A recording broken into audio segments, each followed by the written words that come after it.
Hey y'all, how you doing? Defensive here, and today we have the Brawl League qualifiers for EU Masters. It'll be extremely exciting when we jump into pools here. I'm joined today by that boy, Remy. What's going on, guys? You excited for today's events? I expect it to be casting just pulls into top 32, right? If I'm not miscorrect.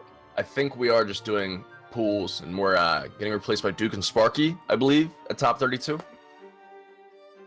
I mean, thrown and toast. Alright. That should be an interesting. We get some good games out of it. Yeah, I think I saw Dobrain in to nobody's surprise, probably in A1 in the very second round. And I'm thinking we're probably gonna watch him, but I'm not sure what our first match of the day will be. Who are you excited to watch in the EU, Remy?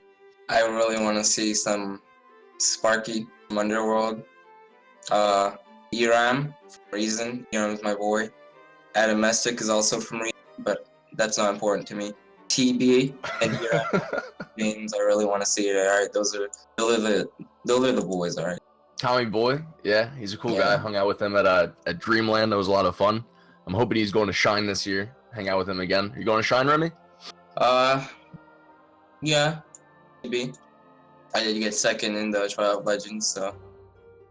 So like what? They like pay for like half of it, or like what's the deal there? They pay for the. They pay for the venue, and I already have my plane set up, so I should be going. Yeah.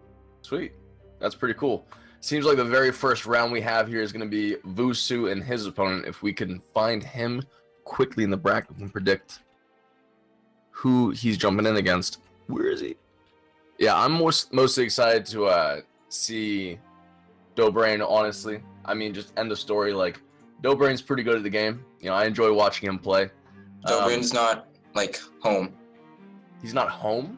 Yeah, Dobrain's not here. He's probably not going to be playing. So he's going to take the DQ in the tournament? Probably. He hasn't been home. Isn't there a Brawlhalla app that someone hacked recently? Can he play from his phone? He's familiar with playing with lag anyway, right? I'll be honest. He could probably do it. I believe in him. I believe in him. I could do it. He could do it, right? I mean, you know, 30, 40 seconds of lag is not that big of a deal. 30-second delay won't mess you up at all. I mean, you might fall off once. Yeah, I as a top player can confirm that dropping combos won't mess you up at all. No. 30-second delay is not a big deal. I mean, you start the match late, but whatever. Yeah, you know. Not an issue. Not an issue. But yeah, so I think after today we have no more qualifiers. This is the last qualifier. I don't think we have Brazil or AUS, right? For Brawl League? For Brawl League, correct. Don't we have another 2 qualifiers next week for US and EU? Do we? Yeah, we should. 2 more qualifiers? Yeah, 2 more qualifiers for US and EU, both for CP. And that breaks into the 8 people from the qualifiers that aren't already qualified for Brawl get into Brawl League Masters. Then we're looking at the regular Brawl League Masters that you guys are 16 from each region, and then the people who have pre-qualified. No, 8 pre-qualified, 8 from the qualifiers. Then you're looking at 16 in there. They're all broken up into groups. 2 make it out of each group. So by the end of it, you'll see 8 people. Okay. Yeah, 4 groups of 16 people. By the end of it, you'll be seeing 8. That's pretty exciting. It's gonna be a fun experience. It's really different from what they were doing with. When was the last Masters? What was it? Just after or just before BCX last year? It actually started 2 weeks after BCX, if I'm not correct. I didn't get a chance to play in it. Okay. December. Okay. Yeah. Twilight ended up taking that. Yeah, I remember watching that, and it was really exciting because it was just like just after BCX, you were thinking, oh, that was the World Tournament. That was everybody coming together and, you know, doing their best. You know, we're not going to see that huge of a competition in a long time. And then Brawl League's like, by the way, Masters, ladies and gentlemen, we're going to have a worldwide tournament online with the best of the best. and that was a lot of fun to watch. It So was. I'm excited that we can be a part of the group, or sorry, not the group stage, the qualification stage. Remy, you're already qualified for NA, Yeah, I right? qualified yesterday, and I was You just- pre-qualified, so I just played for this. Just for fun, you got first place yesterday, no big deal. Yeah, I wasn't really trying. Oh, you weren't really trying. Yeah, it was just, Okay. I signed up. I realized I had to play. 26 hours, no sleep. The usual. And you're casting today? Yeah, dude, it's back to back. You're going. That's impressive. I applaud you for that. I know I was waking up and I was like, oh man, Mr. Sandman, just 30 more minutes, please. But Sandman, aka Sloshula, was like, no, not today, not today. Come on, Celestiala. Maybe next time. Maybe next time Slosh will be like, yeah, Diff, just sleep in. It'll be fine. But I think we have our 2 players in the lobby, VuSu and the DarkStar 99 EMA. I'm not familiar with either of these players, but I'm sure with the, I am the familiar brawler badge. with VuSu. VuSu's been playing for a while. Sweet. He playing since closed beta, took a bit of breaks in between. I haven't seen him recently, but I do know he played before. All right, I'm excited for a seasoned player to play in the first pool. Normally, it's 2 no names in my mind, and if someone's been around for a long time, they've probably picked up a couple tricks. Is he a sword player? Has he been playing He swords? played since the beginning? Bodvar from when I remember. Well, closed beta, who didn't play Bodvar, right? That, to be honest, you are correct there. I can't lie. Right. I think 99% of people played Bodvar. There was a lot of Bodvar. I'm trying to think who didn't play Bodvar in tournaments in closed beta. Like Crocky on his Ada, maybe? But even back then, he would go Orion. Yeah. As you can see, he already locked in with the Bodvar. And the Darkstar going Artemis, that's the character I don't actually see a lot of. But, Dobrin's latest tier list saying Scythe is his second best weapon. Should be a good one. Right, I actually really enjoy watching people play Artemis. And actually, I think it was you playing Artemis, not yesterday, but a couple weeks ago. You would take your Scythe high, throw down onto your opponent, pick up your Scythe, and immediately gravity cancel a neutral sig or something. That was really fun to watch. That was really cool. Oh, I remember that. You gotta use that. Was that just messing around, or was that serious strats? It was. I bet it would work if I did it seriously, like get the throw in 10 stick. But I was just doing it to do it. I was playing random, I think. Was this another no effort tournament? You just jump in yeah, I'll probably get first or second, no big deal. Probably. It's just how I do. 2, 1. Okay, I got that. Jumping into the first match, ladies and gentlemen, with VuSu and the DarkStar 99 EMA. VuSu fighting the first weapon, getting up into neutral with Enlight, finding these nairs. The Darkstar can't seem to hit the recovery since.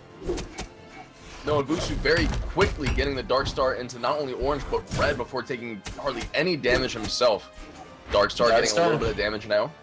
Darkstar fighting back with these sides, looking at these sidelights. Isn't really getting fallouts out of them, but the chip damage is sending VuSu into orange.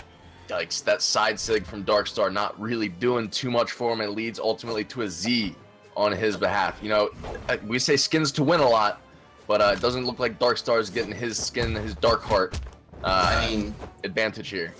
If we're gonna be honest here, it seems that the Bodvar has 3 different skins all in one, so I think we have a clear winner. We do have a clear winner. That's a really good point. Never thought of that.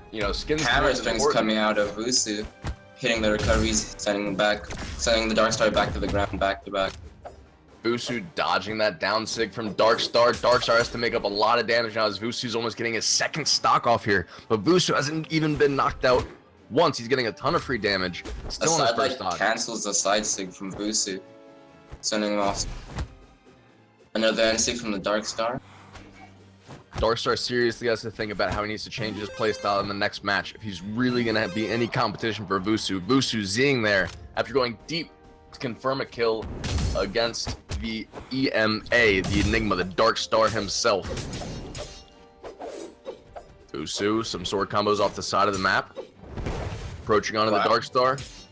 Raw ground pound from the Darkstar. I can't tell what that was for, but it did put him in a bad position. He's looking for these sidelights. Down sig comes up.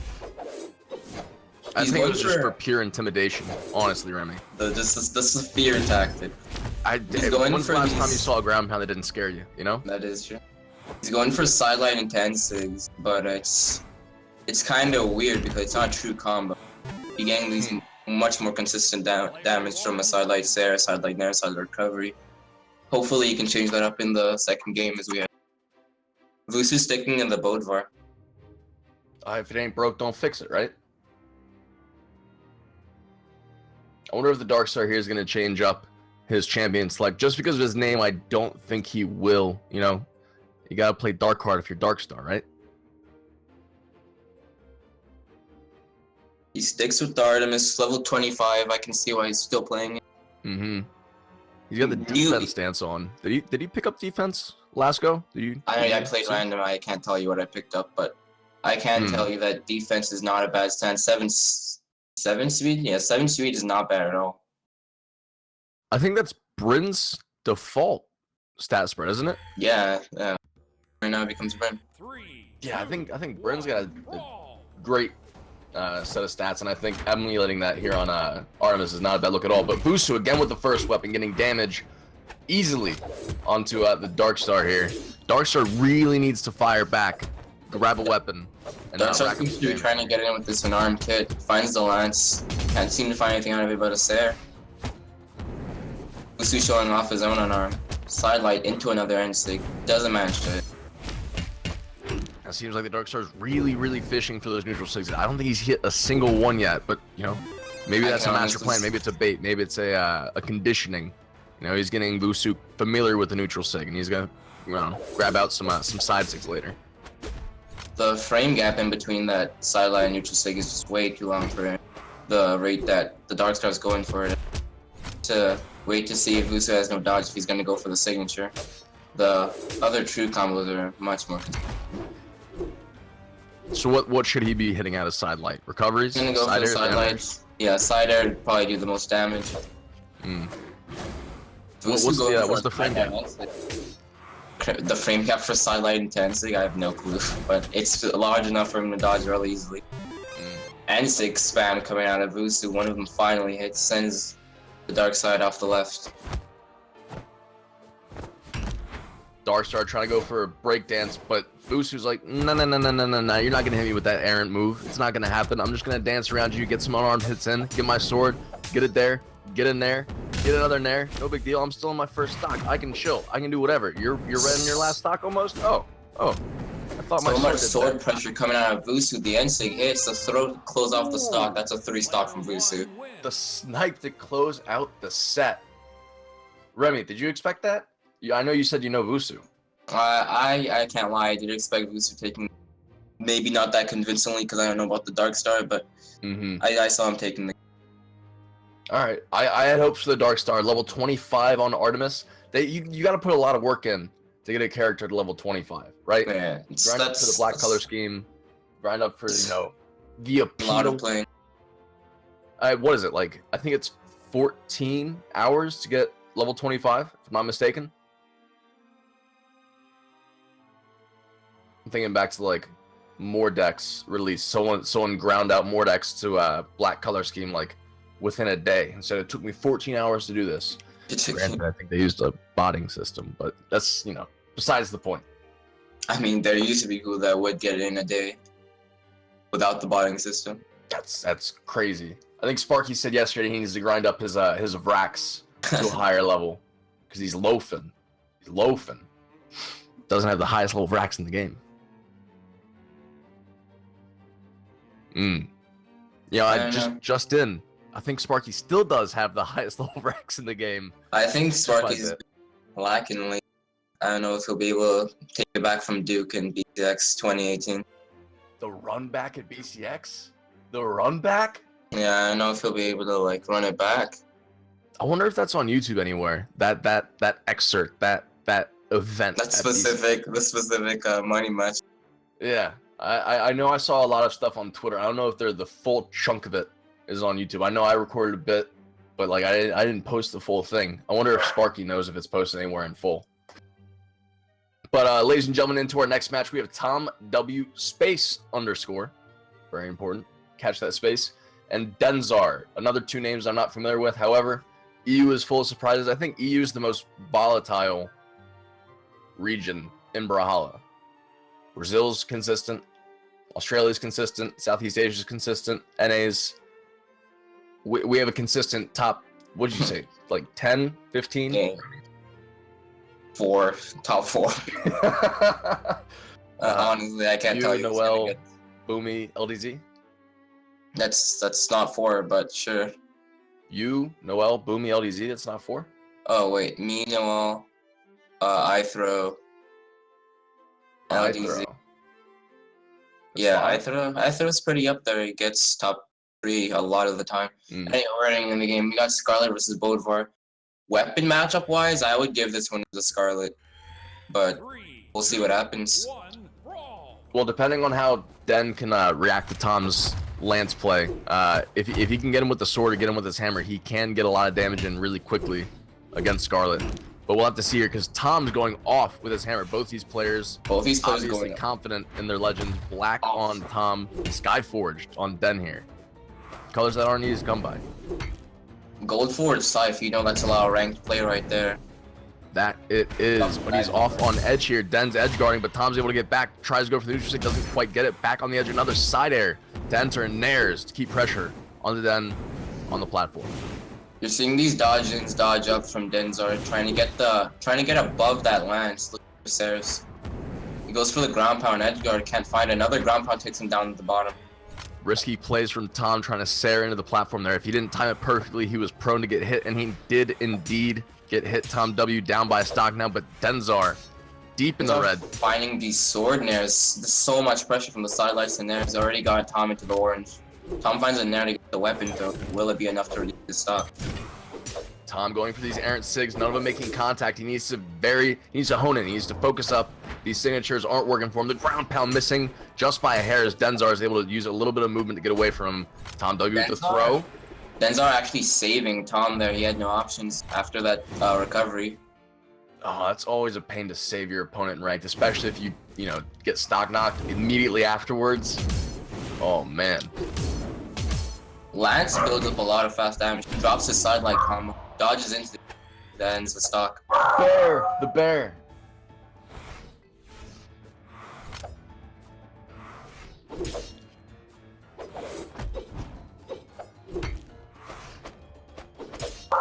Sorry, I have a little bit of a dog morning bark going on, ladies and gentlemen. I apologize for that.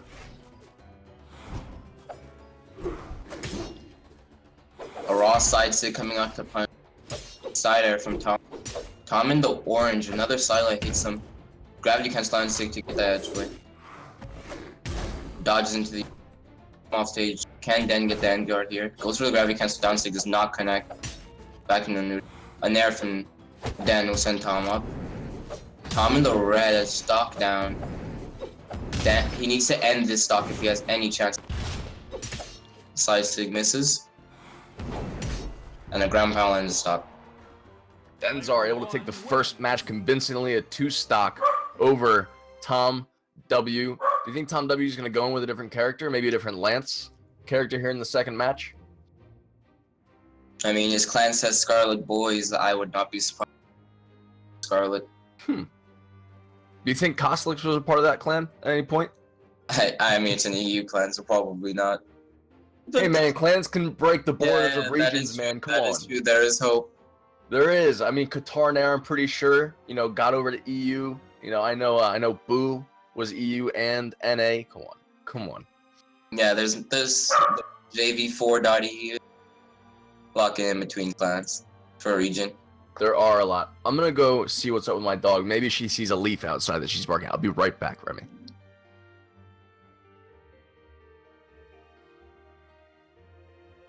Alright, well, defensive is gone and the lobby is being taken over, I guess. I don't know what's happening, but one of the players is missing. They did one game. I don't think that was the end of the set, but we're gonna talk about Brawl League Masters and this season of it. This is the EU qualifier. After this one, next week there will be another NA qualifier and another EU qualifier if you didn't get a chance to play in the one from this week and last week. You'll probably be seeing a lot of polls, and then finals are in August 19th and 20th respectively for each region.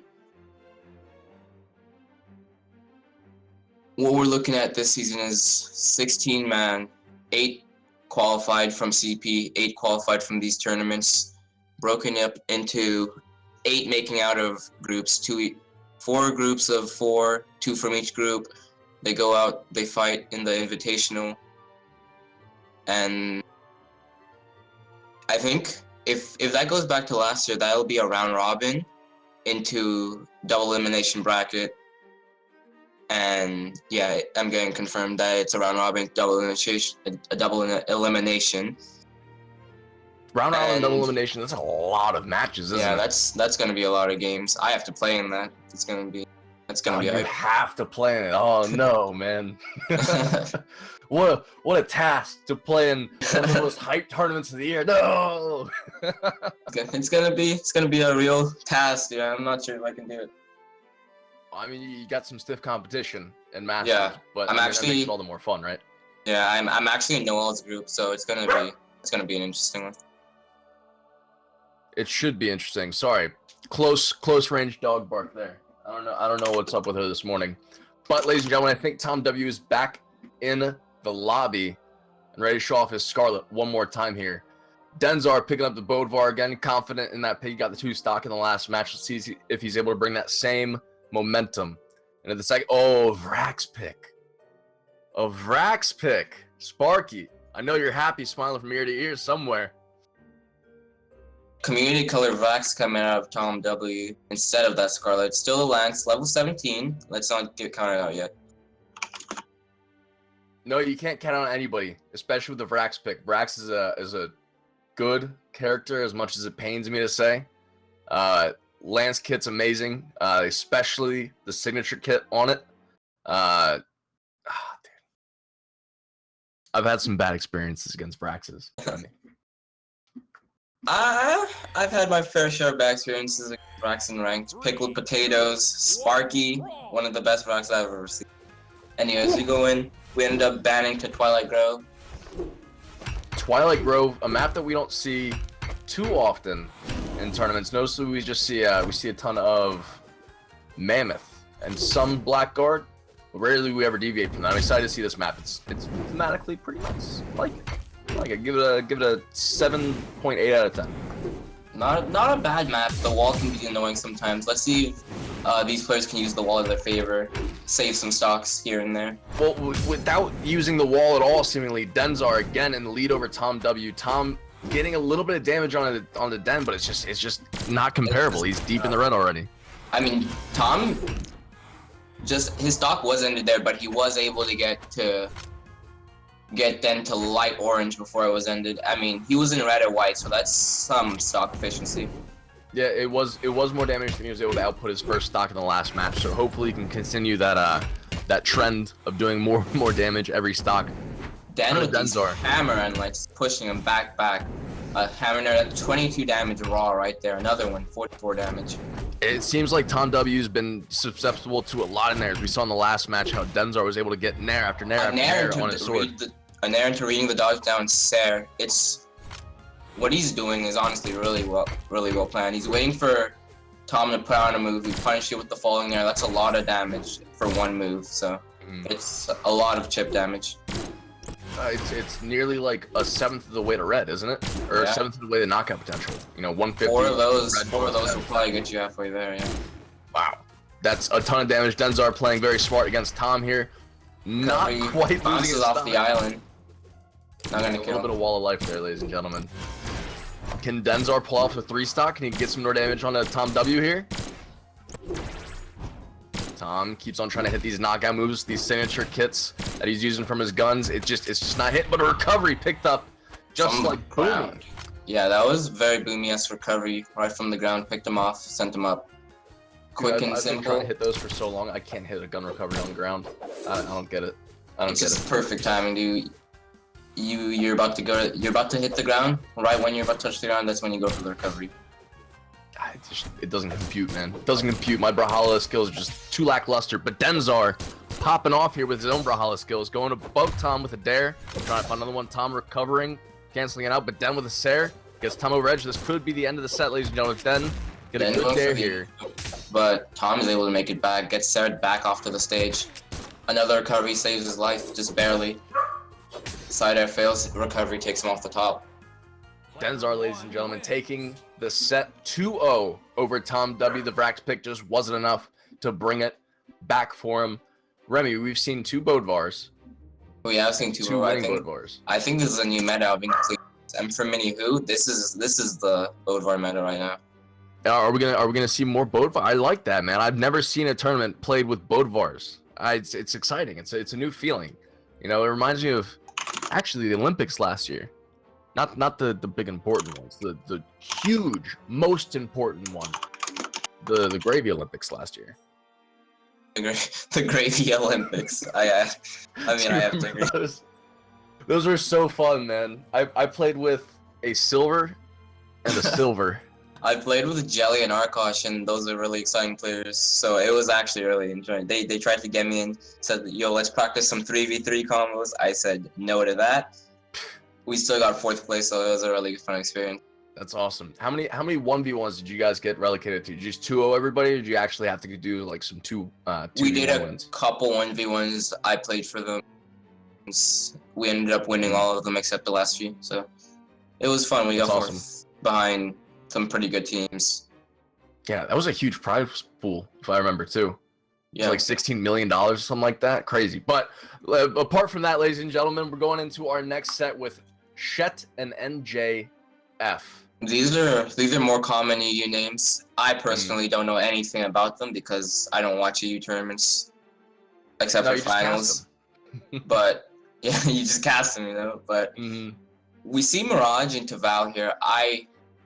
According to Dobrin, the Mirage pick is the best pick in the game. You got that 2nd place Scythe, you got that 1st place Spear. Personally, I would pick the Val. The sword is just too consistent. It's too fast. It's consistent. It's fast.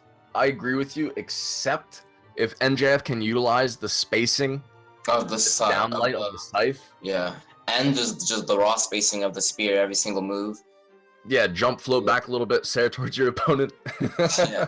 He'll be able to keep shit out. Well, we'll see how NJF plays his Mirage. He does have the diamond border. Xcshett, I'm not familiar with.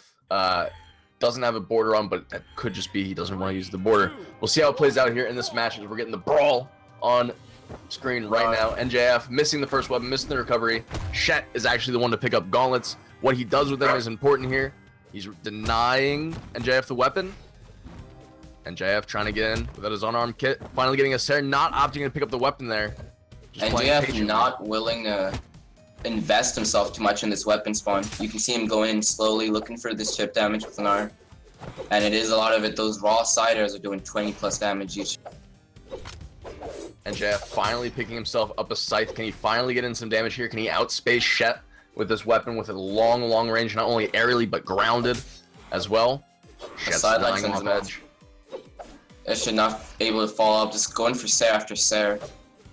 NJF just spacing him out, not going for any moves, not overcommitting. The downlight is punished, dodged into the NC. Back in xcshett's playing very consistently, like you were saying, just like the sword. xcshett's playing consistently, playing back, not over-aggressing. Playing extremely well against NJF, who's just, it doesn't seem like he's throwing out a lot of moves, honestly. Yeah, neither of them are actually throwing out overextending. NJF is kind of just backing up, waiting for Isha to just use something that'll get him in a bad spot, and you can see him getting these punishes off. If Isha can keep playing this slowly, he should be able to break that wall. You know, pressure-wise and, you know, just momentum-wise, it seems like xcshett has this match in hand right now, but looking at the damage, it's almost dead even between NJF and xcshett here. Yeah, these siders send him across already. They're both in, not deep, I wouldn't call this a deep red, but Newly a lot red. of things can kill them here. They're newly reds, man. They're newly reds. They're not quite at knockout potential, but they could get knocked out by a good, strong side six. Sair's coming out from shit. Downlight. Throw down. First, I honestly feel like the person that gets the first stock here could set the momentum for the game, and a side stick will take out Isha as soon as I say that. I'm just worried NJF might jump here and xcshett just might get right underneath him with a recovery. Oh, xcshett goes for the side air instead of the recovery. He could have gotten a knockout there. Grabs NJF with the neutral air and then follows it up after a couple seconds with the recovery and knockout. We got Gauntlet recovery. It's a really strong move. I really respect Gauntlet recovery. It's fast. It's so really fast, yeah. xcshett throwing away his gauntlets there, picking up a new pair, chasing after the unarmed NJF. NJF able to pick up a scythe quickly, but xcshett just keep on racking up the damage, keeping the pressure on. He is keeping this pressure on, just a bunch of chip damage, not finding any big strings as you'd like to see from gauntlets, but he is getting a hit here, back up a hit there, and NJF just can't get anything out of it. Trying for that neutral sig off the soft platform that Core's holding up with his own gauntlets, hitting it, but not enough damage done to gimp NJF down low. NJF with a side sig. That might be an early stock to get a throw into a ground pound here. No egg drop, no ground pound, but he still keeps on the pressure, and that was a good bit of damage. Recovery sends xcshett up high. The damage switch here. xcshett in red, NJF in deep orange. Sarah sends him off stage. Sarah. Val has some nice sigs. I wouldn't call them hard hitting. Gauntlet side sig could definitely kill here if he can get a hit on. That would especially if he gets the close wall, right? You know, cross map might not quite work, but a side sig from NJF is the decider for the second stock, and again, even damage throughout that entire stock. Both players were in red. NJF coming out on top, keeping his advantage, getting the stock first. For your recovery into Nair, looks for another recovery, you can't find it. Falling stairs from xcshett, trying to end the stock as fast as he can. Scythelight will send him off stage, and that'll do it. NJF needed to get a good bit of damage there on xcshett if he wanted to have a comfortable last stock, but we're gonna have another very close stock, it seems like, as NJF is kind of pacing around, waiting for weapon spawn, getting some unarmed damage with the downlight into the side air on xcshett. Gets himself a scythe and putting out some grounded damage here. He needs to play close. He needs to play easy hit confirm moves, especially if he can get those active inputs. He's going to do a lot of damage here. Playing safe, back with the down sig. He's got a lot of damage on his xcshett here, and possibly with a side sig, could get a knockout. xcshett just can't find a way into NJF here. This scythe, that weapon throw, the ground pound closes the stock. At that last stock was just painful for xcshett. He completely tried to go in, completely blocked out. Couldn't find a way. That's what I was hoping to see from NJF. It's exactly what I wanted to see from his scythe. Just complete outspacing over xcshett. Just, you know, close off all of his options and just rack up tons of damage, reminiscent of what Atrophius does to his poor victims over here on the NA servers. NJF switching over to the Wushang. S pick? Unless he's playing for the spear over the sword, I don't know if Wushang is a great pick for the gauntlet switch. Well, but, he just won, right? With no, he just lost. He just lost. NJF? Wait. Oh, okay. NJF, yeah, he just won with the Mirage. So him switching off to the Wushang, I can see the pick working. Actually, he should stick a strong option with Wushang with the spear. I'm not sure how he fares with gauntlets. Although level 23, again, it's a high level to have on a character. You got to be familiar with both weapons then. Yeah. But, you know, the old saying, if it ain't broke, don't fix it.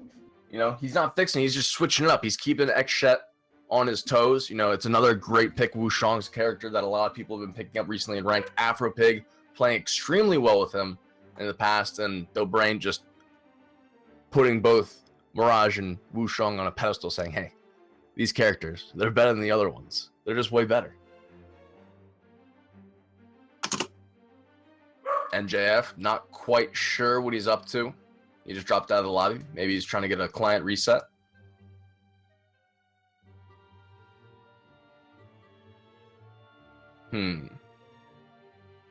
Alright, as we move into the second game, with that Wushang pick, who do you honestly think is going to take it? I think xcshett has been shaken a little bit in that first match. It was even until the very last stock, where NJF just completely outspaced and outplayed xcshett to the point where he was just recovered off to the left of the stage, just completely just done away with. I think NJF, if he continues the way he played in the very last stock, yeah, the last match, Up to that last stock, we were seeing even damage from both sides, just back. But that last stock separated the two. Man. That was like a night and day difference. That was like 2 diamonds facing off the entire time, but then And then one of them just becomes plat at the end. I was gonna say one of them becomes fire diamond at the end, but that works too. Yeah, I mean, I was gonna push one up, not push one down, man. Come on. No. You gotta push them down. That way they want to get better. That's a good point. That's a good point. So, you know, inspiration, motivation, just kind of a kick in the butt, saying, "Hey, man, I beat you. Get good," but not like that. no GG easies around here, guys. This is a stand-up community we got. This is a stand-up community. Waiting on NJF to get back in the lobby. I think he's messing around with some settings here. But ladies and gentlemen, Brawl League Masters is what this qualifier is for. If you guys aren't familiar with Brawl League, I'm surprised, but join the Discord server. I'm sure it gets nightbotted in the chat every now and then. I think it's discord.gg/Brawl League. Yeah, they got partners, so they have an actual URL. So you don't have to type in any random characters. It's discord.gg/Brawl League. Right, and Remy, what do you have to say about Brawl League mentoring? Are you familiar with it? Yes, I don't do it, and I definitely don't need it. But I can say, that it's probably not terrible. All right, shout out to Brawl League. Probably not terrible. Someone clip that. That's a great advertisement for Brawl League right there. I don't do it. I don't need it, but it isn't terrible. I've heard a lot of good things about it. I know that boy Steve Nader, a name that a lot of people are familiar with, has been doing mentoring. There's also a lot of great players that do mentoring over there. Jump into a VC with a more experienced player, learn a couple of things, or just jump in with a player around your own skill level, have some fun with them, learn a couple things, just have fun. That's what Brawl League's all about. That's what Brawlhalla is all about. NGF slides back in the lobby. He goes for the Suri pick instead of the Wushang we saw originally. He's got a Skyforged sword, which, you know, honestly, they should just give out Skyforged swords to everybody because it just makes sense. But it's an easy pick into Val. It's almost a mirror match in a way that they both have sword. Their stats are evenish. Yeah, I would give this one to NJF just because of the Qatar Gauntlets matchup. Mm-hmm. I would give that matchup to Qatars. Qatars have a lot of fast-hitting moves that I would say have priority over a lot of Gauntlets' approach options. Right. Well, I think primarily the Dare outdoes the side light of Gauntlets, right? The Qatar Dare can hit through a side air from Gauntlets and a side light from Gauntlets, right? Yeah. Yeah, from what I know at that angle. But he switches his pick to the Asuri also, so we're seeing an Asuri ditto here. Did you see Shet's Asuri level? I don't, but one of them has a skin. One of them has a skin, so I'm gonna go with the skin one. His level is I didn't see that, but it's 51. 51. Ooh, spicy. He's played Asuri a couple times now. Double the level requirement for black color scheme. We'll see how it breaks down here. NJF with Skyforge Qatars as well. You know, is Skyforge worth 2 skins? Skyforge, I mean, Skyforce is just raw playtime. It's not the money in the bank, you know. That's a good point. You don't get Skyforge for winning a tournament. You get collector's pack for winning. You get what I'm saying? But the side stick sends NJF off stage. It should find more damage from Qatars. None of them got any big strings, just a lot of chip, side light, end lights, downers, a couple hits here and there. See, stuff like that. They just get the down light and it resets. NJF trying to go for that gravity cancel neutral sig, not quite catching Shet as he descends. NJF trying to play a spacing game now as he realizes that he's getting a lot of damage done onto him. This is Asuri pick. Maybe not in his favor here. NJF getting hit by that throw of the sword. Shet taking his place on the wall. NJF still on the back foot here. Trying to go up and finally finds himself a sword. Trying to get on Shet with a down air, not quite hitting it, but the neutral light will make contact and he's going to start making up damage here like he needs to. Yeah. Nothing really happening. NJF trying to find his way out stage, doing what he can to keep him out. NJF hitting that recovery, trying to go for a second one, not quite making contact, trying to go for a side stick to punish the side stick from Shet's Qatars. That's like doing there. He's been going for a lot of those side sticks. None of them have been hitting, but a side stick from NJF's sword will knock him off the stage. Picks up the Qatars, xcshett spawns against the swords, knocks him off stage, but can't find any follow-ups to that. Looking for the edge guard here. Back to guitars. If this goes the same way as the last match, we'll see a quick knockout from Shett onto NJF here before too much damage is exchanged. Otherwise, it's a brand new slate, honestly. You know, they played well in the last match, but if NJF's able to rack up a lot of damage here, the chapter's been turned. It's a brand new book, brand new page, brand new encyclopedia of Brawlhalla. He could mess up Shett. We don't know. NJF is just chipping away at xcshett's health. He's not overextending himself. That side air will knock him off, but he did manage to get xcshett into orange before dying. So let's see what he can do with the rest of the stock. Orange is decent damage, if not mistaken. Yeah, I would definitely be happy getting someone to orange before being knocked out. That is a decent lead if you can continue going even with them. Both players playing patiently, getting a side light between the two of them on the left side here. NJF going up for that neutral stick. I think that was more of a bait than anything. The down stick interrupted by a nair from Shett. Shett going to the Shan's pit. NJF not quite taking the opportunity to jump and get a nair off, but he is over edge with an edge guard now. NJF running out of options, recovering back on the stage. And Light backs up a bit, hits the recovery. That was a dodge read. And a great dodge read at that. Yeah. He gets xcshett back on the sword. NJF still on these guitars. Sidelight into Light recovery turned around. Back into the neutral. Spot dodging. Goes for a recovery, completely cut out by the sword sider. NJF has a lot of room on the stock to do damage on the Shett before getting knocked into his last. Shett really needs to get a lot of damage here and knock out NJF. xcshett's not trying to take that damage. He sees spacing. Just a hit there, back up a bit, hit there. He's not overextending himself. NJF playing great with the spacing. He's falling from that mid-air collision there. Side stick from Shett, just short of hitting NJF. It's a difficult stick to hit. Sorry, sword side that. A little bit chunky. It is a very worthwhile stick to hit though. It feels amazing. It has a good amount of force. Not necessarily a bad stick at all. Especially if you hit it, running off the map, charging it over the side. Yeah, then you automatically win the game. It's just a moral victory, yeah. Style points. NJF trying to go for style points, catching a neutral stick over the ground pound pit, but he's punished for all of his flourishes. A down air from Shett's able to confirm the kill. xcshett almost in red on his last stock, while NJF just falling. NJF playing cautiously with the guitars here, realizes he's on his last stock. He doesn't have to do too much damage, but it can be anybody's game at this point, because Shett, with the sword, can do some beautiful things over edge. xcshett's just... He's gonna need a gimp on either of his weapons, or he's just gonna need consistent spacey play. Right, he gets a sword toss directly into NJF. Spacing well, not over-aggressing over edge. He does go into the ground pound, but the ground pound from NJF. He backs off the wall immediately, getting ground pounded. That's a stop quick. Guitar ground pound, one of the faster ones. So it's good. I'll give it that. And it is. I remember a long time ago, part of the Creed uploading a video of every ground pound in the game side by side. He hasn't updated it for Scythe yet. I'm going to keep on reminding him to do it. Otherwise, I'll do it. I mean, I'll take the 17 million views, Creed. I'll take them from you. 17 million. Yeah, consistently. Creed got 17 million views on each of his videos.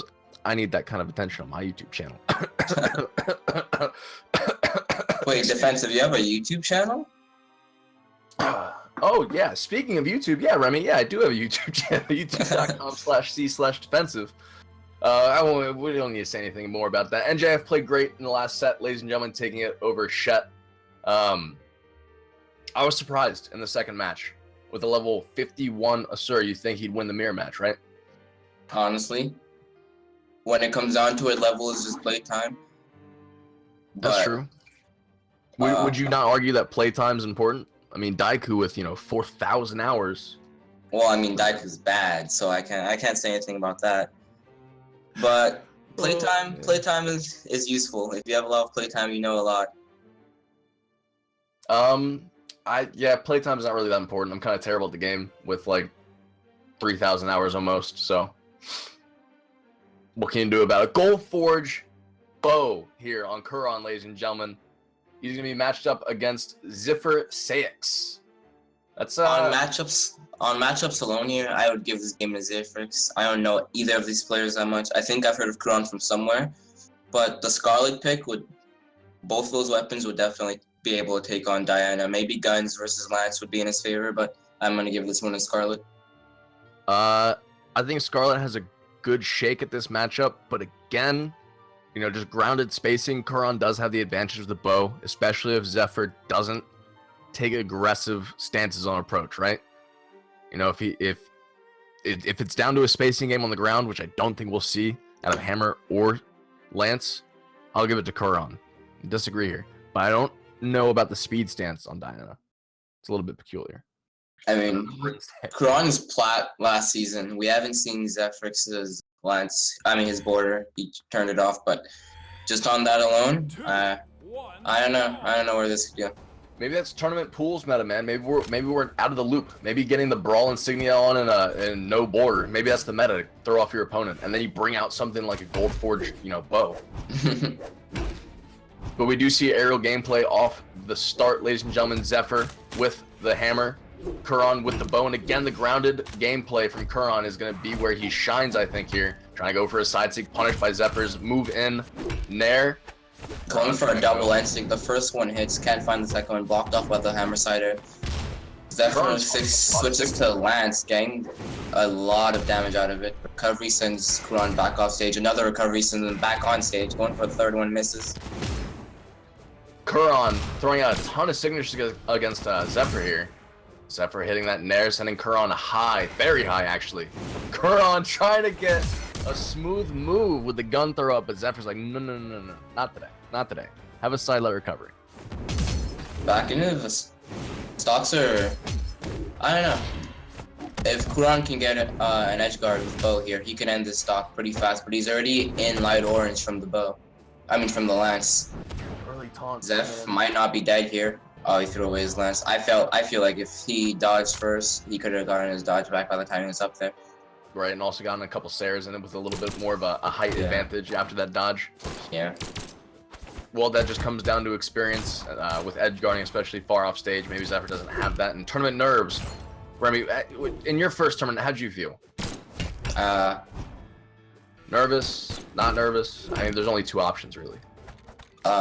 It was like I had to play Pugsy or something. Pugsy used to be good too, man. That must have been scary. No, it wasn't that scary. Pugsy didn't like me, so it was like. So it was a grudge match? I mean, I guess I went 2-1, so. Oh, all right. I was already pretty okay at the game before my first tournament. I wasn't like new. I just didn't play tournaments. Gotcha. All right, so you're familiar with the rank scene. I'm sure you played customs with a bunch of guys before that and everything. Yeah. All right, ladies and gentlemen, back into the match. We have Zephyr up by an entire stock here as he's getting Kuron in the deep orange on his last. Kuron trying to space out with the blasters now, not doing well, but a neutral sig, as I speak, hits on Zephyr. A bow Sarah coming out from Kuron in the wrong direction. That one hits him off stage. Goes for the second one, can't get it. The recovery lets him get back on stage and sends Zephyr flying away. I know you're really familiar side with playing sig. bow. How do you feel about Diana's bow over top of Yumiko or Koji's? It's bad compared to those. I And- feel like it has a really good anti-air, as you can see right there. That's what I was about to mention. Yeah, But it is. the other two SIGs are just a bit too situational for my taste. Gotcha. Didn't there used to be a true combo downlight to neutral sig? And SIG, at yeah, certain damage? and then it got spammed and they removed it like they should. It was pretty easy to hit. I mean, I saw like Silvers hitting it against like diamonds and winning, and it wasn't me, I promise. I wasn't the diamond that was getting my ass handed to me, I promise. Kuron playing frantically now as he needs to get this stock off of Zephyr, otherwise he sacrifices the first game of the set. Kuron going out with the bow. Kuron actually is finding the damage he needs here. If he can keep this consistent damage up, he might be able to bring this game back. It's not over yet. Downlight and neutral sig. Right, talking about right there. Kuron gets the wall. Kuron doesn't edge guard him, lets Zeph get the wall touch. Back in the neutral, the side sig knocks him back away. Can you get anything else? Tries to hit that recovery, doesn't quite nail it. Zephyr with the down air and the side air. Kuron almost brought that back. Kuron did almost bring that back. He gave it all away with a gravity cancel side sig, punished by the landsider that knocked him right off stage. I would have liked it if Kuron, instead of trying to chase Zephyr on that edge guard in the very end of that match on the right side there, if he had tried to go back to stage and just control the edge completely instead of trying to get an aerial hit. I think he just needed to play a little bit slower in that situation. If he took if he played that whole stock like he did and then slowed it down at the very end, we probably could have seen a comeback there. That was very interesting. Well, with that in mind, hopefully he embodies what we were just talking about, slows it down when he needs to confirm a stock in the second match here of the set. Zephyr. No character color scheme. Yeah, the color scheme. That could be a meta changer right there. That could be a tilter. Well, red for aggression, right? You know. Yeah, I get it. Rage is real. Basically, red wins more in Halo and other games and TF2. So I mean, there could be a little bit of a strat there. You never know. But you know, maybe Kuron's colorblind. Maybe it doesn't matter. Kuron going in with the blasters early. Damage bins has been exchanged evenly throughout the match. Kuron trying to keep ground against ground pound. Punished by a Nair. Kuron playing evenly on stage. Gets a side light. Tries to go for another recovery. He really needs to chill with the recoveries, I think. I think he needs to stay on the ground. I think he needs to relax. I think he needs to pick up the bow first and foremost. And just play a slower game here. His play on the bow at the very last stock was very impressive. I mean, I'm not going to count on his guns. He was playing guns too. Knocked him off stage a lot of times with the guns. The down stick's going to take him backwards. Sarah to follow it up. Can he get something else? No. He lets that floating platform lets Zeph back on. A ground pound punishes another gravity cancel side stick he went for, but... You know, honestly, man, I don't know how I feel about style points in the tournament.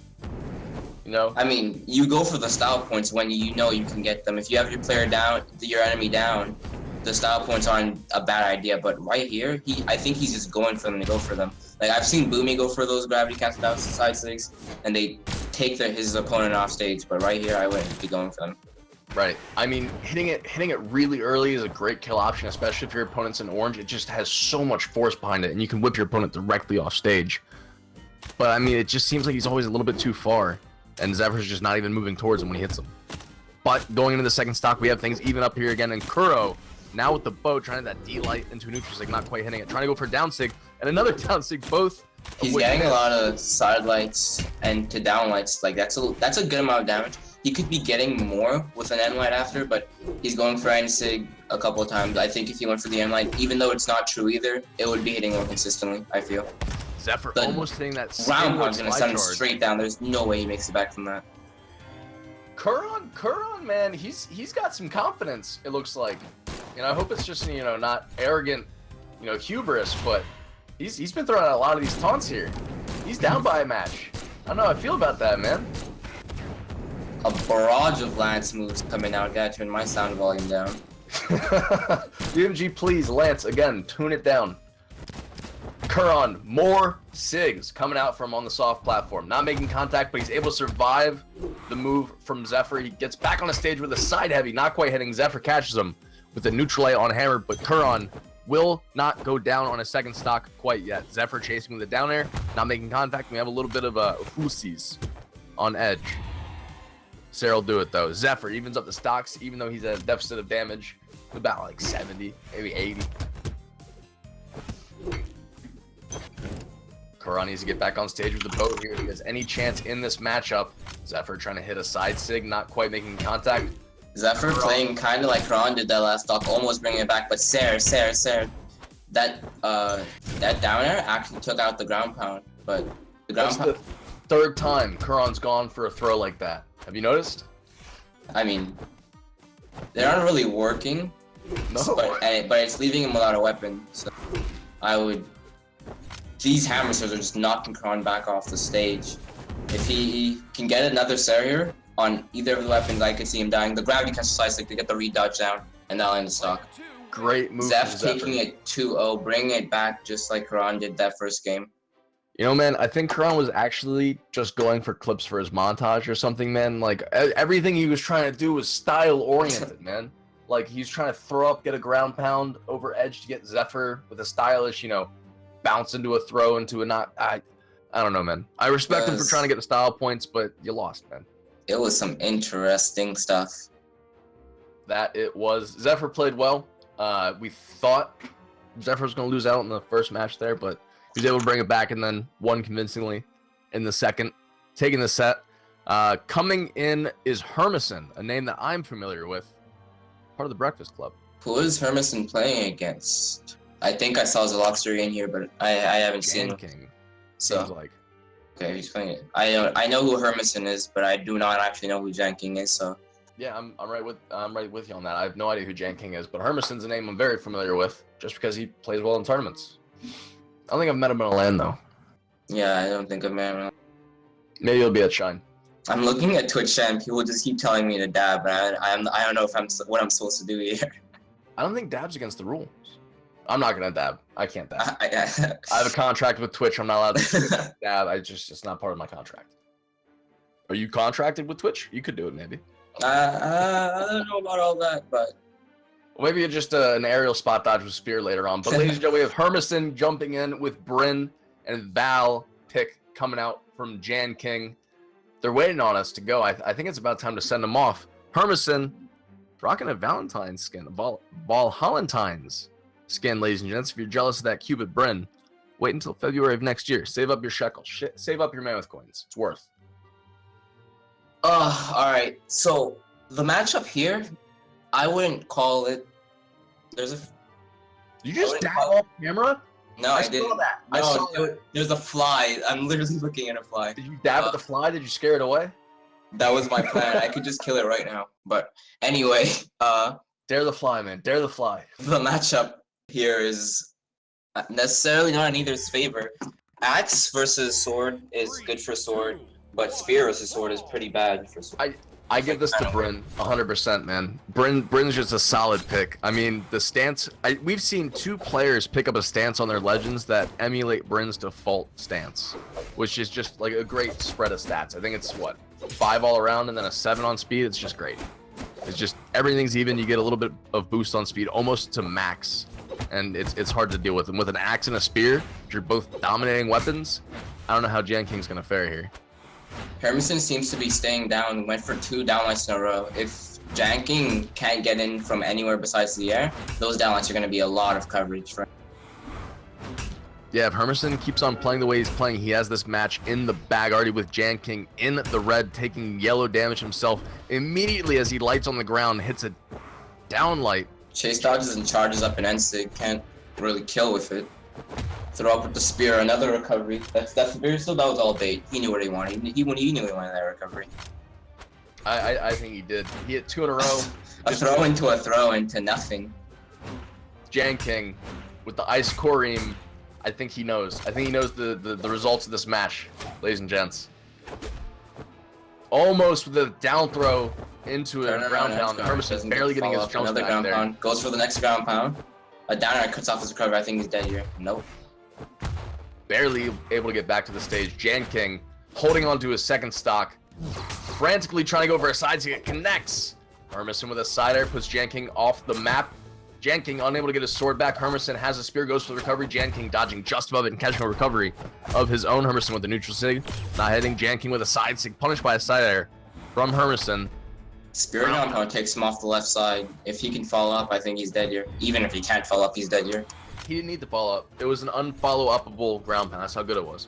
It was recently buffed for more stun frames. That was what we saw right there. So JANKING just wasn't able to act in time. It's a shame.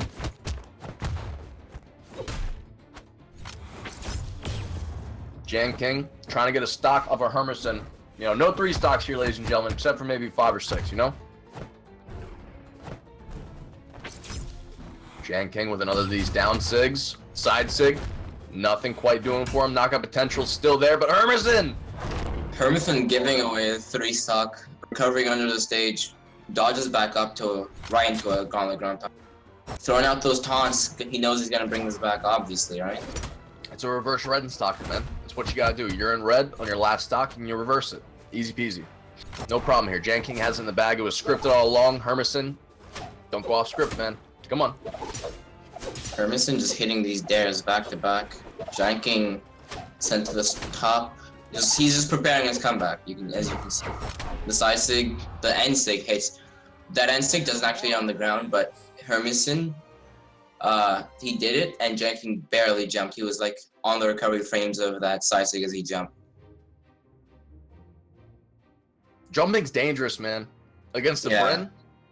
you don't really want to jump after you do a sit. You kind of want to walk away slowly. Like if you do that on NA, people like Noel, they sword stare right after. You see Noel getting a lot of sword stare punishes. Janking switching over to the Mordex. Hermisen still on the Bryn.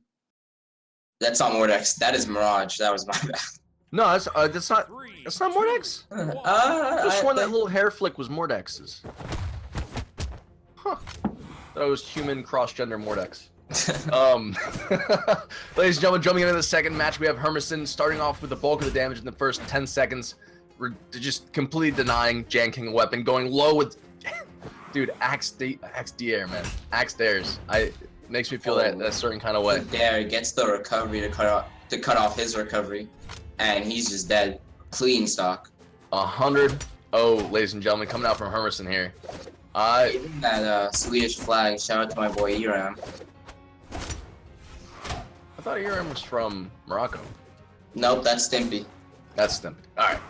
I knew I was wrong. Ladies and gentlemen, Hermisen still has control of this match, barely taking any damage from JANKING here as he gets back to the middle of the stage to pick himself up a spear. JANKING in the ground pound pit, trying to go for recoveries, hits one, but it's just not a lot of damage, man. He needs to do more damage. JANKING, do more damage. He just gets a dare into another dare.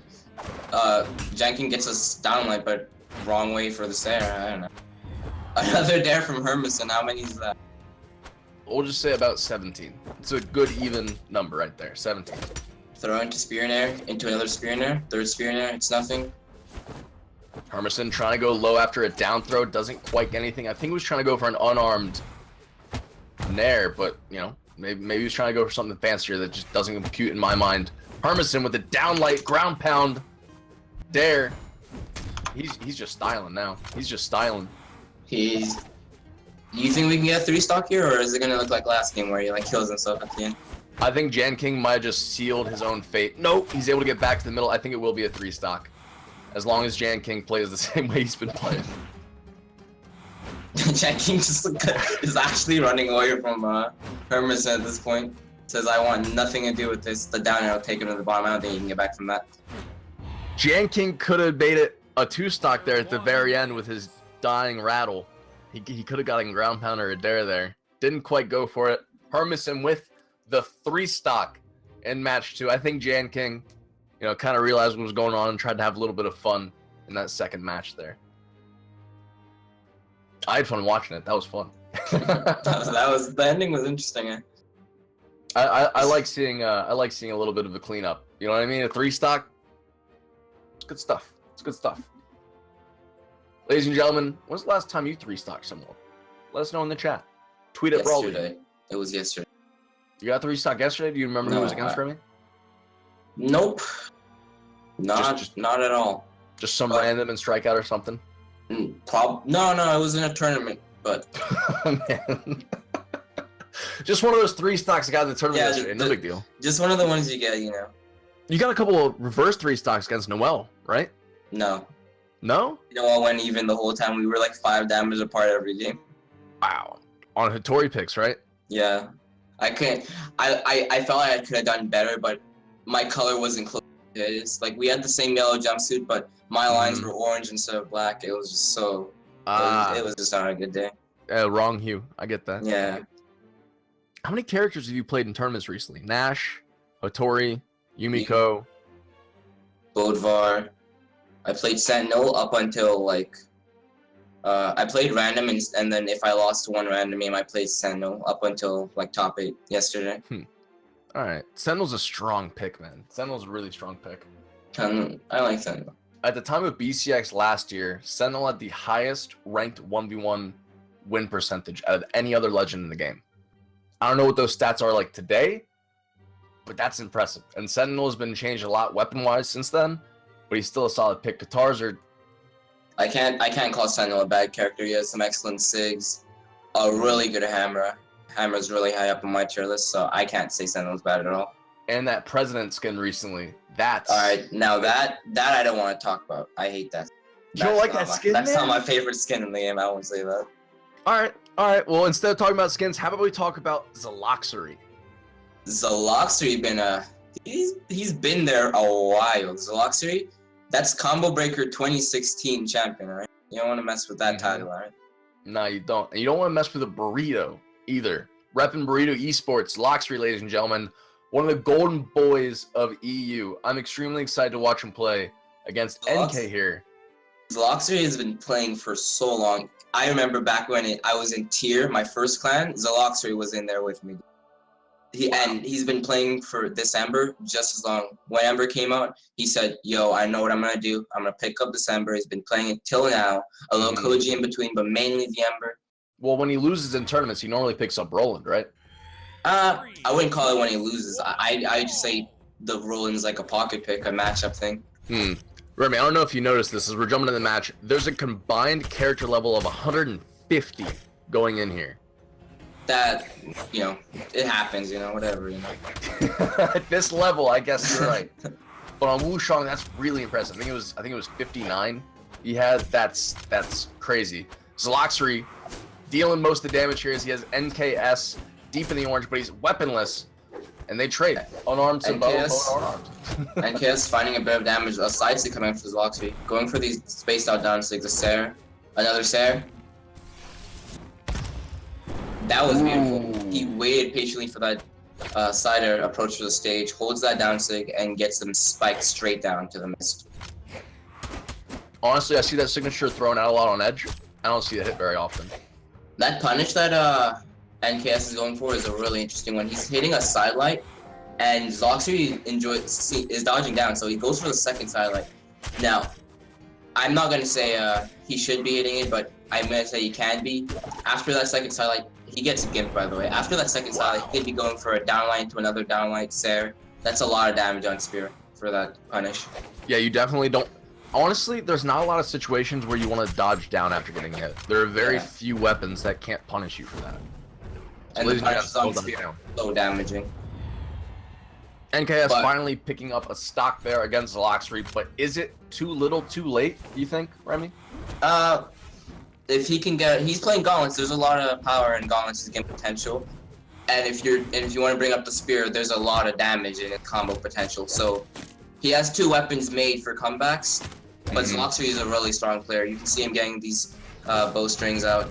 Goes for the side sig, punished, but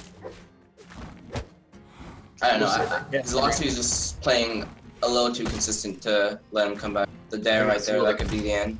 Yep. Very well played by Zeloxory, ladies and gentlemen. We saw two stocks extremely early on. One closed out by a down stick, another closed out just by a downright dirty gimp on Katars, and Zeloxory was able to close it out again with a downlight into a ground pound.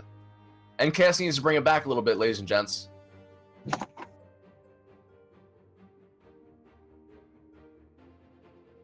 Gimp, gimp, gimp, reverse gimp. Chat, seems like you're having a good time watching the tournament. Seems like you're having a good time watching the tournament. We're going to Blackguard this time, same character picks. If I was NKS here, I would switch off the Wushang, maybe for if I'm keeping it for the Spear, maybe go, I don't know, Tori, Spear beats Katars, but this Gauntlet Katar matchup, he's keeping out NKS. It's keeping out NKS, really. Not easily, but I think matchups are important to know, but if you know how to play if you know how to play your matchup, then it's really good, but I wouldn't say, it's really easy to learn a better matchup, you know, is what I'm saying.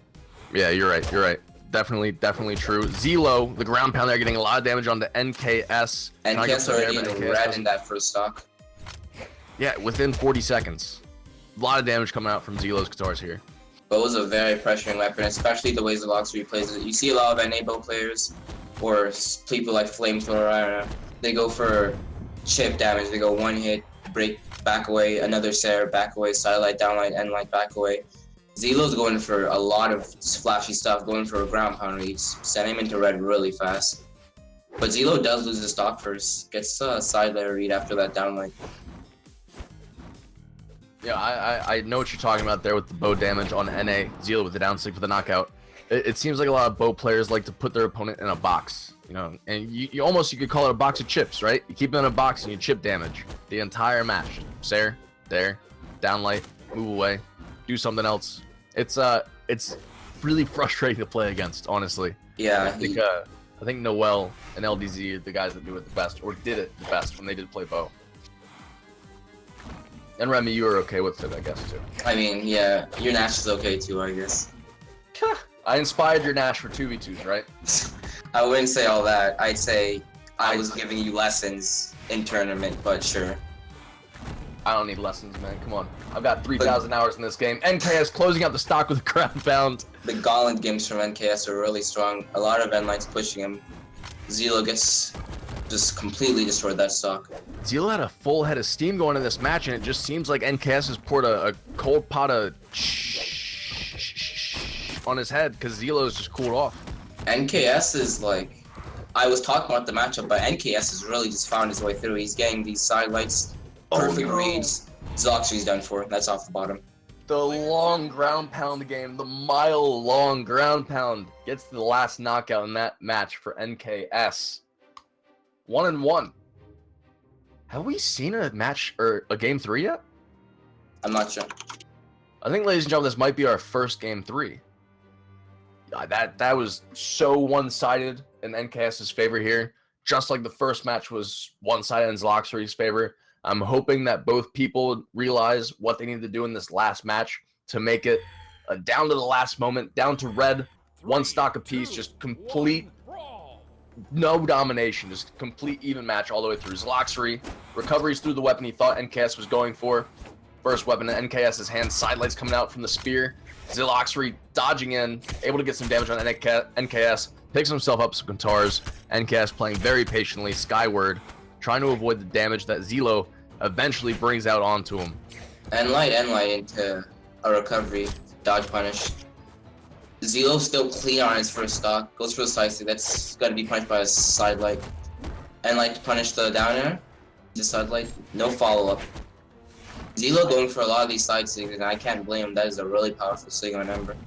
It would kill from this point. NKS is in kill percentage for that side sig, especially from mid stage. NKS racking up damage on the gauntlets here. Zelo needs to find himself a weapon. I like that he didn't go for the ground pound on top of NKS. I don't think he ended up time to hit. I think NKS could have definitely gotten a nair out in time. Zelo with a nair of his own, sending NKS skyward. One kill though, pretty high, but the damage is worth it. I think another one of those would kill NKS, but he doesn't need it. The side stick sends him off. He's not dead, however. No, but that is a hugely damaging sig, and another one. Another one would just end the stock right there. It's a very useful sig. I like the sig. It bounces you up, picks them up with the wolf, sends them the first arrow. I wouldn't call it a bad sig at all. It's a really nice sig too. Right. It also has that misleading hitbox, right? You think the wolf is the majority of hitbox. Yeah, you think the wolf goes past you, picks you up. Yeah. It's definitely. I'd call it a good move. You're not gonna say it's bad. I'm gonna say it's good. I think it's alright. I would honestly call it a really good sig. Both of them are side sigs, very good options. 2 minutes in the match, ladies and gentlemen, we have both players into 2 stocks. NKS finally finding Zelo's first. Zelo needs to get back in and get some damage on NKS here in the stock. NKS going high with the gauntlet nair, not quite hitting it. Zelo with the bow, returning damage, getting NKS into the orange. And NKS with a Z, dodging up and bouncing his head onto the bottom of the platform. Zelo closes up with the bow there, says, no, you can't get back on. Completely denied and stuffed NKS, sacrificing almost his second stock. Zelo now with a comfortable lead. I hope he plays it slow. I hope he tries to go for just consistent damage, 1 or 2 move combos, and just plays it slow. But perfectly played from him. N-Light chase dodges down, reads the come up, down sig. He still has a chance to win this. That he does, Zing, getting an assisted Z, whatever you guys want to call it, but then getting a quick Gimp, a quick KO, it just evened everything up in the world. Karmas are even, universal balance is had. We got a monk man versus an elf woman. We'll see who comes out on top. Bow versus gauntlets here. Zelo still firing these bowstrings. Sarah sending NKS wide to the right. Zelo looking like he's trying for another side sig. He does try for one, doesn't quite hit it. NKS always chasing high with those nairs. Zelo kind of fishing for these side sigs at this. I think he's got tunnel vision on side sigs, man. I was playing League with Burthen last night. I got tunnel vision on Alistar playing Ashe, and I got destroyed in jungle. Zelo trying to go with the jungle wolf. I'll be honest, I've never launched League of Legends in my life, so I can't tell you what any of that means, but I feel like it really defines what's happening right here. It does. Precisely, it defines it perfectly. Defines it perfectly. Shout out to my sub defines, cool guy. Zelo, down sig, not making contact to side air, punishing the side light of NKS. Zelo on edge now. Any of their sigs, but NKS is also on kill percent from a lot of bow moves. Wow. Zelo finally able to close it out with that dare over edge. NK, I was really hoping for Zelo to win. Of course, I got some favoritism towards my boy Zelo. Shouts to Zelo, but NK could have closed that out, I think, 3 times with the gauntlet recovery. I'm really kind of upset with that. NKS could have won that. After that Zelo bow side sig, he was right behind him. That was an easy gauntlet side sig off the stage. Mm-hmm. I feel the same way. I feel like there was a few opportunities that NK just didn't capitalize on, but hindsight is, 2020, right? Looking back, you're like, I could have done this. I would have won. Yeah. In the moment, you miss things, right? I'm sure. Do you look back at your own replays, Remy? After I watch the stream VODs to listen to the casters, not to watch me play. What? Just to get some confidence boosts? I mean, I just like, even if they're like bashing on me, it's nice hearing what they're saying. That's an interesting perspective, man. But for those of you who don't, just watch replays for commentary, watch your own replays. Look back at those things that could have won you the match and things that lost you the match. Those are important things to look for to make yourself better. Watch replays, see where you mess up. Remy doesn't do it because he's just too good, but you I'm should a do god, it by the way. until you're on Remy's level. Godlike. Godlike Remy. You probably can't be on my level, but if you do manage to get that close, I guess, but... So, into the next match, ladies and gentlemen, we have Cedero, I think is how it's pronounced properly, not Cedero. Cedero? Cedero, guys. Cedero. Cedero and Chidori. Chidori. It's Chidori. Like from Naruto, Chidori. Is that Sasuke or Naruto's move? Sasuke. It's Sasuke's. What's Naruto's? Blue orb. I don't watch Naruto. I just played the game once, and I only play Sasuke, so I know it. Ninja Storm? Yep, 4. Naruto? 4? I'm basically a god. Yeah, I'm basically a god at it. Did you win BCX Naruto too? I wouldn't say I won. I'd say You're going to win. You're going to win. Yeah, let's go with that. Let's go with that. Ladies and gentlemen, jumping in with Cedero and Chidori here. We have interesting picks coming out. We got a Kuron of Val, the 3-letter gauntlet characters. I'm excited for it. These are pretty good picks, both of them on gauntlets. Both players with a black color scheme. I think the black color scheme on Snowman Core looks really, really clean. I like it a lot. It's not bad colors. Not at all. And with the mittens, man, the mittens filled with rocks, that's an intimidating thing right there. Getting a huge combo out. Cedero getting a lot of damage on the Chidori. Chidori deep in the red, and the dare! Catching Chidori falling down. Chedero's doing a ton. Cedero ending that stock almost as soon as it started. 40 seconds. Scythelight recovery takes him out. That's a great way to start a match for Chidero. Chidori needs to bring it back here with his sword if he can. Now's the time to do it. Chedero's already in orange, so if Chidori can play this right, he can get the quick kill. But what Cedero should be looking for now is that damage. Just don't over-invest yourself, just get a bit of damage, don't lose your stock too fast, and you'll be able to get the lead. Cedero playing on the edge, playing safe, going for downlights as Chidori's going high on the wall. Chidori back on the stage, but Cedero, unmatched aggression. He's just going in as much as he can with these gauntlet moves. He also baits out a down sig, but Chidori doesn't fall for it. Cedero just casually getting back to the map after Chidori chases him down there. Cedero playing, I think, the best mental game we've seen all day.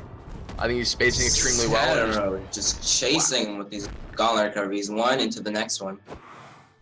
Extremely, extremely great mental play from Cedero. I think that hitting 2 recoveries is an awesome way to mix things up aerially. If you miss your first one, your opponent's not going to be expecting a second recovery. Cedero there. But that's the thing with it. He didn't even miss. He hit it, just turned around, hit the next one right there.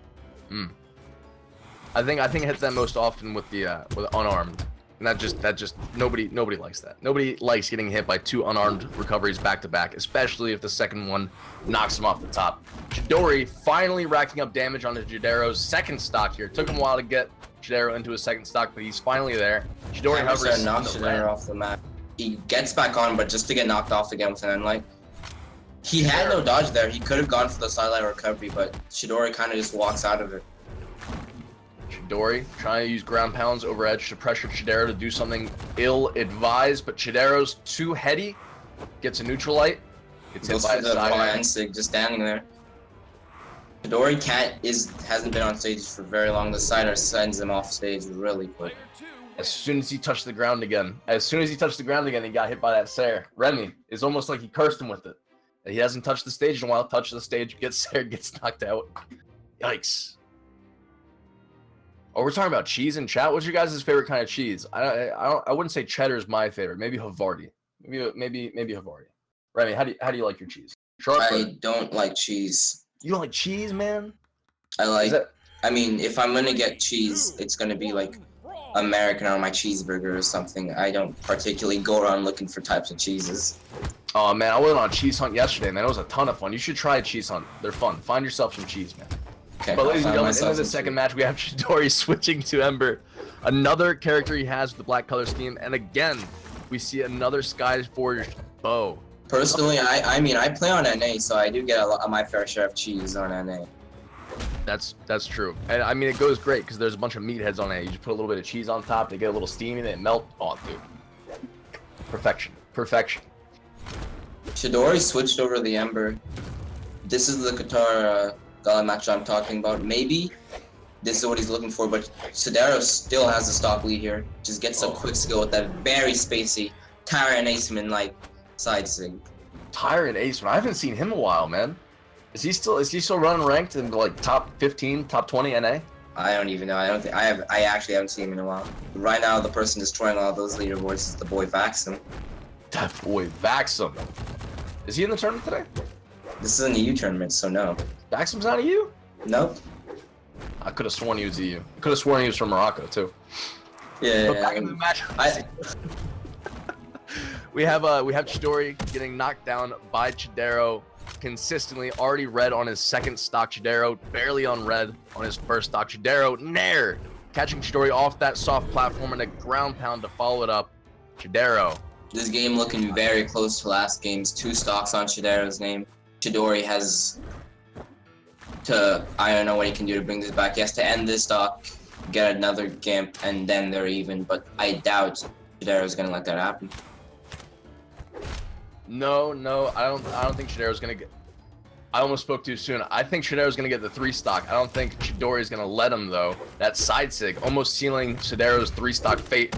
Neutral sig almost hitting Cedero. Yeah, he dodged right into that. I was so close to hitting. And like sending him so far, he's so damaged. He's nearly in that scab red percentage we see so rarely.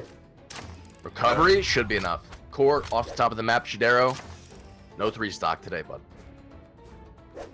Chidori with the bow is going to have to struggle here if he's going to bring this match back and extend his set to 3 matches, give himself a chance to ride the upper bracket just a little bit further. But Chidero's like, nope. Punish the dodge and that sends him straight down. And that's a JV very convincing 2 stock twice, 2-0, 200 damage above him. It's a very convincing set from Cedero. Yeah, and you know, that kind of fits Cedero having that Gimp God tag, that clan tag, because I feel like that neutral stick at the end there was kind of a Gimp, but not really. Doesn't matter, ladies and gentlemen. 2 stocks twice from Cedero. We have our next match between Underworld's Stimpy. This is gonna be a good match. All right, so now we're looking at players I actually do know something about. We're looking at Underworld Stimpy and Scythelight. Scythelight's not a name I'm familiar with. Can you enlighten me on his? Scythelight played Scythe when it came out. I don't know if he plays it now. Well, on Bryn, maybe he's saving his Scythe back, or maybe I don't know. Match 2. I haven't seen his Bryn, but I do know he played Scythe when it came out. Dobrin was really like impressed with it. If you impress Brain, that's high praise. Stimpy picking up the Cassidy pick. I like the Cassidy pick. It's not bad. Just play Cassidy, right?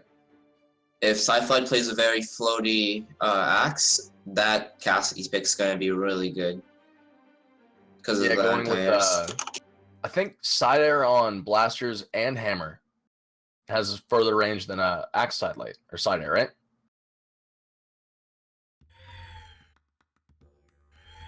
Three, two, one, brawl! I have no clue what you just asked me, by the way. Cedero, priority. Guns, hammer versus axe.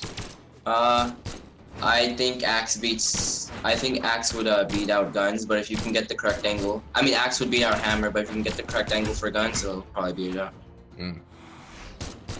Now, I don't play guns often or well, unless I'm playing Thatch, but I'm pretty sure that angle is hard to find against axe, isn't it? If you're coming downward, you can and your hitboxes are out for longer. If you can just have them throw theirs out, and you go on yours, you'll probably make it out. So I like finding a bunch of spear damage, sending Stimpy into the orange and off stage. While I want to point out how Stimpy recovered there. Stimpy used his first dodge very early on, and after his gun recovery, which has a huge active time, was used his dodge again to get back safely. Even though Scythelight took a stock almost without taking any damage, Stimpy played well off the edge.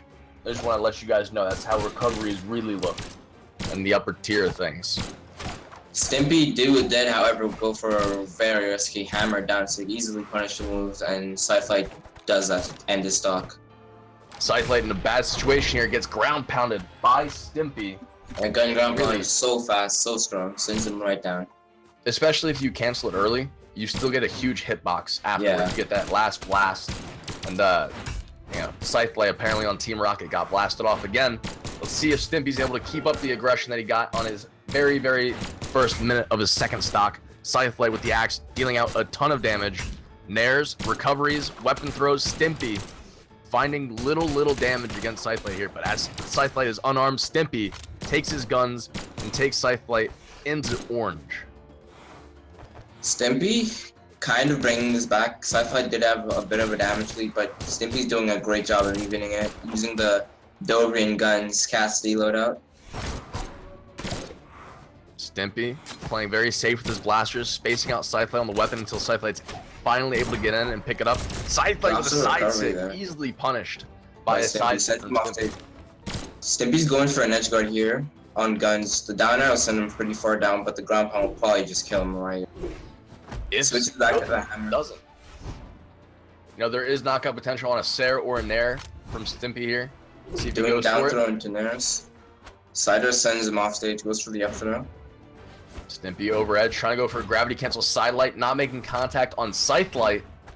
I didn't really see what he was trying to do there with that up throw. I feel like if he just went down in recovery, he would have gone the same. Stimpy trying to get a Sarah over Scythelight. Traces back with the recovery. The recovery sends him right off the top. As we go back into this, Stimpy sticking with the guns against Scythelight. Scythelight go for the gravity cancel instant, which is easily punished by Unlight Nair from Stimpy. Grounded spear recovery sends him up.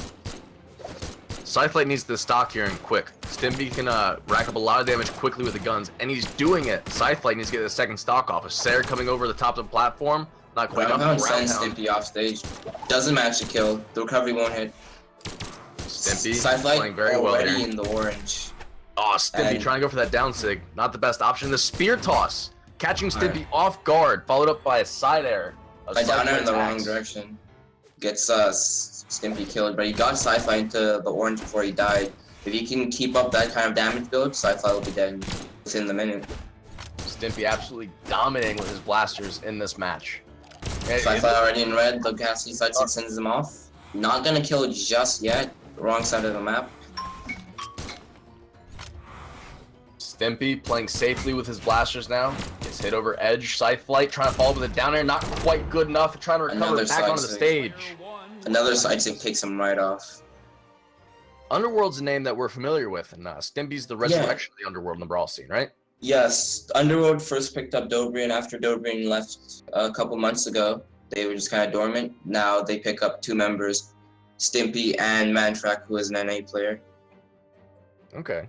I thought Mantrak signed with Fable. No, he's with Underworld. All right. But Stimpy Two great switching to players. Tori, completely different kind of pick from Cassidy. I think he's doing that because of the beginning of the last match was definitely in Scythelight's favor. Scythelight's staying with his brain. Maybe he can find something in Stimpy's Tori that'll make it work for his favor. Possible. Now, ladies and gentlemen, I think it's funny that we've seen so many players stance their character to have Bryn's base stance. We see Scythelight here using a deck stance. I think it was a deck stance on his Bryn, just abandoning the 5s and the 7. But going into the match, we see Scythelight again with the opening damage. But Stimpy, they're looking for these spirit arrows. Maybe one of them can find a gimp. Stimpy bumping his head on the platform. Scythelight not able to follow up off of that though.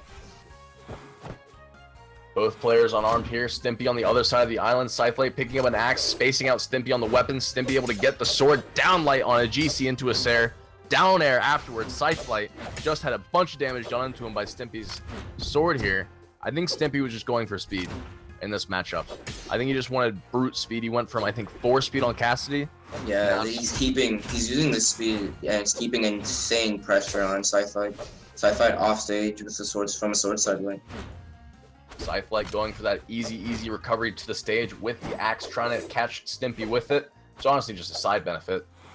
Stimpy, gravity cancel downlights, trying to hit more of those aerial combos that look so fancy. A side sig off the island won't be enough to knock out Scythelight. Charging it down, sig. What Stimpy's looking for here is he just needs the kill at this point. Any more damage he gets is just a waste. And as I say that, he gets the kill off the top of the recovery. So you're talking about kill efficiency there? Yeah, he got him to deep red while he was still in orange. He got to red before the stock was over. And he did manage to get a side stick, but it did bounce off. That spear ground pound is going to spike straight down and give Scythelight the option at ground pound. Stimpy is down. Scythelight didn't take too much damage to that stock, and it's sort of even. It's pretty even here going into the second minute of the match. Scythelight catching a nice gravity cancel downlight into a Sair, and a neutral sig to follow up the combo to weapon throw. Scythelight. Another neutral sig. Scythelight just with the dodge reads. Stimpy still alive. Scythelight did a lot of damage there. He seems to be having some lag issues or something. You know, maybe it's just I think it's just John's, honestly. Like, after you get destroyed like what Scythelight just did, you gotta come up with something though. Well, honestly, waiting on the edge there, if Scythelight isn't going to approach him, Stimpy might just be, letting that hot momentum that Scythelight built up cool off a little bit. You just had that huge string. Maybe he just needed to collect himself and let Scythelight cool off. Well, either way, Stimpy has a gap to fill up now. He has to end this stock and not take too much damage so he can bring back the next. But as I'm saying that, he's already getting knocked into the orange while Scythelight is the whole stock ahead of him. Stimpy with a sword next to the island. Definitely have some good potential there. Scythelight going for a side sig in the wrong direction. Stimpy capitalizing, getting a lot of damage with the sword. Going high. Stimpy is unarmed, trying to get Scythelight with a grounded recovery, not quite getting it. Scythelight playing carefully, jumping and dodging just above Stimpy's head. Scythelight again with the move in the wrong direction. Scythelight has done a good job of keeping this consistently close. Even if Stimpy manages to take the stock, well, he's not going to, he's dead. But even if he did manage to take that stock, he probably wouldn't have taken the next one. Scythelight kept playing as consistently as he was. Right, another game 3, ladies and gentlemen. Scythelight eking out a little bit of extra room in this set against Stimpy. Honestly, if I was going to guess who would have won both matches, I would have said Stimpy. But Scythelight definitely proving me wrong here with his level 52 Bryn. Stimpy reinstating his Johns. He needs to restart his router, he says, but I know that's just code for I'm Johnsing, and Scythelight is a god. Definitely. That's definitely it. Especially that end part, you think Stimpy's just typing in some chat somewhere, God, this guy Scythelight's a god. Yeah, that's... I can message him right now, and when I get back, this guy's insane. I don't know what to do. Remy, help me. That kind of stuff. Remy, help me. Remy, what would you tell him to do? What would you tell him to do? What would I tell him to do? I would tell him this Bryn pick, right? This axe and the this axe and spear pick, I would say pick weapons that counter that pick. I can't think of what weapons those are right now, but you pick those weapons and you honestly have a pretty good chance. Well, right Remy, now. I found myself in a teaching position right now. I can teach you something. All right, go ahead. Counterpick to spear. Spear. Wow. There you go. He did play a Tori last game. That is spear, but He focused mainly on his sword, though. yeah, he did. Maybe you're right, defensive. Maybe an Ada pick. That axe might do a lot of damage to Stimpy, but I don't know. Let's see what he comes. He's coming back right now. Let's see what he goes with. I honestly hope he goes with Bryn, to be honest. I love mirror matches, and if you're talking about Johns, man, yeah, a mirror match in a tournament, I know you're familiar with that after yesterday. There were some pretty fun games, I'll be completely honest. But as Stimpy gets back in here, oh, sorry, that was Machèèèté. Waiting on Remy. Underworld, Stimpy blaming his Swedish internet. I heard Sweden had great internet, man. What's he talking about? I don't know what he's saying. Stimpy back in the lobby with the Frost Clan tag. I haven't seen that in a while. I mean, Scythelight is in Frost, so. Oh, so it's an EU thing now. No longer an NA thing? Yeah, they went from both regions to just being EU. Gotcha. Huh. That makes me think back to the Inertia days, man. Underworld, Stimpy going for the Diana this time. Stimpy has a lot of high legends. He plays a lot of characters. Yeah. If I'm correct, he has the highest overall legend level. If you look on Legends page, from what I know, what he has, it's like 1,200. Wow. Around there. That's impressive. I wonder what his playtime is. Do you know off the top of your head? 2,000 hours about. But I'm at 4,000, so I'm at 4,000, and I have like 1,100. I mean, yeah, legend level. So yeah, he's at 3K hours right now. God, I need to brush up on my character levels, man. You know, I have almost everybody level 20. Almost there. I'm almost there. Jumping into the match, ladies and gentlemen, Scythelight is the first. Ticket damage with that neutral air. Quickly, Stimpy's able to get himself some blasters. We saw him play very well with Cassidy's blasters in the very first match of this set. We'll see if he's able to bring back that same steam with a Diana pick.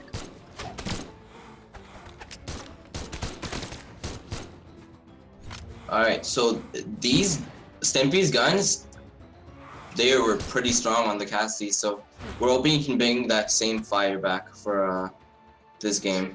Stimpy going up with a gravity cancel taunt saying, hey man, again, my Swedish internet. Yeah, Stimpy just getting the pre-Johns for when he loses, you need to know why he lost, you know? Well, he lost because, you know, Scythelight outplayed him. That's the gist of things, isn't it? It's normally how things go down. That's how I remember it.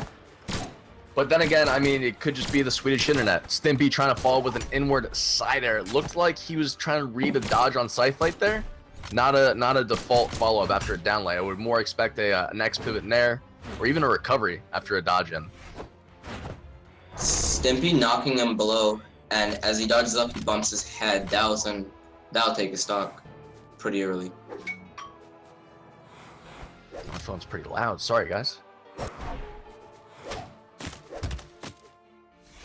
Stimpy holding on to his first stock here against Scythelight.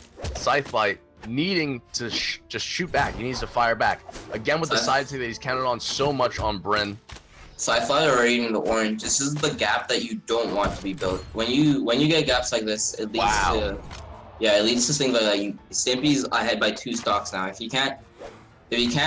If Scythelight can't find a lot of pressure or a lot of games here, he's probably already lost the game. And Stimpy just continuing with the pressure. Gravity cancels down like to Sarah and Tenlight, just chasing him around the stage. So Scythelight throws him off with an N-Light, but it definitely won't be enough to bring this game back at this rate. No, not at all, especially since Scythelight's only been able to put out about 200 damage in this, like, minute or 2 minutes here. The N-Sig completely canceling out Scythelight's ground power, and Stimpy gets the 3 stock. Absolutely terrific bow gameplay from Stimpy there. We saw 2 knockouts for that neutral sig. That's not what I expected in that match whatsoever. I completely expected Scythelight to at least get Stimpy into his last. I expect a more even game there, but I guess that's all we're going to be getting from that. It was more played by Stimpy. Stimpy was just trying to hone in on exactly where he needed to be, and Diana is where he needed to be. The guns and the bow just did amazing things for him against Scythelight. Scythelight had no answer for it. So jumping into the next set, ladies and gentlemen. We're looking at Addymestic. A well-known name in the part of the community. Name. Second place in BCS Summer. Top 5 in Combo Breaker, if I'm not wrong. Top 5? 5th place, yeah. He's been playing for He's definitely on the stage there. Yeah. And he's been playing this Val for like ever. Level 44, one level above Cassu's Val, Casuu in the Brawl League clan. So, we want to have him win, of course, to bring one for the home team. But that'd be interesting. Yeah. That'd be interesting. The stance coming out from Casuu. Yeah, Addymestic not using a stance, but I mean, I don't think it matters too much on this. I'm just thinking now, are Val and Lucian that close on stats? Basically, it's like take away 1 speed from Lucian, give it to the Force, and that's Val. Addymestic getting the first to get damage onto Casuu here. Both players picking up swords as their first weapon. Addymestic spacing well. What is that? The Dragon Slayer Valskin? Yes. Dragonborn? Yeah, it's from the chest. Gotcha, the Dovahkiin chest. Alright. Casuu hitting a neutral sig there.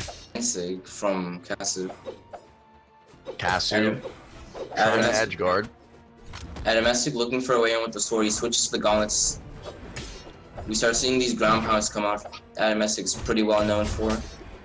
Raw side sig. That side sig. Yeah, that's something that Steve Nader and part of the Creed would have relished to see. I know they're both big fans of the side sig on Val's. I'm not gonna lie, that's top 5 sigs of the game. Is it really? Honestly, it's a really good sig. What's the best sig? After the side sig. Alright, best sig in the game is definitely Ada Spear side sig. You think? Honestly, like look at that sig. It's like the fastest one probably. I thought honestly when you said Ada, I thought you were gonna say neutral on Spear. No, side sig on Spear. That thing's insane. Good hitbox. How do you feel about Nash's side sig on Hammer getting nerfed? On Hammer. I mean, I haven't looked at the new hitbox, so I have no clue what the nerf does, but I feel like it was probably needed considering it was pretty good. Yeah, he used it a ton in 2v2s, man. Oh, it looked a little spammy, honestly, man. You do what you gotta do. Opinion. Back into the game, Addy has taken off the stock and put Casuu into red, just losing his stock right now. Casuu trying to build some damage with these gauntlets. Can't find any long strings. And the gauntlets are knocked out of his hands. He's able to get another set there as Addymestic's knocked away with a neutral there. Casuu getting a lot of damage in, but the neutral sig was just not the right follow-up. Addymestic getting Casuu very close to the kill box and the side air. Chasing him in the air, gets a downlight recovery side air into an arm side air to get the kill. Great move. Casuu picked up a sword immediately going for an endlight. Casuu on the back foot here, getting a side sig on Addymestic. He needs to get the stock early, otherwise he's going to be at a huge deficit in the final stock matchup. Casuu with another side sig, not quite enough to catch Addymestic. A neutral air punishing the ground pound. Casuu playing very calm here, getting most of the hits on in recovery. Not in the sweet spot though, not quite a knockout. And the side air, still not doing it for Casuu. I feel like at this rate, Addymestic, like look at this is exactly what I was talking about. Addymestic finding these big strings, already getting Casuu into orange with 1 dodge punish. Addymestic went all the way to the right side of the stage to get that weapon. I kept on expecting him to turn around. Side from Casuu takes off the knockout. But it might be a little too late for him. He's already in red. Anymore, it's just take him into deep red and they'll end the stock. We'll see. He's been around that damage for a long time. Addy really hasn't gotten too much damage on a Casuu in the last minute here. So unless Addymestic really picks things up and gets the momentum back that he had in the beginning of the match, I think Casuu does have an opportunity here. We already see that he's knocked Addymestic into deep orange, or deep yellow rather. The recovery is gonna knock him into. He's gonna keep him about the same health. That side sig right there, knocking him off stage. He didn't go for the edge guard. The sword recovery hits him. Another side sig doesn't kill just yet. Misses the weapon throw. He went for the unarmed sir. Misses that too. Finding his own side sig. Game's looking pretty close again. Anyone could win at this point. Another side stick from Addymestic, this time on sword. Casuu. Another sword side stick comes out from Casuu. Side light from Casuu trying to follow up with a nair or neutral sig. Addy went for quite the hit. downline recovery there instead of the stair. That would have been the end of the stock. But Casuu still living another day, gets the side air, gets the recovery. Game is looking really close now. Addymestic dodging the side sig from Casuu. On the edge now, Addymestic missing that recovery. Casuu with the sword again, dodging through the sides from Addymestic. Oh man, which side sig is gonna finish it? Sword side sig. The recovery kills him from the under the stage. An extremely deep recovery from Addymestic's gauntlets for the knockout against Casuu. An extremely even match damage-wise, a 12 damage difference, a single hit difference. All right, Casu's controller disconnected. That's apparent. That's definitely why he lost the game. Casuu is just such a god. So we're gonna give him a second to plug that back in. And restart the client and maybe his router too. Yeah, Swedish Just to make internet. sure everything's up to snuff. Moroccan internet. It happens. Casuu played well in that match, I think. A 12 damage difference against Addymestic, someone that's heralded as one of the better players in the EU. That was a good showing. We'll see if he can change a couple things here. With that, how that game went, it's definitely possible to say Casuu could take this next one. I would not be surprised. Well, and if his controller disconnected and it was still that close, man, he probably switched over to keyboard halfway through. It's a difficult switch to make in a tournament mid-match. But jumping into the second match, ladies and gentlemen, like Remy said, Casuu definitely has the opportunity to win. I'd look out for side sigs, I'd say. I think that's the dangerous thing in this matchup. Side sigs, 100%. Definitely. So where would you place Val's sword side sig if the gauntlet's side sig is top 5? I don't know where I place that, honestly, but it's definitely not a bad sig. Well, it's got the versatility that a lot of SIGs don't have, and the fact that it can have 3 different outputs, right? Yeah, because I'm totally going to use the wall one, dude. I'll use the wall one all the time, man. I use the wall one all... You don't use that one? I never use that one. Dude, it's great for punishing gauntlet ground pounds. It's terrific. Doesn't clash ever.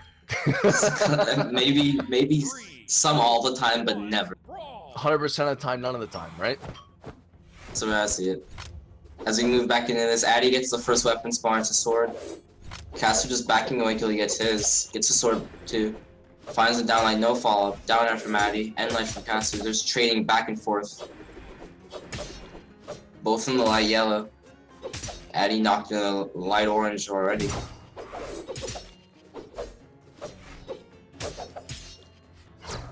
Casuu knocking Addy into orange. Goes for the side sig, trying to end the stock already. Well, that just goes back to stock efficiency, like you were talking about earlier. If you get your opponent into red, go for the kill move.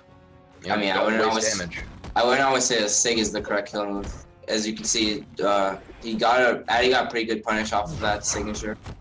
A lot of gauntlet damage did result after missing a signature. Addymestic charging that side stick. Casuu not walking. Casuu with a very optimal punish there. It's the downline take, gravity can't stun stick. True combo takes him off the top.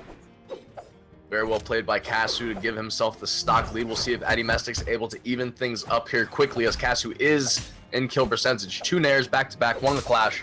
Not quite enough for the knockout. Gravity cancel, downlight. Recovery missing, side air. From Addy. Another one, keeping Casuu off the stage. Casuu not able to get back stocks, or even Addymestic only has a little tickle of damage on him going into the second stock here. And like from Addymestic, goes for the ground pound, but it's beat up by sword recovery. The downer finds the stair, goes for the downline nair. Nair misses, but he does get a recovery after it. Downline stair, he's just keeping Addy off stage with these sword moves. Side light, applying a lot of pressure with the sword. It's just like the first stock, a lot of damage from Casuu onto Addymestic, but Addymestic just doesn't seem like he's perturbed at all. He's able to counter it all back before his stock's over. They're back at even damage again.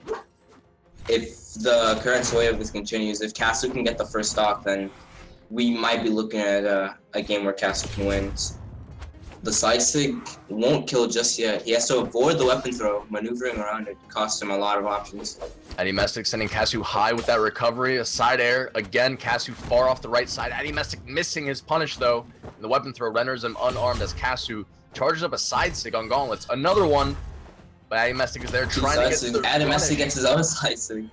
I was so hoping that Addymestic would dodge behind Casuu and get the downlight that he was looking for into the gravity cancel neutral heavy. But no dice there. I thought it would have been neat to see a mirrored punish to even things up. Addy currently winning on the damage trades. A lot of Gauntlet moves comes out. A ton of damage on a Casuu extremely quickly on his last stock here. Continuously getting these Mike Tyson endlights.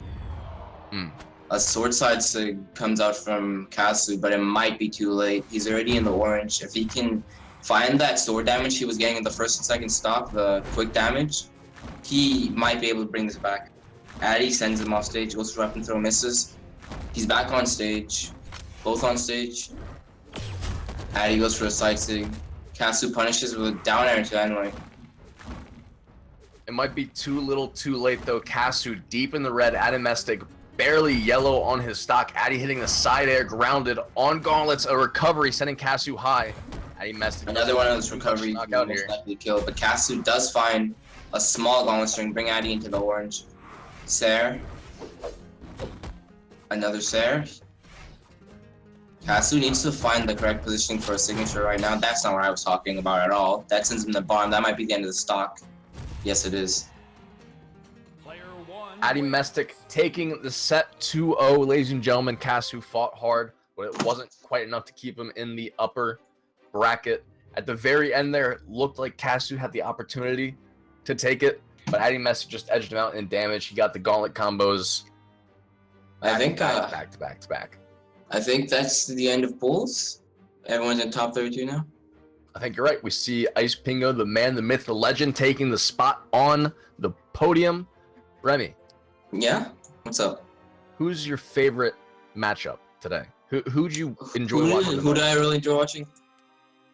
I want to say the Zeloxory NKS game. Those were really interesting because I hadn't really heard of NKS, but I had heard of Zeloxory, right? And I'm not gonna say Zeloxory is like God, but it was really close, and NKS was about to bring that one home. But I wouldn't say Zeloxory is bad, right? I mean, yeah, Zeloxory is pretty good. That's why I was really surprised. That was one of my favorite matchups as well. I thought that was a really cool matchup. And this last matchup, I like the side sigs, man. They're flashy. Yeah, I like them. They're good. The sword play in this match is pretty interesting. Watch a lot of back and forth action here. But ladies and gentlemen, we will be transitioning into top 32. Top 32, man. That's going to be so hype. I'm going to be watching. I'm going to pop myself some popcorn, take my dog on a walk. Maybe she's a little bit antsy. But Remy, thank you for casting with me today, man. Thank you for having me on. Brawl League, thank you for hosting the tournament. Thank you for inviting Remy and I. We'll be going on a quick break, I think, before top 32, ladies and gents. So stick around. Top 32 will be starting after a short break. You'll have Froned and part of the creator, I think?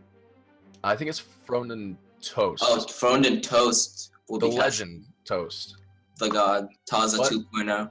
Remy, where can they find you, man? Where can they find me? You can find me on Twitter at TBRemy or on my stream twitch.tv/TB_Remy. I stream every once in a while, once every 2 days or something. Is that true? Watch me in tournaments. Watch him win tournaments. Watch me win tournaments, yeah. Ladies and gentlemen, you can find me at Defensive Games, twitch.tv/defensive, or on YouTube. Find me there. I'm social. I do the things. Defensive does. I hear he streams, has a sub button. Make sure you sub to him, I guess. I don't know. That's a pretty good idea. I think Remy subbed me yesterday. I appreciate that, Remy. Thank you, man. I can't sub to you if I don't follow you, Defensive. I knew he was going to bring out something like that. But Brawl League, again, thank you for having us. It was a lot of fun today. See you guys so much in the next fun. one. Thanks for having us on.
Hello and welcome back, everybody. This is the Brawl League Masters qualifiers, round 1.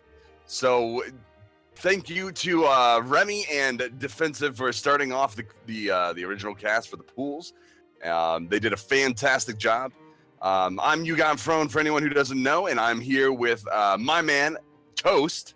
What's up, everyone? How we doing tonight? Today? It's kind of the morning, I guess. Well, depends on where you're living. Yeah, well, I guess afternoon, potentially, if you're in some of the European time zones. But for us, 10 a.m. It's very early. Yeah, pretty much. I mean, we just woke up not too long ago.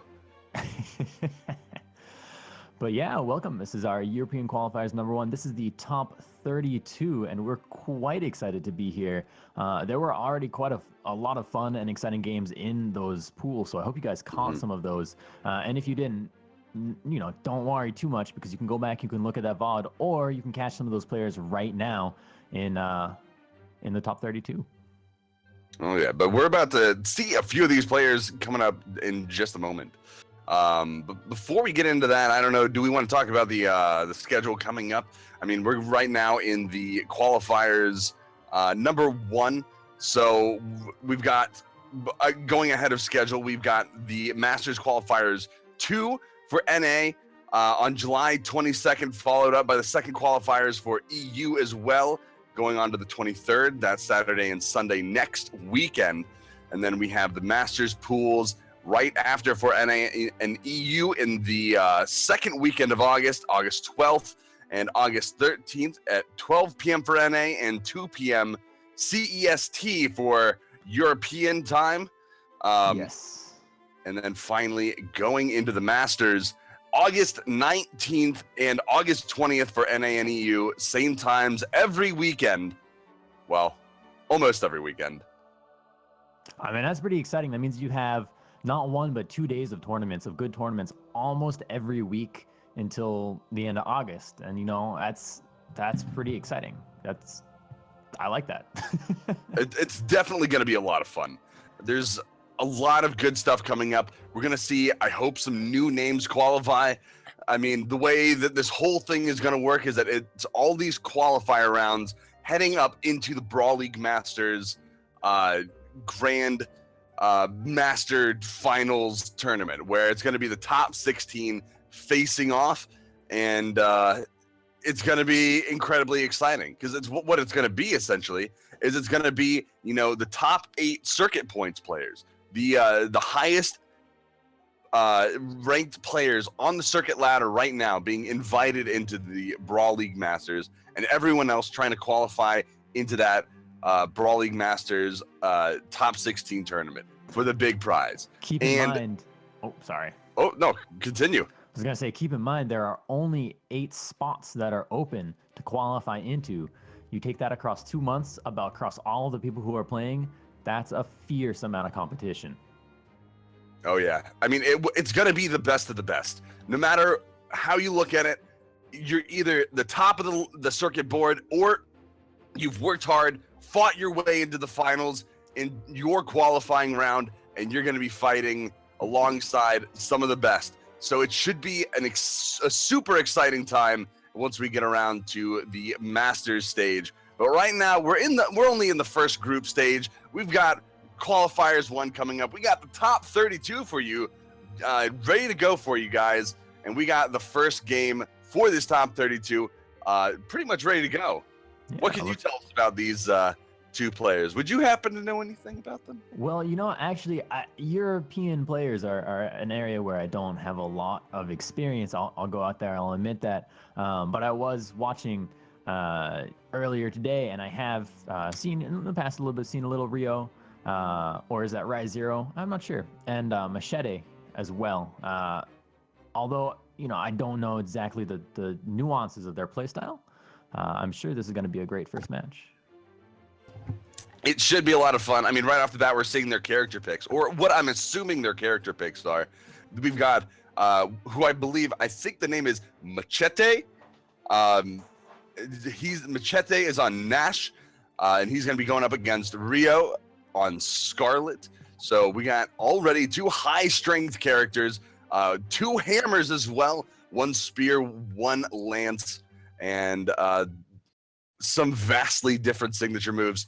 So it should be pretty fun to watch both these players go at it. It's going to be a lot of high damage coming out of these guys.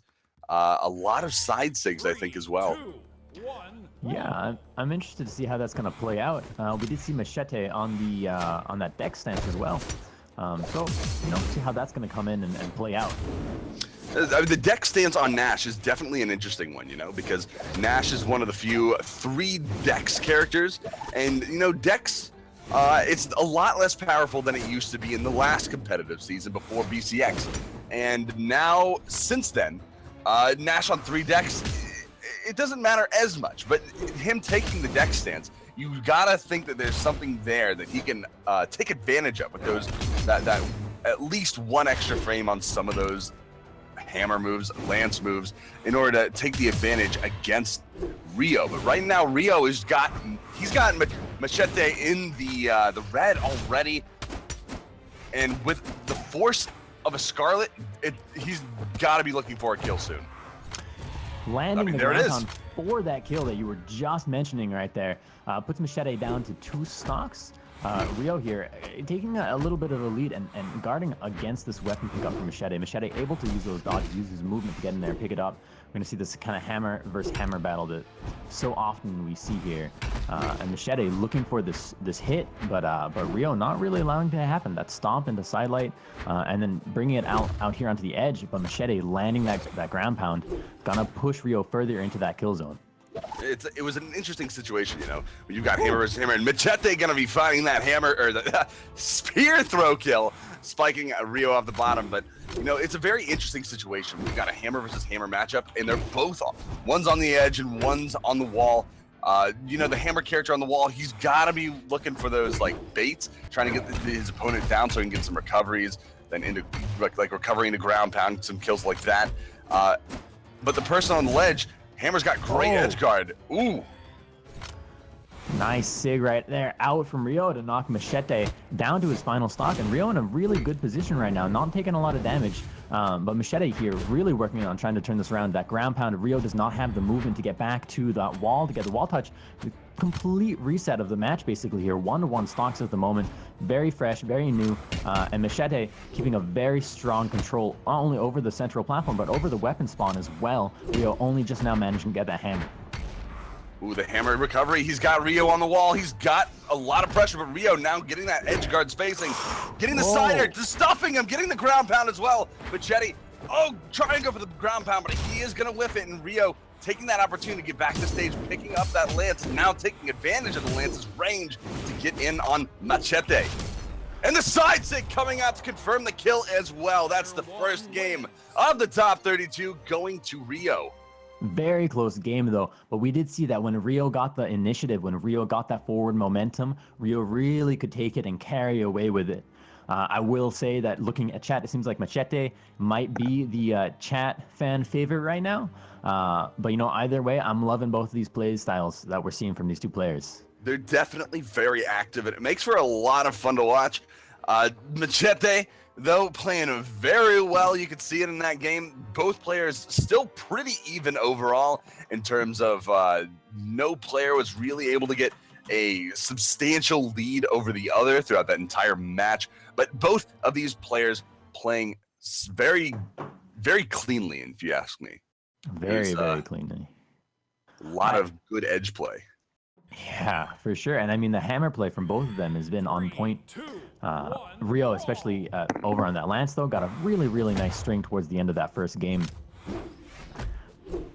We are going to see Rio here with that first weapon pickup. Machèèèté quickly picking up the hammer on his own, trying to even up the damage here. But Rio being relentless with these stomps, followed by the sidelights, down sig out from Machèèèté. Both of them not going to hit Rio as Rio moves and maneuvers around them.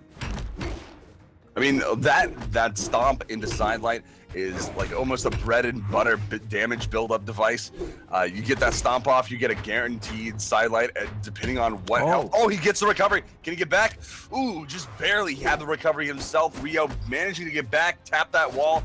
Now he's back on stage, and they're both, it's neutral game. They're both looking for hits. And, with Hammer, like you see it right there, it only takes one to get that successful edge situation. 2 to confirm the kill, especially on Shipwreck Falls. Yes, very small map, very easy to use those side airs to get in there and punish your opponent. And that's exactly what we saw. Rio here kind of banking on this lead that he's been building, banking on this advantage, you know, not taking a lot of damage here as Machèèèté looking for a way to get in, way to break into Rio's defense. But Rio with his lance is just, the hitboxes are there, the movement is there. And then Machèèèté with the ground pound. Oh, Rio got Rio down. He got so greedy with that move. He did such a stylish chase dodge into reverse nair with the lance right off the edge to try to catch Machèèèté out, but Machèèèté, you gotta give him some props for that. He didn't blink for a second, just went straight for the ground pound and confirmed the kill out of nowhere. It was, such a great whiff punish on his part. Gotta give it some credit. Oh, double side light, or double side air, gets another one. Oh, triple side air. Oh, goes for the ground, the down sig. There's the unarmed recovery, but the weapon throw, Machèèèté knocking Rio down. Rio picking up that lance. Machèèèté on the edge, gets hit by the down sig. The weapon throw, Machèèèté moves above it, recovering up high, use the weapon throw to keep Rio away. Side air into weapon throw. We're gonna see Machèèèté try and push the lead here with the ground pound. It's gonna confirm the KO onto Rio. Rio down to his final stock. He's looking real good right now. He's got an entire stock advantage. He's in the red. He's looking for that stock extension. Get as much of this out as you can, just in case Rio does manage to take that second stock off of you. And that's what he's doing right now. Looking for these side lights, side airs, everything he can to get this damage buildup. And it's not going to matter. It looks like Rio's got him on the edge. Ooh, the weapon throw, but it's not going to be enough. He doesn't make it back. So we're going to see kind of a repeat of that first game down to our final stocks, fairly close. It could go either way. Rio with that weapon, with that lance, has shown to use that movement so well to keep the opponent away, to keep Machèèèté away from being able to engage. And Machèèèté, on that spear, nice use of neutral airs into these side airs to push Rio away, keeping it a fairly even, very kind of neck and neck game at the moment. It's just right now, I mean, this is completely even between these two. Both of these players looking for openings. You can see Machèèèté playing around. He was using that spear, trying to get all around Rio, get him into the red, managed to land one down air. Rio right now covering that weapon, just barely missed the opportunity, but the side sig coming out from Machèèèté, confirming that kill, and that is the round. Machèèèté taking it down. We're gonna see a best of 3 here, and by that I mean we're gonna go to a third game here between Machèèèté and Rio. It could really go either way at this point. We're gonna see that same Nash pick out for Machèèèté. Rio keeping to that Scarlet, gonna stick with what they know, stick with what they've been playing, and folks, this could really go either way. Well, I mean, Rio still has a chance to bring this back, you know? I mean, just because he's down 2 games doesn't mean he's out yet. Or he's not down 2 games. He's what am I saying? It's even. For some reason, I had it in my mind that Machèèèté won the first one. Maybe it's just because there's so much hype for him in the chat. It's just throwing me off. It's that early for me, I guess. But we're warming up. Nuts. Machèèèté with the hammer, finding that first weapon, getting a little bit of good damage off with that side air. That's what, about 20-25 damage out from that hammer. It's huge. Rio with a nice string right there. Machèèèté turning it right around, doing a similar one back onto Rio.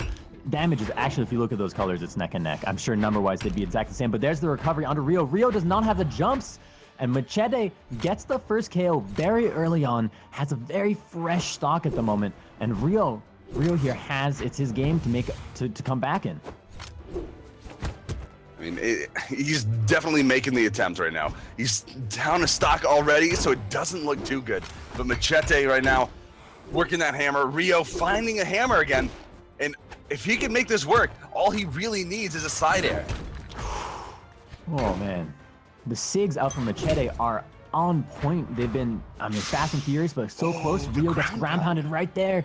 Machèèèté up 3-1 stock for Rio at the moment. And Machèèèté not quite in that kill percentage. A couple hammer stairs could do it. But Rio not looking so good for him right now. It looks like Machèèèté's got this in the bag. He's reading Rio out in pretty much every situation. It's just not looking good. Oh, Rio with the down sig though out of nowhere. Finally taking a stock off of Machèèèté. Still, he's got a long way to go. He's got to make effective use of Scarlet's damage building capabilities. Notice how Rio's staying back here and holding back. Machèèèté using the range of the spear to try and kind of maneuver around that. Rio moving in, anticipates the read, but the Sig right there for the KO. Machèèèté is going to take it and will advance to the next bracket. All right, he takes it down 2-1, and there it is. And it looks like our next players are already jumping into the lobby, but that was a fantastic way, if you ask me, to start off this top 32. I mean, you had a lot of fast play from both of these players, a lot of good hammer setups. You saw Machèèèté go into a lot of stomp combos, getting those stomps, sidelights, building up the damage very solidly throughout the entire match. And that is, I think, in the end, what allowed him to take the match over Rio.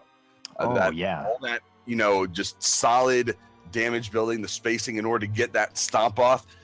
Like, he was able to consistently build up the damage throughout the entire match in order to, like, set up those, like, kill potential moments where he's got Rio in the red, and then he just sets it up again with another downlight, stomps into a side air, and just gets a pretty easy edge guard situation or a kill. Either way. Either way, exactly. It was just clean play, just all around super clean play that really allowed him to get in there and just take the lead. It does look like we're ready to move on into our next match here, though. We got RareX572 rocking a Koji from Innovation, and we got Cake from Reason Gaming rocking this Yumiko. Tell me what you know about these players. Well, Cake has been around for quite a while, yeah. And he's, I think, the newest addition to the Reason roster. Not necessarily super recent or anything like that, but the most recent of the players. You got RareX, of course. We've seen him before in some of the EU tournaments. Usually plays pretty decently, but not, I would say, one of the players to usually make it far into, like, top 8 or something like that, but we should still be able to see something good out of him here. Cake, I don't know the work he's been putting in with Yumiko. It's not a character I'm used to seeing him on, but it should be pretty interesting either way to see what he's been coming up with. You know, we saw some really good Yumiko play yesterday during the North American qualifier #1. Oh man, who was it? Who was playing Yumiko? And it was just the use of the spacing with the down sig with both the bow and the hammer, especially with the hammer, was just on point to give kind of a little bit of a lead in the game. Yeah, and just a little correction, I guess, chat pulling through and correcting me. Eramm was the most recent Reason player, not Cake, so thank you. Gotta do that for my boy Eramm. Feel bad, a little bad now about that. But anyway, we got the game going on right now. Cake with the bow. It's bow versus bow as both these players look for a lot of these aerial diagonal hits. Oh, Cake getting stuffed in the middle of his neutral sig. That down air from RareX just managing to find the connection. Oh, and Cake almost getting ground pound. Lots of ground pounds flying out on this edge game right now. Both of these players looking for the kill, and RareX managing to getting his. What? He just barely ground pound. He just barely found the ground pound, landing it on the stage. Cake wasn't. He was trying to find the wall touch just to get back in. Now RareX interrupted. RareX is going off right now, finding all the tips of these hitboxes to just outspace Cake on pretty much every single level. Cake finally finding a response and a side air. Just it's taking him one of Hammer's best moves, finding it just the right time to confirm a kill onto RareX, and RareX already has Cake in the red. I mean, RareX has just been popping off this entire game. As soon as he picked up that sword, he caught that side stick. Another one right there to knock Cake down to his final stock. RareX here on 2 stocks in a comfortable position, opting out for that bow. And we saw what RareX is capable with his bow on that edge play. I don't know if you guys saw just the pixel perfect movement to avoid those ground pounds, to avoid the recoveries and all of that from both players. Cake pushing RareX over to the edge again, not letting him dodge through, using that neutral light to push through, but RareX turning it around with that kind of classic, you could call it bread and butter, bow string. Cake turning it around, putting good damage onto RareX, getting him into the red. There's a stomp into the down air, knocks RareX up into the sky. Neutral air comes out, RareX avoids it. Pretty close right now, and there's the down air for the KO. Cake turning it around, bring it down to that final stock. Pretty close at the moment. I mean, both of these players, 1 stock left. It's yellow strength as well. And now, Ooh, RareX with the bow, Cake with the hammer. Hammer is going to be dealing a little bit more damage, but Bow's got, I want to say, a little bit better of a combo potential because you can get those down light combos, side light combos. It's got the diagonals as well. RareX to try to find those down airs and neutral airs to try to anti-air, but he finds the side light or the side air. Cake getting, he got recovery. And the down air. That's going to do it. He's going to go coast to coast, corner to corner. Take that kill. Wow. What a quick game, too. I mean, that was nonstop. It was head against head, bow against bow, and there was no moment of respite for either player. And we really saw RareX there kind of go off with that bow in that first stock and on that last stock. Like you said, coast to coast. I really like that. I'm going to steal that from you. Oh my gosh. What a game. Yeah, that was something I wasn't quite expecting, to be honest. I mean, I've seen both these players play in the past. RareX, of course, being a fantastic player, Cake as well, but RareX just turned it to 11 that game. If you have to ask me, that's RareX prime. That's the top level of RareX that we're gonna see. And if he can carry that all the way through, I think he's gonna be looking very strong this tournament. We're seeing out a legend swap here from Cake. Cake no longer going to be rocking that Yumiko over here on this Brynn with a little bit of extra defense. That puts that Brynn defense up to 6 at the expense of a little bit of force, a little bit of damage. But 6 defense is enough to really tank you through a lot of damage, even with bow, which has some pretty high force. I think this is going to be a little bit more expected out of Cake. I'm more used to seeing him playing Spear at the very least, and Spear being still a very strong weapon after the recent changes. So it should be, I don't know, maybe a different showing. It's a completely different character, of course. You're going to be seeing, a little bit harder hitting SIGs from Cake, not quite the setup signatures that you see on Yumiko. I don't think he can get back from that. It's kind of like almost like a mind gimp or like a miss button press or something, but that diagonal wall on Shipwreck, it's been the wreck of many players in the past because it never quite meets where you think it is. It's giving RareX a pretty large advantage stock-wise in this game, but we did see Cake right off the top of this game kind of pop off with a little bit of a spear combo, spear string. And although he swapped out to the axe, and this is the first time we're going to see him on axe today, we have seen Cake really turn it in, and the movement to avoid SIGs like that neutral SIG out from RareX, just absolutely on point. He's got, with the ground pound for the KO, Cake will even it up a little bit. I mean, he's not too damaged. He's only about that kind of 50% way, that ochre orange a little bit, still more yellow than orange. And Cake has done a really nice job of just evening this up and getting it down to 2 stocks here. It's all, I mean, Cake right now, he's just trying to get it back to even. He's got the spear. I mean, he's got to be looking for what? Neutral lights, down lights, side air pokes. Ooh, he's got the side light into down light, string off, and he's very nearly got the damage difference made up already. But RareX, manages to find the side air into weapon throw combo, and there's the ground pound for the finisher. Gets the read right as he goes for the ledge, and that is going to be it for him. And then he's got 1 stock left.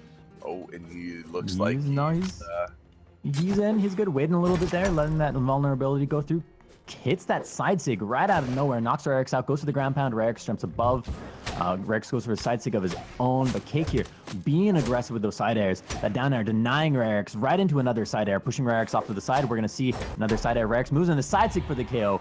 Very even right now on those stocks, on that damage. Yeah, that side sig coming in clutch for Cake right now to even up those stocks. Tries to go for a second down air, but it doesn't quite come out in time. RareX does find the punish there, and neutral air.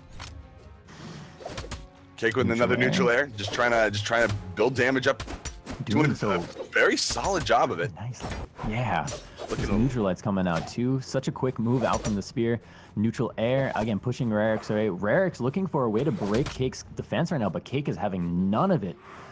Just playing a very careful game at the moment. The neutral sig gonna get punished, but right into the side light, into the down light, into the side air, pushing RareX out off to the right side. Cake, just barely missing that down sig. The RareX timing that dodge perfectly. Oh god. This is tense. Both players in kill percentage here. Cake looking for this KO. So close. The side air could do it with the weapon throw. Rarix will get hit by the weapon. And that's going to be KO. Cake going to take game 2. We're going to go see a third game between these two players, folks. Double weapon throw is pretty dangerous. I mean, you got the first one to pop the dodge, and then if you've got a weapon sitting right in front of you like Cake did, you just throw both out. And, hey, yeah, one of them's got to hit, right? Yeah. At the very least, you just throw one straight up right at where the edge is going to be. Catch your opponent off guard, maybe mind gimp him a little bit by making him think, oh, the weapon's going to hit me, so I'm going to stall. Followed up with a ground pound or something. He had, as soon as he got Rarix off on the side right there, I think it was pretty much a guaranteed kill. 3, 2, 1. Oh man, I saw a GIF once of like 3 weapon throws in a row, knocking someone out. It was pretty cool, and that just makes me think of that. You know. But we're seeing a very even game. No one able to really confirm or find a hit here, as Rarix and Cake kind of jockeying back and forth to find some kind of momentum forward, some kind of opening in both of their defenses to just dish out some damage, and both players just neck and neck in this yellow zone. Well, Cake with a nice downlight string, getting a little bit of good damage. Double pogo onto Rarix as well. Rarix trying to shake things up with this core pick, but so far hasn't really been able to make too much use of it. A couple hits here and there, playing more like Muhammad Ali, just stinging a little bit left and right, but not any big Tyson-like hits. Oh! Ooh, all right, there we go. Grab Calling me cancel out right for there. that one. Ugh. Cake got the wall touch though. Cancel. Turned it around. Very, very nice turnaround from Cake right there. Not only recovering, but taking the initiative and getting that side air for the KO onto Rarix. Cake taking the lead. And here, I mean, Rarix right now, he's in a pretty good position. He's got a good weapon to gimp with on gauntlets. So getting Cake off onto the side, he knows he can build pressure there. Cake is, you can tell he's trying to avoid it right now. He's holding that center map pressure. Rarix does manage to find a side air out though, but the ground pound is going to stuff Cake. That recovery on the spear recovery, those recovery frames just too much to feasibly get back safely in that situation. Rarix's use of these gauntlet sticks have just been on point, neutral sig into side sig, but Cake so powerful, so strong at turning it around, using very, very aware of kind of where the hitboxes of that axe is, how the movement of the axe is, and it's really laid well into his playstyle, allowing him to really put the hurt on Rarix. Another down sig right there with the weapon throw up. Rarix dodging around it, gonna come back to ground, avoiding Cake here. Cake not letting Rarix get any kind of weapon in the down air. Will Rarix have enough jump to get back? No. It was very quick, very clean. Just dash out, down air from Cake to just get Rarix while he was on the wall. You know, being on the wall, super vulnerable. You can't really do anything except jump off. So good on Cake to take advantage of that timing. Now Rarix, it's a neutral game right now. Cake throwing out neutral lights. Rarix just throwing out down lights, side airs, looking for whatever he can to get in onto Cake.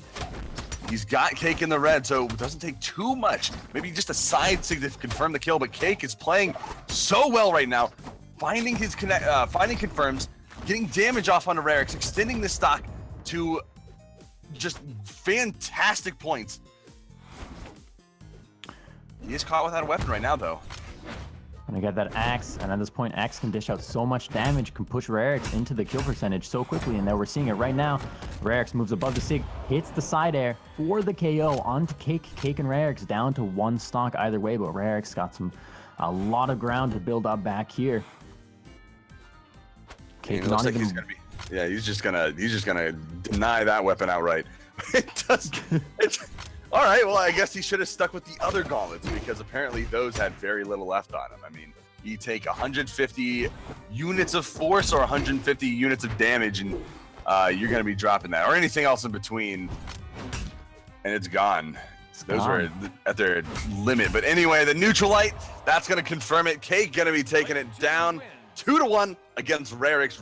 Rarix putting a pretty great showing into into that game, playing very solidly throughout, taking that first match very cleanly as well, taking advantage of the Yumiko pick that Cake brought out, but he, in the end, just going down to Cake and his Bryn, his spear, and his hard-hitting axe strings, looking very nice. And it looks like, who is this? Is this Addymestic? It looks like Addymestic because I definitely saw Val, a Dragon Slayer Val, something I'm used to seeing him playing. So I'm assuming that's Addymestic. It is Addymestic and TB rocking that cross. Yeah, these are two very big players in the EU scene.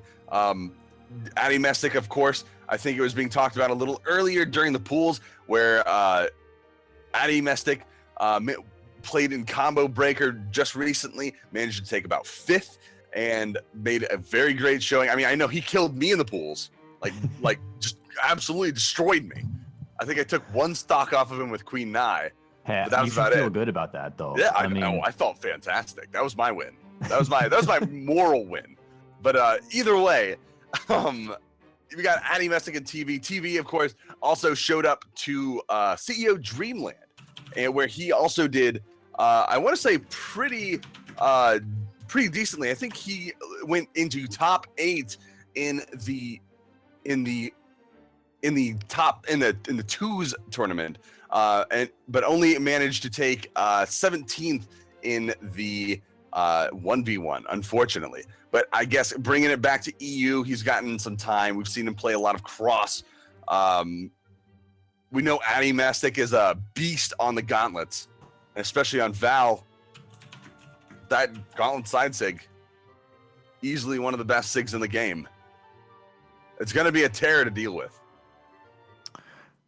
Going to spawn in on Small Mammoth Fortress, and like you're saying, these gauntlets are going to be more than just terrifying. They're going to be scary, and I expect that what we're going to see is just a lot of just top tier Kraken gauntlet play from both players. TB already off the bat picks up those gauntlets, hits that down air, tries to keep Addymestic away. Addy, though, with that sword, not having any of it, very even at the moment, as TB trying to find a way to break into Addymestic. Addymestic having none of it, using that speed and maneuverability of the sword very effectively at the moment.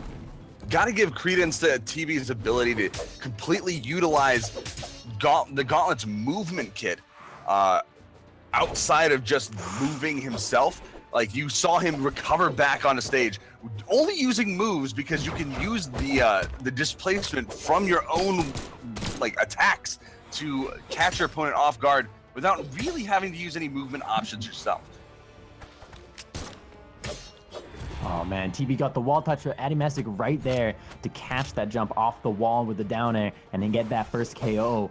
Keep in mind, Addymestic still in the red here, still in that kill percentage with the gauntlets. TB could bring it back, but Addymestic not having any of it. Sidelight into side air, into a down air right off the bat. Gets TB into the yellow, pushes him farther into the yellow. Sidelight. TB though with a neutral air, going for another fishing deep recovery. Addymestic without a weapon, turning it around with the unarmed recovery of his own. But there's the down sig for the KO. Got the down sig grab! Oh. That's okay. I gotta say right now, it's one of my favorite sigs in the game, just because of how fun it is to use. TB finding that grab right there, full length almost. Just, there's some stuff I could say right now, but I won't. But either way, that was exciting to watch. I love watching that sig come out. Either way, anyway, Addymestic right now. Yeah, it a little bit. Like you got the shark going under the map. Or you got under, I guess, a shadow, because you can gravity cancel. It's really not under the map. But then it just pops up,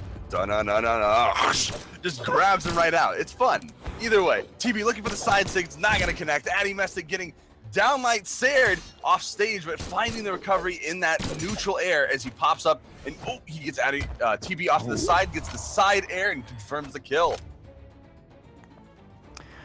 TB respawning in on the left side, moving around here, gonna pick up those gauntlets. Goes again for that down sig. Addymestic having none of it. Doesn't get hit by their recovery, but alive here on that second stock. Looking to do some damage to the side of there. Knocks Addymestic quite far. The weapon throw with the down air, which clashes, but that's enough to knock Addymestic down and give TB the KO. And right now it's all evened up. TB, 1 stock. Addymestic, 1 stock. Addymestic trying to get that weapon, but TB going crazy off on the side with these gauntlets. just barely losing the opportunity to confirm that kill. Addymestic barely getting back on stage as well. And Addymestic looking really hurt right now. He's got to figure out some way to get this back. Tries to get the ground pound, but TB doesn't have anything to do with that. Finds his own ground pound, closes out the game, and takes game 1. Super clean. Super clean. Just got out of the shower. He probably uses Pantene. Let's be honest here. It's like he uses the soap, he uses the shampoo, he uses the conditioner, he uses it all. He's probably got a loofah. Oh, he might have a loofah. I mean, in fact, he probably ran to go get it right now because he's not in here.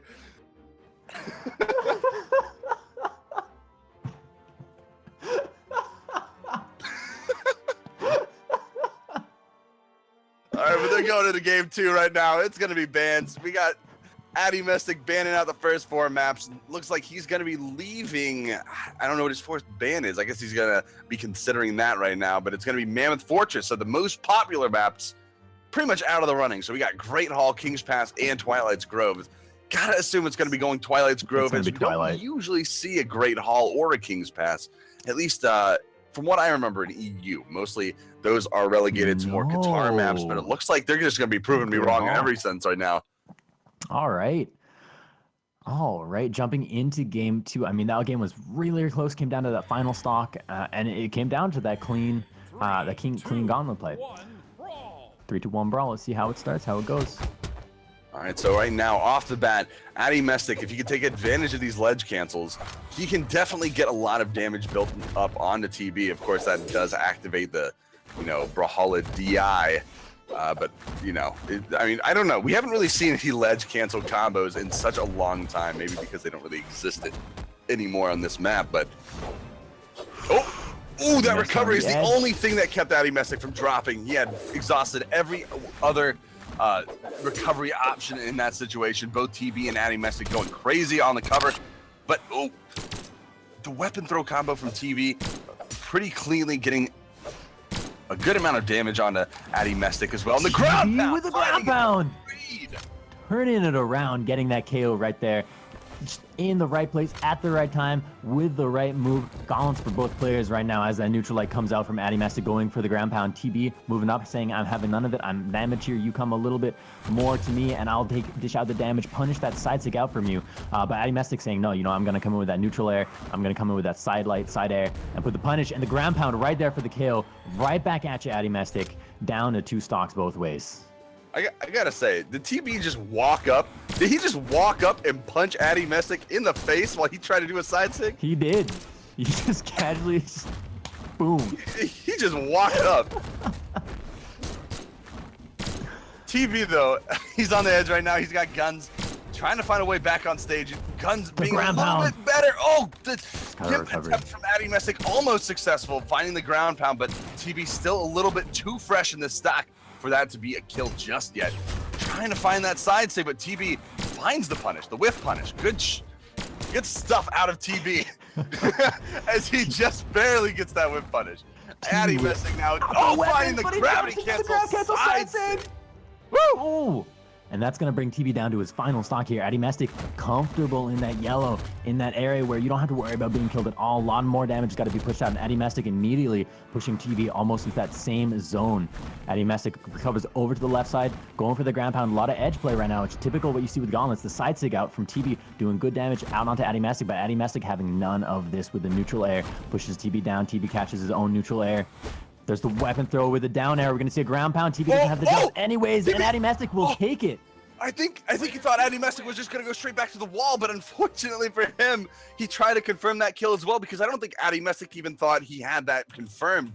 But TB had the opportunity to just throw out a neutral air, something just to confirm the kill onto Addymestic and turn it around underneath the map in the non-visible space. He had that opportunity, but I think he just kind of gave up.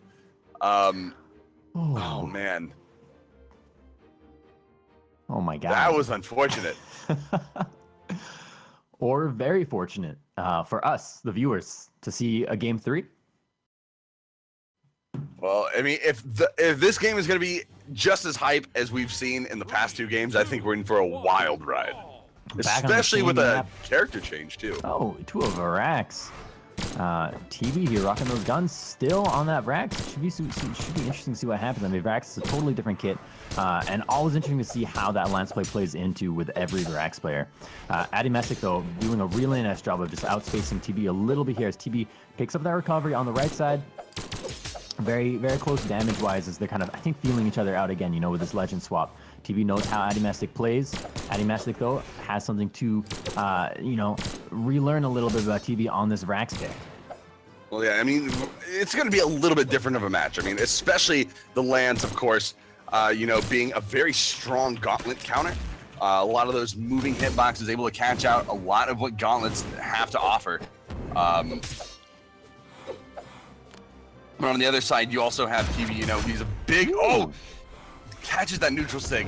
Huge damage. It's about 45, I believe, but it's not going to matter in the end. Side sig out from Addymestic, hits and gets the KO onto TB. Addymestic here in the red zone, but, you know, pushing TB out. TB doesn't have a lot of recourse right now against these gauntlets. Unarmed versus gauntlets is a scary proposition no matter who you are, but TB going for that ground pound, but Addymestic right there to punish. TB recovering up above, hits. No, it doesn't hit the ground pound as Addymestic with a perfect space dodge to move out of that ground pound. Weapon throw from Addy. Down light into Cedero from TB. TB wants this KO right now. Ooh, dodge through as Addymestic anticipates some kind of recovery there. The downstick comes out, Addymestic moving through that with a perfect dodge yet again. And there's a side air for the KO. TB brings it down, Addymestic to 2 stocks. I mean, it's finally all evened up. I mean, I don't even know if it was I don't even know if it was that he really wanted it. It was more that he needed it. I mean, he was getting to the point where any more damage taken on this stock, and he was going to have a much farther distance to go to bring the game back, and he needs to keep it as even as possible, or as far as possible if he's got a lead. That's the weapon of course throw. just what he's got to look for. But Addymestic's got this. Oh, the weapon throw. That just confirmed it. Does he have it? He got the wall touch. He got the wall touch. Oh my goodness, TB surviving against all odds right there as Addymestic brutal with the weapon throws, with the ground pounds, with the down airs, but TB having none of it, saying, I'm going to survive, I'm Lord of Vrax, and then I'm going to fall here. I don't know what just happened. Did you see that too? I think they both mind gimped each other. Just complete lack of regard for what are recoveries, honestly. It's just jumps and moves, right? So just throw them out. You know, when you're looking for those kills, just throw them out. Obviously, that's not the way to go. But that's just what I gotta assume both of them are thinking right now, because double mind gimp out of both of them, that's not something you usually see. It's not very common at all. But TB having a hard time as Addymestic right there with the downline decider for the KO. Addymestic will take it and will advance on in the bracket. Oh, super close game on both of their parts. Yeah, I mean, you had with that kind of double mind gimp, you had a total reset of the match there, back down to clean stocks for both players. And at that point, you could have seen really it go either way, whereas before you were seeing TB in the red to Addymestic in the kind of that orange-yellow, and Addymestic with that forward momentum and with that small lead. And you had the opportunity after that double gimp for that lead went away. It was an even reset on one stock.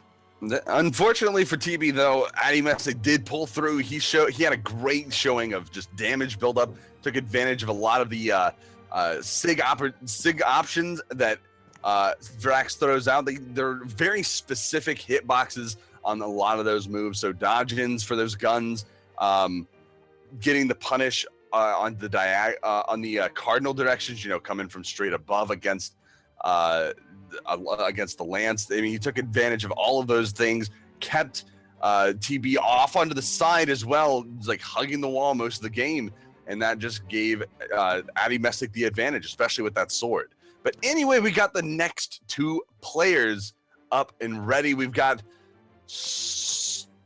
Sticky, I think is his name. I'm gonna say his name is Stikieuh. And Too Sunny from me, rocking the Brawlapalooza Summer Tiki Man on fire podium. I don't think we've seen one of those yet. I think maybe in pools we saw a couple of them, but I don't think we've seen them yet in top 32.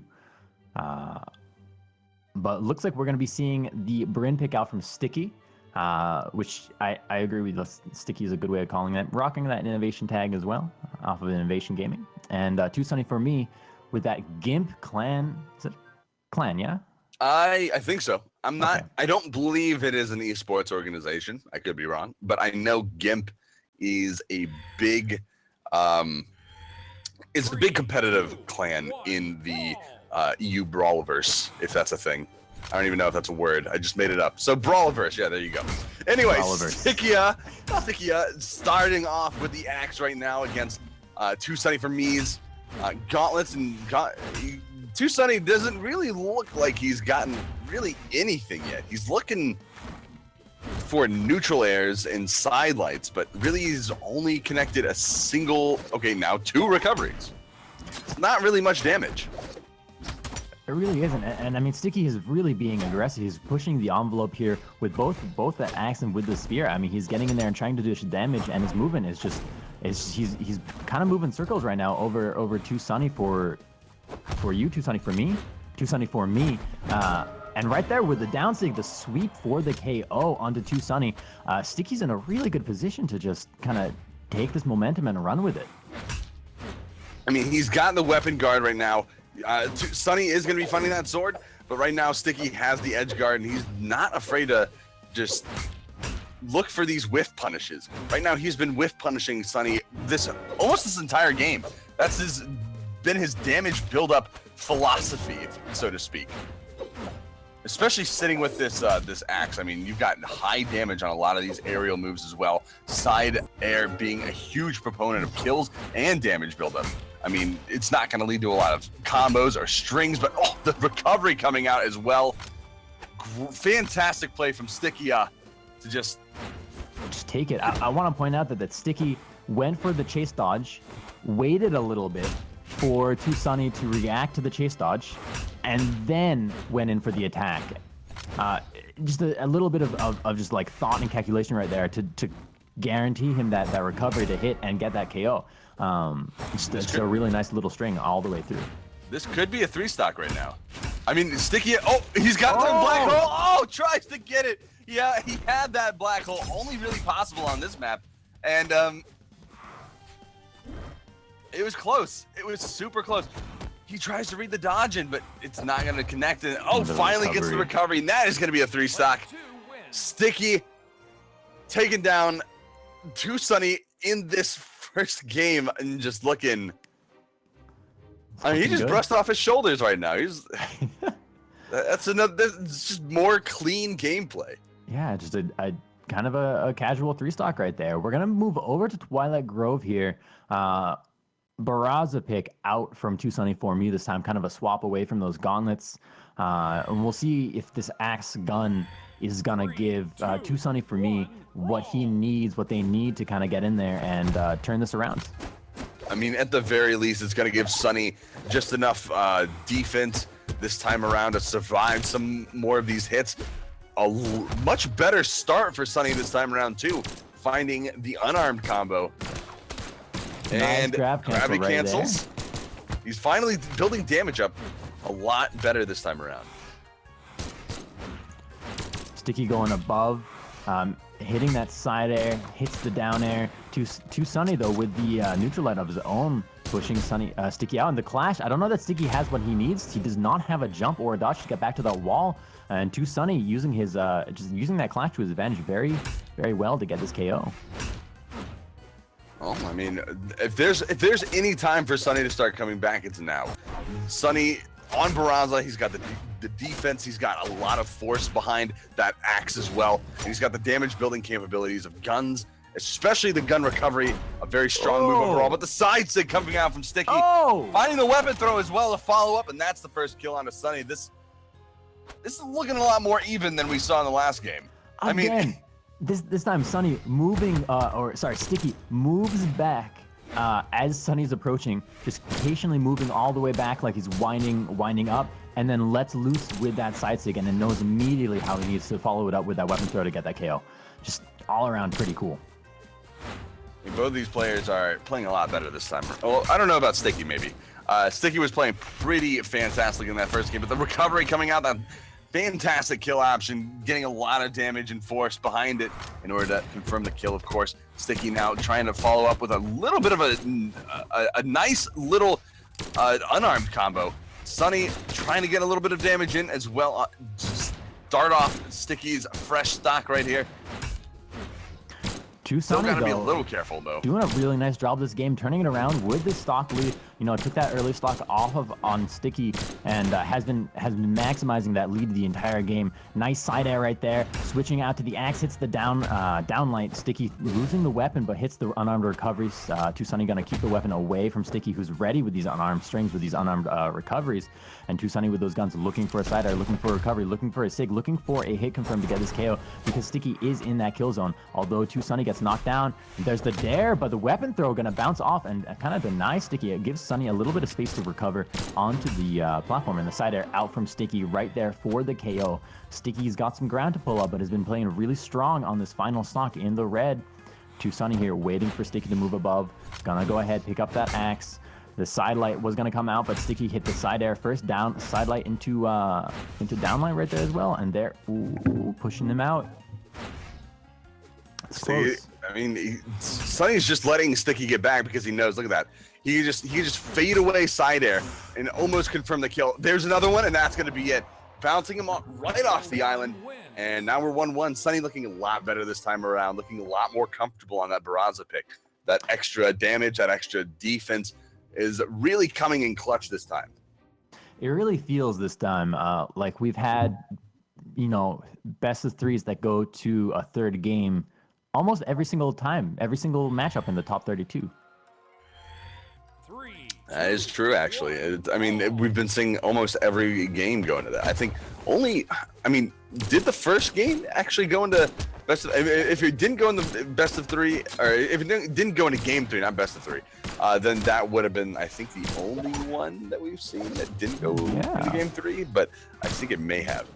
So, and either way, right now, Sunny starting this game out, dishing out a lot of damage with these Brawlhalla guns. I mean, one way or another, guns are probably one of the best damage building weapons in the game, but Sunny finding every in and out with them right now in order to get Sticky into the red, I think, almost.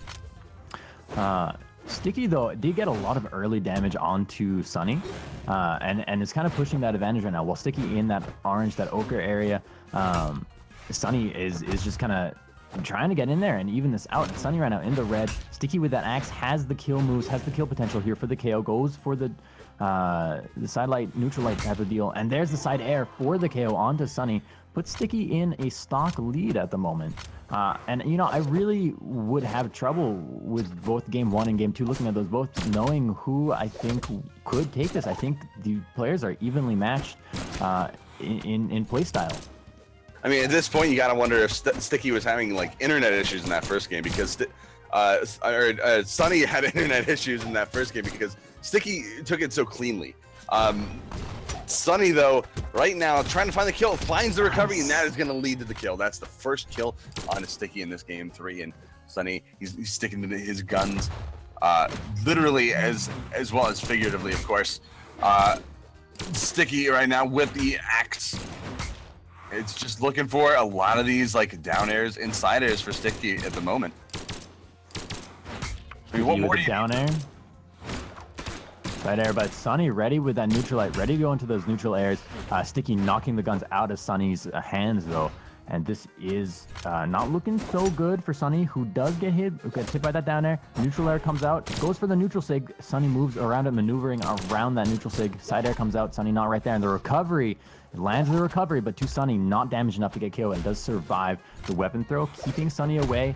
Really Sticky right now, really looking for this KO. There's the neutral sig again, really wants that to land, really wants that hit confirm. Sunny goes in, and again, dishing out the damage, doing a really nice job evening it up. There's the recovery with the downlight into the ground pound. Sunny gonna take that second stock, turning around and picking up the momentum for this game. That's exactly what Sunny needed right there. And that's also exactly what Sticky needed. Just a quick recovery, you know, just find that kill. But no, in that moment, Sunny, what he had to do was look for that, you know, signature punish, the heavy punishes.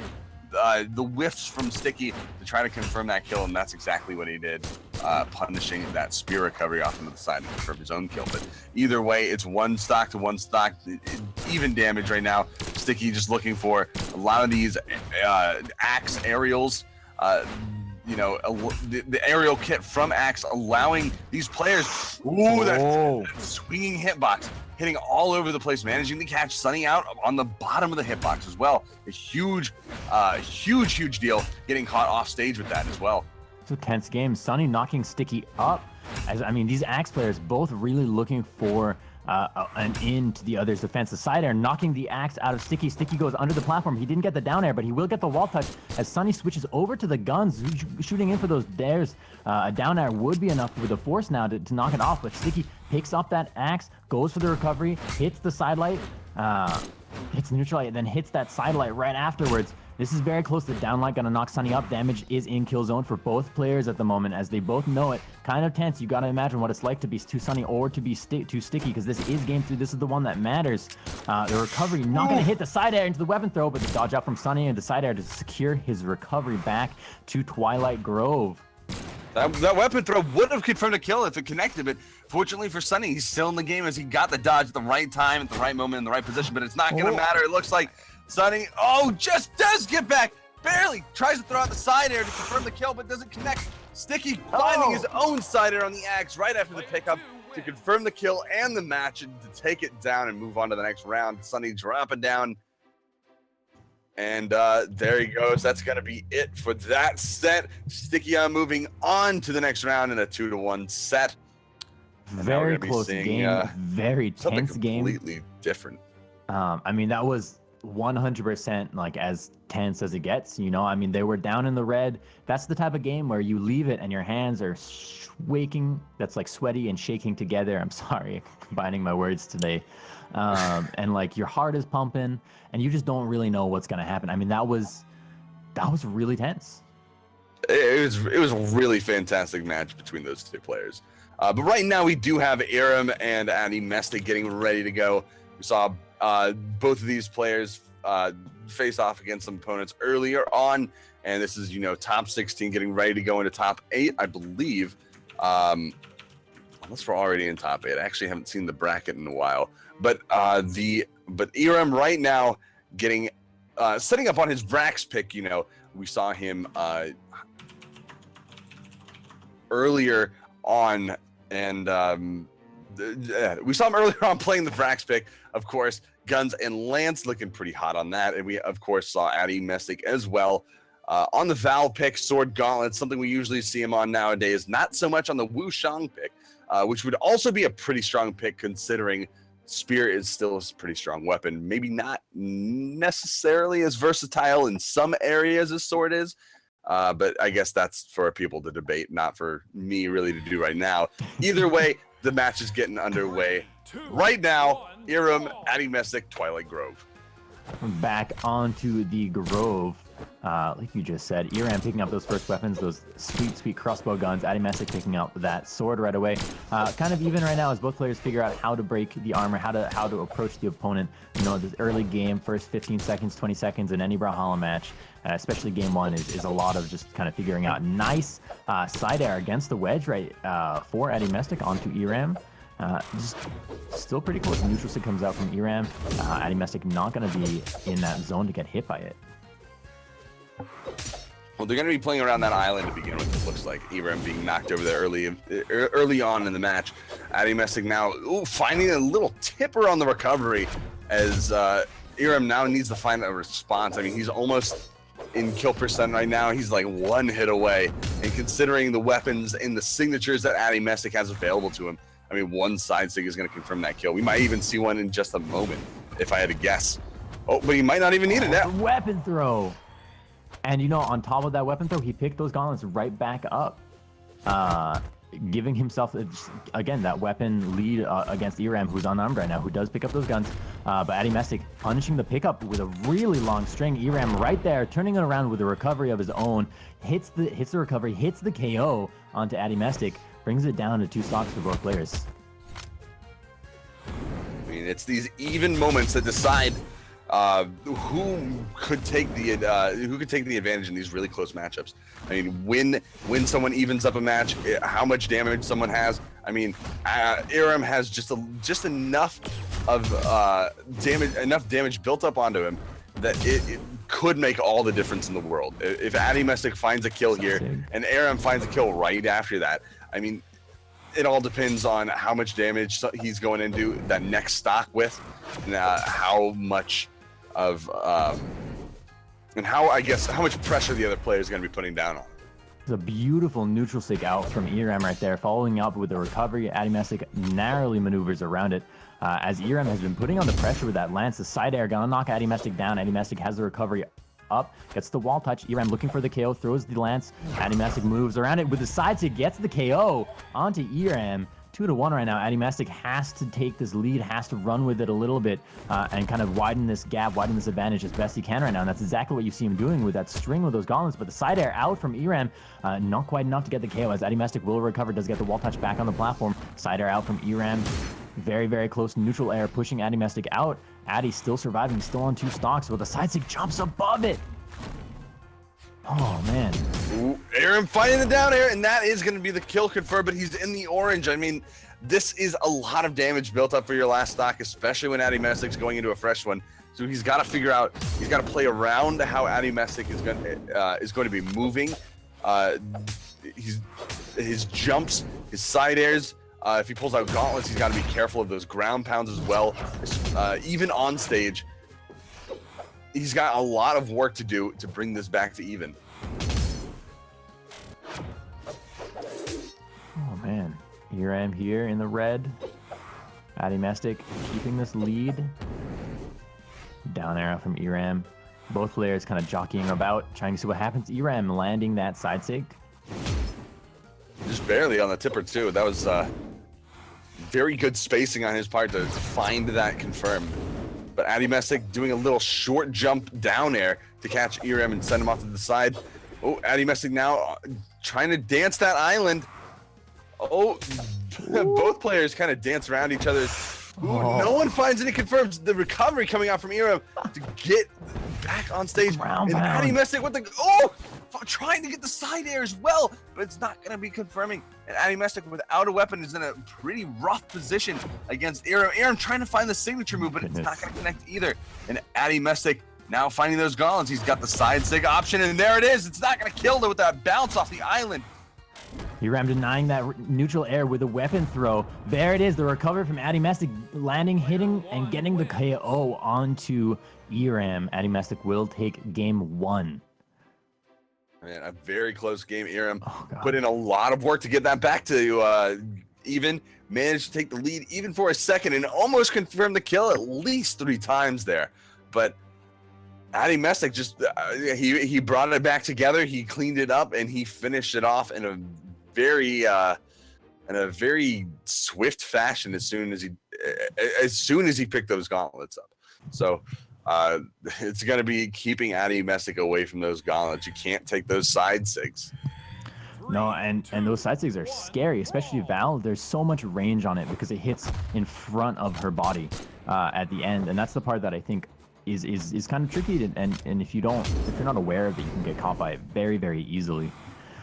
Spawning in on Small Mammoth here, fairly even beginning. Looking as Addymestic and Eramm are both basically the same at damage. Addymestic with the weapon lead here, gonna guard the weapon as Eramm dodges in, gets the side air, and picks up those guns. Addymestic with the punish though on the whiff that Eramm had with those neutralized. The down air from Eramm though, knocking him up, knocking Addymestic down rather, and the side air coming out pretty close on the damage. We're seeing Addymestic with a little bit more here than Eramm.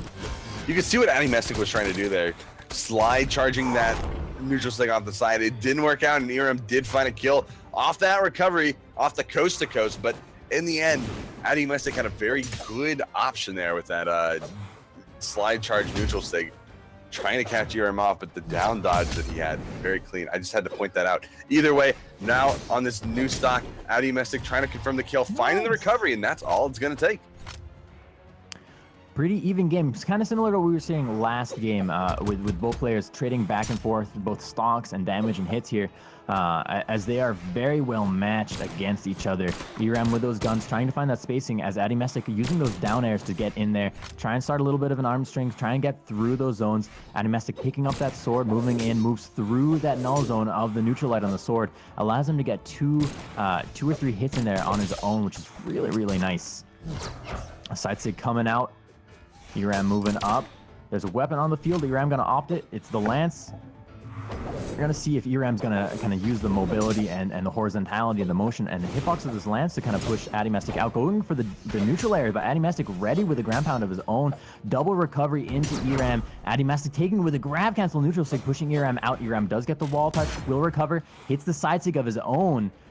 Addymestic still looking for this hit confirmed to get this KO, but Eramm playing a strong game trying to turn this back around. And now Eramm, it looks like he's going to be looking for a lot of these things, trying to get this confirmed, or at least force an edge game out of Addymestic.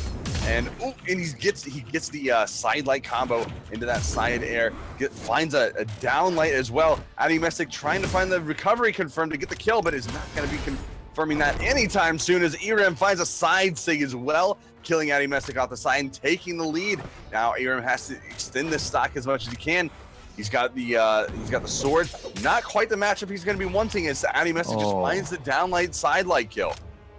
We're down to our final stock right now. Fresh stocks on both of them. You're looking at the damage white either way, both with those weapons. Addymestic with that sword. We've seen Addymestic be so aggressive, so in your face, and so potent with those swords, getting right where you need to be as Eramm falls, but uses that recovery to secure his recovery back up onto the platform, get that wall touch. Both players neck and neck. The down air coming up from Eramm, down air coming up from Addymestic as well.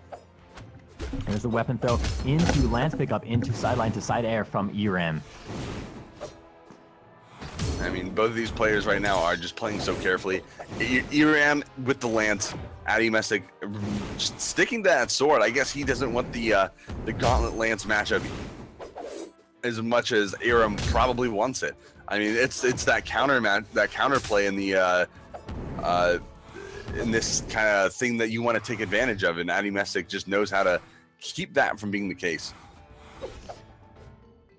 It's a little scary. I mean, both players here jockeying back and forth, trying to find a position. There's a side light out from Addymestic into a neutral air, which does knock Eramm into the red, but Eramm ready to turn it around with the side light side air of his own into the down air. Eramm keeping Addymestic at bay, going for the side stick, punished by Addymestic's down air. Side stick can get punished out with the side air with a weapon throw. Eramm picks up those guns, moving back, goes for the neutral air, or the recovery, but Addymestic right up there to punish that with a side air. Neutral air, and Addymestic will take it. Game 2. So there's another set that doesn't go into game 3. So that's at least one. I still can't remember if the first one was a best of 3, or it went to game 3, but yeah. So Addymestic taking that down, just a very clean showing from his sword play. I don't know if there's much more to say about that. Both of the players played very well. I mean, it could have easily gone to a game 3, especially there at the end. I mean, the stocks were close, and they were both very close, very evenly matched games.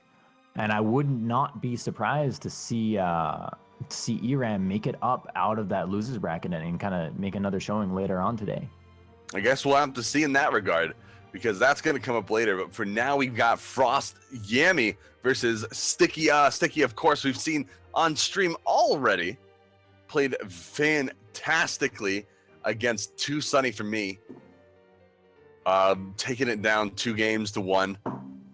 Yami, we've seen in the past as well. Very strong contender. We've seen him make it very far in EU tournaments. And it should be a very exciting game between these two. Stikieuh, of course, picking out the Bryn already. He's, the one pick that he stuck to that entire time, looking very good with the spear and the axe play. And Yami, of course, going for that Roland, that level 94 Roland. If that doesn't intimidate you, I don't know what will.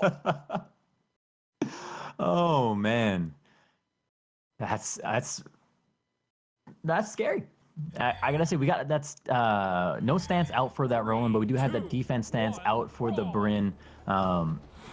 Again, putting that 6 defense kind of puts Bryn on a much more even footing with Yami. Sticky gets a very early neutral air, allows himself to get this axe right off the bat, and tries to push the advantage as Yami, though, turns it around, picks up that lance, and has been pushing his lead here, trying to get the lead down air into the side air, knocks Sticky out.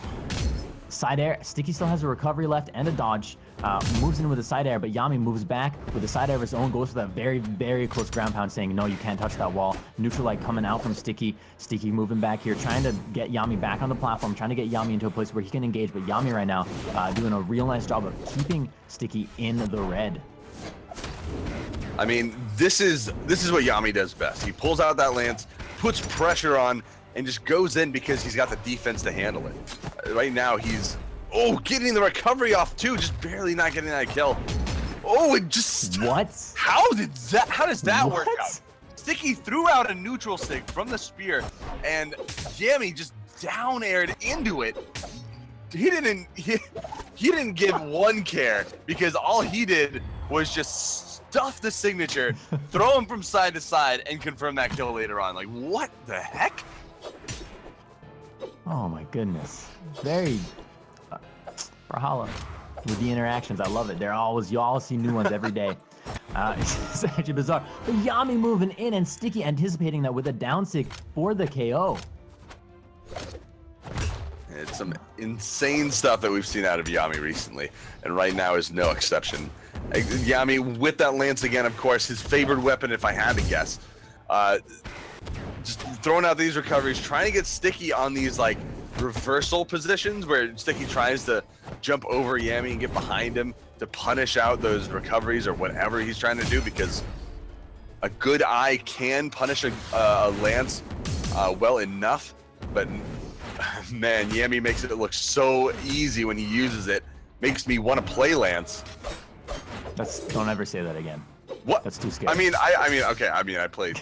I play Ada, but I mean, he makes me want for to. the ground pound though. Yami right here for the KO after knocking Sticky out to the right side, just lands that ground pound, and like you've been saying with this lance play, that I agree. I get it. It makes me want to play lance as well. It's just been so clean. Good lord. All right, Yami, he's got Sticky off onto the side. Sticky finding the dodge through, but it's not going to matter as Yami smacks him with the recovery. The neutral light coming out. Sticky finding his own recovery. And the side air is going to be putting Yami way off onto the side, and that weapon snipe is going to be confirming that kill. Huge weapon snipe from downtown. That's a 3-point play right there. Yeah. Oh yeah. Now, if it's going to be a right there, that sig hits. That was the very, very tip of that sig to hit. And there's a sidelight into recovery that nets Yami the KO, nets Yami the game. Gonna see ourselves move on to game 2 in this set. And look at that damage done for Yami, 611, only taking 370 damage himself. Well, I mean, if he can keep that up, Yami is going to just... Honestly, I want to see him do more of the same. It's worked out the first time. Sticky's changing it up a little bit. I mean, we've only seen him play Bryn. His Bryn was successful, but I guess if it doesn't work, try something new. I mean, sword hammer is a completely different weapon combination. 3, 2, 1, brawl. I mean, you've got axe and hammer that maybe hit pretty hard, but that's about the only similarities that you've got. You do have the extra force stance out also for Sticky, and with the hammer, which, you know, those side airs, those neutral airs, which do have a lot of force on them already, a lot of attack, and can dish out that damage. I think that even it just goes in to kind of counter the defense from Yami. I mean, Yami can really take a lot of damage with that Roland defense, and the swap out from Sticky could be kind of a way to opt to counter that.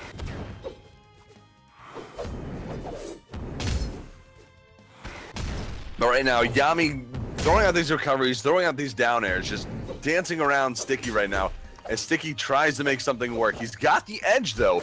Yami trying to get back on and finds the recovery, finds the down air to tap that wall as well. Sticky not really finding too much recently in terms of damage, but as both these players go through a lot of side airs, this is just a sword fight right now. I mean, not quite your typical sword fight, maybe that you might see on something like Game of Thrones later tonight. But, you know, I mean, okay, especially you won't see anything like this. There's no rocket lances in Game of Thrones, but Yami, he's gonna pull it out. And he's gonna show you how it works. But there could be, you know, to make the show better, if that's even possible. The side air out from Sticky though does get hit confirm, and Yami doesn't have the recovery to get back. Brings it down to 2 stocks either way.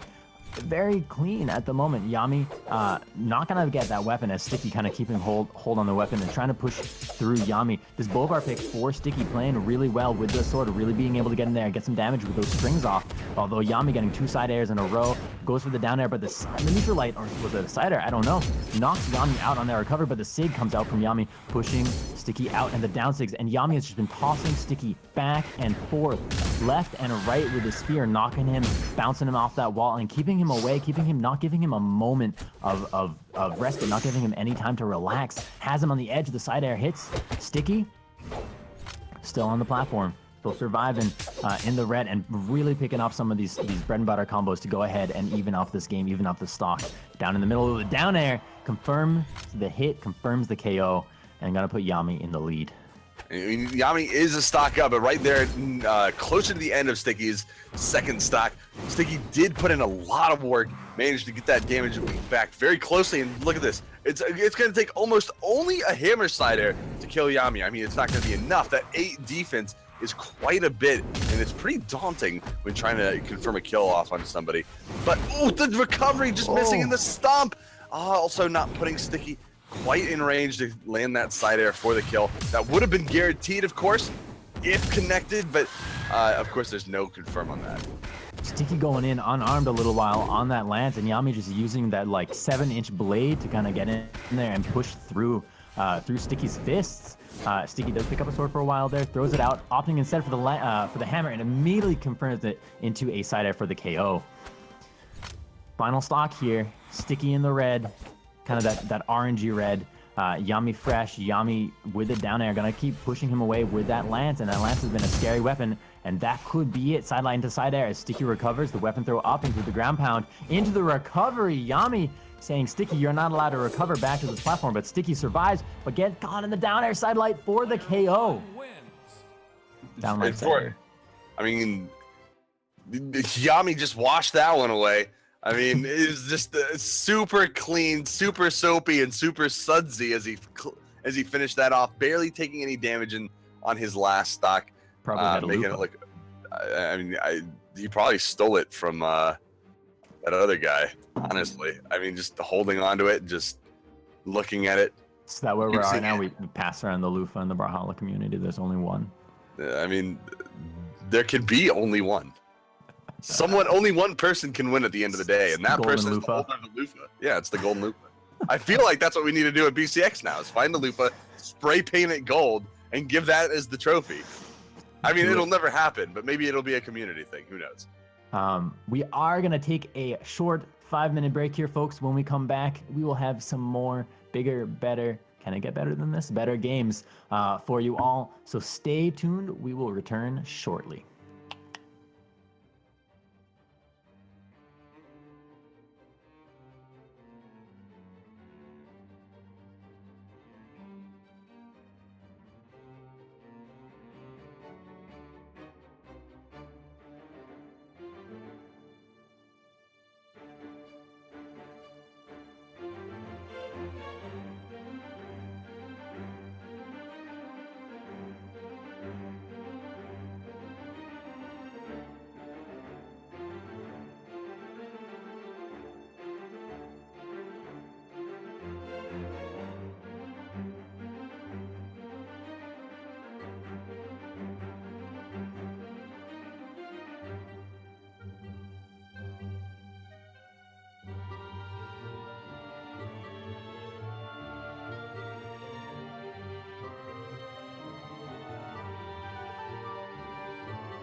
Hello, everyone. Welcome back to our Brawl League Masters European Qualifier number 1, top 32. My name is Toast, and I'm joined by the one, only, handsome, and incredibly skilled Frone. How you doing? Well, I don't know about those other two things, but I'm glad to be here nonetheless. How are you doing? I'm excited to be here and all that, and I'm looking forward to some more awesome matches. I think I am with you there. I mean, we saw some really great matchups. A lot of best of threes that went to. I mean, a lot of sets that went to the third game. Basically every set went to a final stock. Both players in that kill zone and just kind of going for it. You know, everything on the line. Digging deep, and it's been good. It's been real good today. I mean, it's definitely been a lot of close matches. I mean, most of these matches that we've seen, aside from maybe one or two, have been definitely been going into the third game. What more do you want to expect out of a tournament like this? I mean, do you want these games to be just 2 and outs? I mean, it's not as nearly as exciting, but the tournament does go quicker. However, I mean, watching these matches go to the third game, it's been super exciting because you don't know who's really going to be eking out in the end. You see one person win it handily in the first game, one person win it handily in the next, and then you don't know who is going to be carrying that skill over into game 3. Like, does the person who wins the first game, if they win the first game and the other person wins the second game, who carries that momentum? Do they switch their character and try to mix things up against their opponent to throw them off their game, or does the person who wins the second game just go into that third game just charging through? Exactly. It's one of those like mental things. It's like, it's like a 3D version of rock paper scissors, where you got on like the game level, how you engage as a rock paper scissors, then you have your positioning as a rock paper scissors, and then outside of it you have your like mental position and the momentum. That's rock paper scissors, and then your legend picks can be rock paper scissors as well. And so you have this going on just about a million different levels, and it's just incredible. It's the amount of thought and process and care that goes into this from all these players, from all of the performers today. It's fantastic. And I just want to see more out of it. But looking at just to remind people again what we're doing, this is the Brawl League Masters series. Looking forward to the Brawl League Masters finals tournament coming up August 19th and August 20th for NA and EU respectively. But right now we are in the EU Masters Qualifier number 1, coming up in the next couple of weekends. July 22nd and 23rd, we've got Masters Qualifier number 2, NA on the 22nd, and EU on the 23rd, of course. NA at 12 p.m. Eastern Daylight Time, and EU at the 2 p.m. Central European Standard Time. And then Summertime. Summertime? Is it summer? I thought it was. I could be wrong. Maybe I'm just used too. to America having standard and all that. I don't know. Maybe it could be summer. I'm not quite familiar. It's summertime. But either way, we got the next tournament after that is going to be the Masters Pools, which is going to be August 12th at 12 p.m. Eastern Daylight Time, and then Masters Pools at August 13th, 2 p.m. CEST. I'm just going to stick with that. Coming up, so we have a lot of hot stuff on the way for you all in terms of Brawl League Masters tournaments. Keep in mind that the way this is going to work, you're going to see a top 16 where the top 8 are invited based on season points or circuit points. Circuit points. Season, same difference. And then the 9 through 16 spots, as you can see on there, you're going to get 2 from each group's A, B, C, or D. And those are only 8 spots, 8 positions. So that's going to be some fierce competition that's really going to bring out the best, hopefully, in all of the competitors. I mean, you can see it right there on the screen. Top 8, 9 through 16 is going to be is going to be based on these qualifiers that you're seeing right now. And it should be exciting stuff. I mean, the top 16 players from both NA and EU facing off in the grand finale of the Brawl League Masters. That's I mean, it's called Brawl League Masters for a reason. It's the Masters of Brawlhalla. It's the top players. It's the premier stuff. The qualifiers, the invited, all going head to head. It's going to be the best of the best, and no one should miss that kind of hot play. But either way, moving back into it, we've got our match set and ready to go. We've got TB coming back with a Lucian pick. Not Cross this time, not Vrax. No, still sticking with his guns, but swapping the Lance and the Gauntlets for something a little different with those Guitars. And he's going to be facing off against Gimp's own Motiburgeri on the Val. Motiburgeri? I feel like it might be a Motiburgeri. Yeah, that could be it. That could be it too. I mean, I don't really know how to pronounce some of these names. You know, Burger. Burger, I can pronounce. I'm American. We got a lot of those. Either way, TB starting this off. TB, not Taco Bell, but just TB. Oh, the one way Motiburgeri, Burger, one way or another, is going to be starting off with those gauntlets, just guarding TB away from these weapons. TB finding the Guitars, looking really strong on those gauntlets. Motiburgeri is just going to be pushing TB closer and closer to the red. Coming back on here, TB, I think some of the first guitar play that we've seen in the top 32 so far, making use of those kind of grounded neutral airs to push Moti away, jumps over that Sig, but Motiburgeri just keeping it up and hits that side Sig for the KO. Hits that neutral Sig for the KO right there.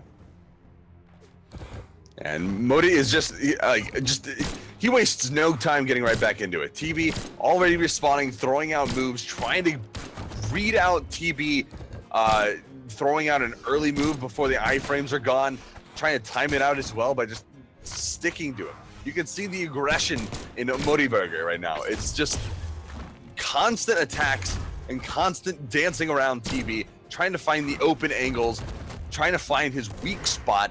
I don't know if anyone remembers the E3 conference. Oh, that's two ground pounds in a row, but it's not going to matter. Gravity cancel neutral Sig is going to confirm it on the Motiburgeri. Brings it down to 2 stocks for both players at the moment. TB still using those Guitars, still hoping, still relying on them to kind of break that defensive barrier from Motiburgeri, and it's working a little bit. Hits that down air, hits that side light, goes in for the down Sig. Moti ready with a neutral air to deny, goes for the side Sig of his own. TB moves in, gonna try and punish these gauntlets as he moves in again with a nice neutral air, jumping above that grab cancel side Sig got from Motiburgeri, but Motiburgeri with the neutral air pushes him away. There's a side Sig coming out. TB with the down air, putting the pressure on at the moment. TB though not doing so bad and keeping it even, and not doing a really nice job of just moving around and getting in and punishing a lot of those Sigs that you're seeing Motiburgeri throw up. But the downline to side air from Motiburgeri is enough with the weapon throw to get TB out onto the edge, but TB runs through with the dodge. Motiburgeri takes the weapon away from him, but TB's okay with it because he can get that those guns from behind, goes in for the neutral air. Motiburgeri with the sides is gonna take the KO. And Motiburgeri looking very strong right now, playing this Val out as best as he can, repping those Skyforge weapons, of course, as well, showing that he's got the skills to wield them. TB with the Guitars right now, as well with the, Skyforge, looking like he's got to find some way to get it on the Motiburgeri. Motiburgeri, though, he's going to be stuffing this. He's got an extra stock. It doesn't matter. He can take that risk as he goes off to the side, and TB's going to punish in hand. And now it's all evened up. Man, 1-1 stocks, even damage right now. Guitars against gauntlets. Motiburgeri with the pressure out already. The neutral R coming in. That goes for the ground pound. TB dodges through it onto the wall. Grab cancel Sig coming out. TB not in there. Saying I'm not going to get caught by that. Going to come up, but will get hit by that down Sig out from Motiburgeri. Motiburgeri moving back, keeping the weapons away from TB. TB, though, seems to be comfortable with it. Going in for a lot of neutral, unarmed recoveries, but gonna go ahead and get those Guitars right there and start putting the pressure back onto Moti. And right now, it's just TB trying to pull this back to even. He's been on his back foot for the most of this game, but Motiburgeri, he's not giving him a second to rest. TB has to get back in, throwing out the down air to try to get back without spinning any more recoveries or jumps or anything, but Moti, he's still wasting no time. into the unarmed recovery. I mean, Motiburger's not in an unkillable position himself. They're both really looking for this KO, looking for this hit confirm that's going to do it. TB with those guns could pick up a side air, could pick up a recovery, could be enough. Moti throws the weapon. Without a weapon now, we're going to see what he goes for. The side sig out from TB, not going to get the KO, but the side air with the chase dodge into the wall to confirm and give him a little bit of control. But Moti runs through, gets those gauntlets, goes to the neutral light, but TB's not there. And there's the neutral layer. TB doesn't have the jumps. He already spent 2 jumps before getting grabbed. He had no dodge as well, so getting back was he was all out of options. There was nothing he could do. Motiburgeri finding that neutral air was all he needed, and now he's looking really good going into game 2, having that set pressure onto TB. He's gonna have to pick up his gameplay just a little bit with this Wushang in order to close this out and send it into game 3. We'll see what happens. I think last time we saw TB, I think you mentioned kind of bringing out that Wushang might be a good choice, and it'll be interesting to see how that's going to play out in this matchup. Gonna see Moti with another early lead here, picks up that sword, goes in for the ground pound, goes in for the down air. TB though being relentless with those down airs on the spear, gets a lot of damage out on Motiburger. Another down air, and just keeping Motiburger away with those down airs, using those side airs and all of those area moves that spear, all of that range the spear has to just keep Motiburger away. But Motiburger handling it like a champ, swapping over to Gauntlets here, hits the recovery, hits the side air, goes for the ground pound. TB dodges through it, recovery comes through from Motiburger, side sig comes up, but TB with another down air. Moti hits the side light, but he jumps through, and the side sig just above the ground. I think that was a grab cancel. It's gonna get the KO onto TB.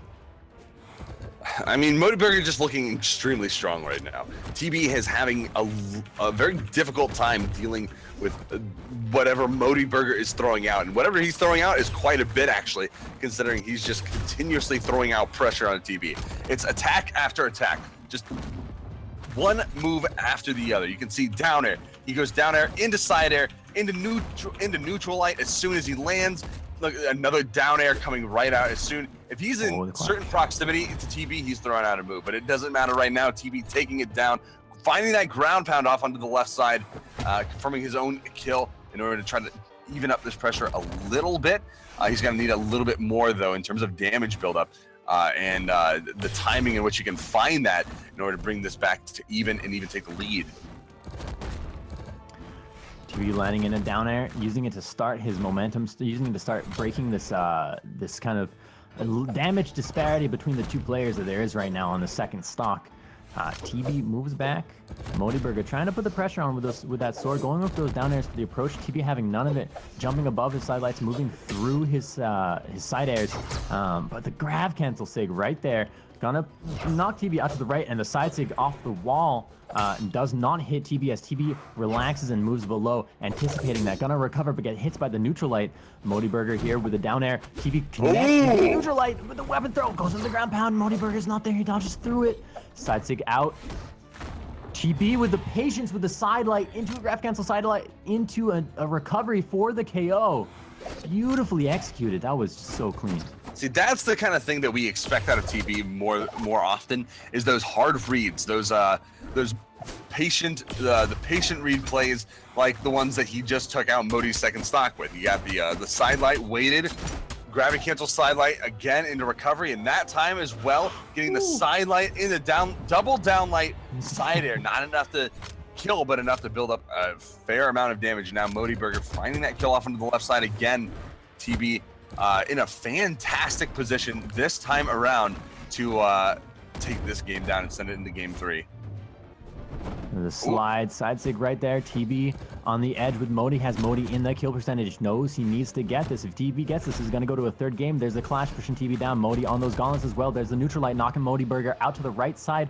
TB ready to get in here. Motiburger recovers up above TB, whose sig does not hit. Gets a little bit of a punish. The down air from TB, again, racking up this damage. And the side light, is it enough? No, Motiburger will get the wall touch. The weapon throw does not hit Motiburger. Motiburger able to maneuver around it. And the side light out from TB confirms the KO, confirms game 2, and gonna bring us all the way to game 3 between TB and Motiburger. Motiburger. You know, sometimes that's all it takes is a nice little side light unarmed to confirm the kill. It's got the horizontal force direction.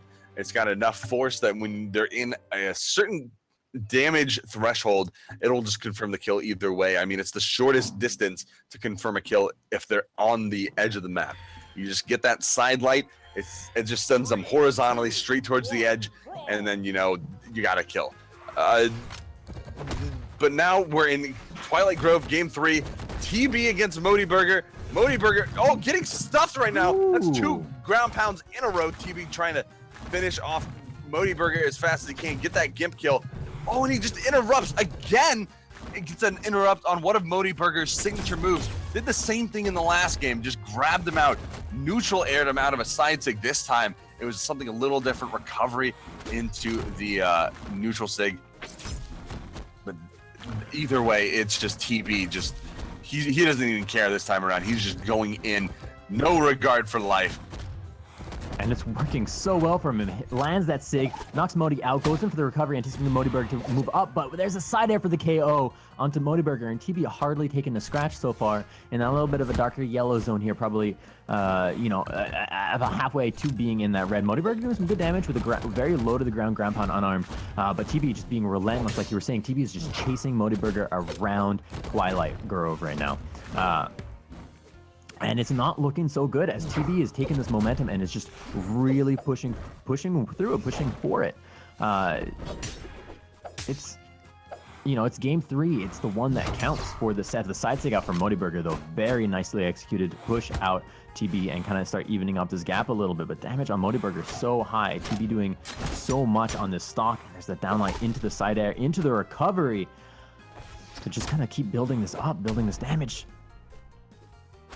TB with the nice down sig, trying to confirm the kill, but no, Motiburger's going to do a quick turnaround, slide kick into air stomp, and that is all he needs to get that kill. But TB, in the immediate response, of course, you got to always be careful when your opponent is respawning, especially if you're in the red, because that recovery still can kill. It can do a lot of damage, and TB right now is up a full stock. Oh. Like, that's not like, oh, he's in the red, Moti's on a fresh stock. No, TB is on about the same amount of damage Motiburger is in, and that side sig. Oh, TB going for another graphic cancel. If he landed that was 100% a kill. But Motiburger right now,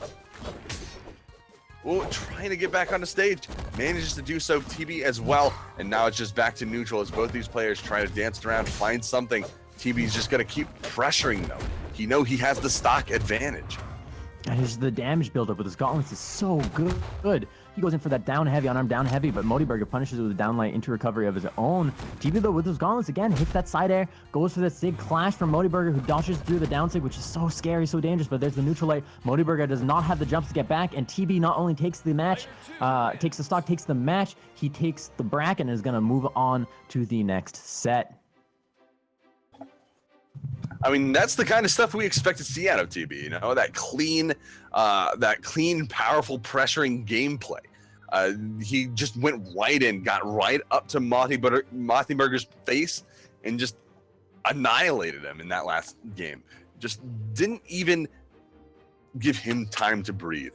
No. Motiburger had to find that one, he had to find the slide kick into ground pound in order to confirm that kill in the first place, and that was like a last second turnaround decision.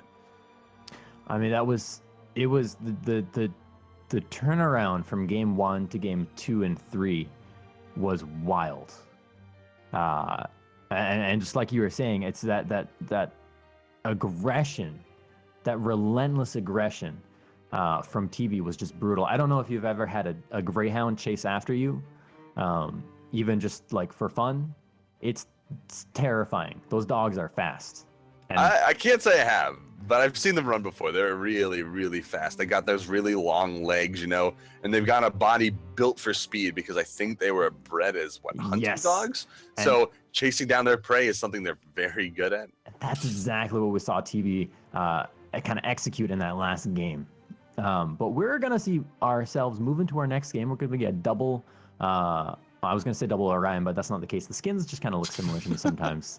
Count me, bamboozled. But we got the return of Cake on that Bryn with that extra defense, and we have Vess Vess rocking that Eramm pick with extra speed.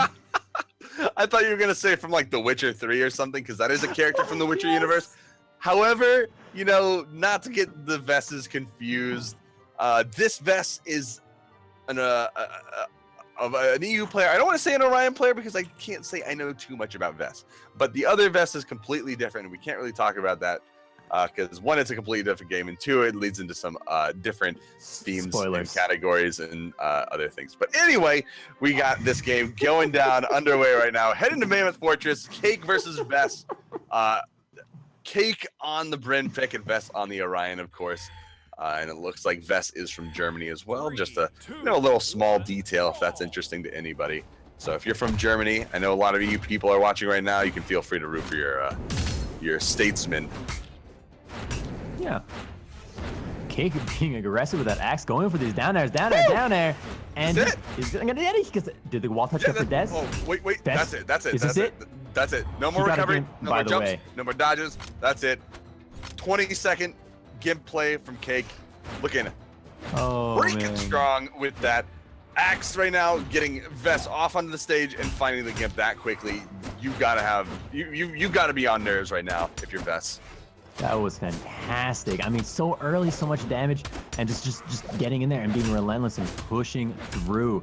Vess with those down airs, trying to counter kind of that awkward aerial approach from Cake, and it's not working out so well as Vess is already in the orange on the second stock, pushing up with those neutral airs, throws that weapon down and follows up with that Scythelight, and the side air knocks the axe out from Cake, goes for the dunk, but Cake is a little too low for the dunk to hit. Cake, knowing that's going to come through, goes for the Sig, but Vess says no, and here's a neutral air in your face, gonna knock it out. Cake ran out in the red, but Vess doing a really nice job of evening it up, but Cake has done so much damage on the stock and is setting up for a KO again off the edge. You gotta watch out for those down airs so that recovery, on-number recovery from Vess does not hit. The side air, though, knocks Cake out really far to the left. Cake looking to recover with the axe recovery, denying Vess and stalking Vess out. I mean, this is looking to be way in favor of Cake right now. Now, perhaps this is another moment where Vess just quite hasn't warmed up to Cake's playstyle. You know, the dominating play that he brings with his axe and spear combination, just he's got to get warmed up to it. It's only game one after all, and that's why a lot of these games have multiple rounds in these sets, and so people can adjust if they need to. And maybe Vess is just finding that adjustment point. Cake right now looking extremely strong though, equipped with that axe, dealing a lot of damage, just finding a lot of the hits that he needs in order to put Vess in. That's the kill. Look at that, very clean, very quick, almost just 10 seconds over a 2-minute game. I mean, that was incredibly smooth at the end there with the slide. Was it slide down sig right there? No, it was a slide side sig? Whatever, with the slide signature right there. Yeah, it was a slide. There was a side sig, yeah. Side sig.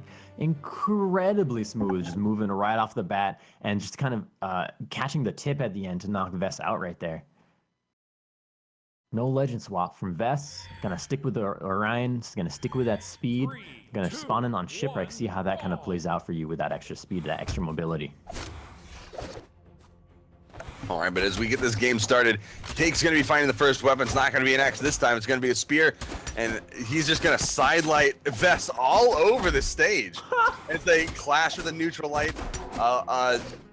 Finding some flashbacks, if anyone was watching EVO last night, from the Injustice 2 finals with some Aquaman and all those neutral lights. But either way, we've got Cake using this axe, again finding Vess off into the side, but now Vess finding the neutral stick and the weapon throw. Is that going to be enough? Cake can't get back. No recovery options. Vess is going to be finding the first kill this time around, and maybe we're going to be seeing a different change of pace from Vess. Oh man, Vess adapting really well and setting up for another KO here with that stomp. Not gonna have it though, doesn't have the recovery, and Cake turns around that outside wall pressure for the down air for the KO onto Vess. 2 stocks either way. Vess still in the lead here with that damage, and if you can keep that up and kind of increase this gap, he's gonna be in a great position to follow this momentum through.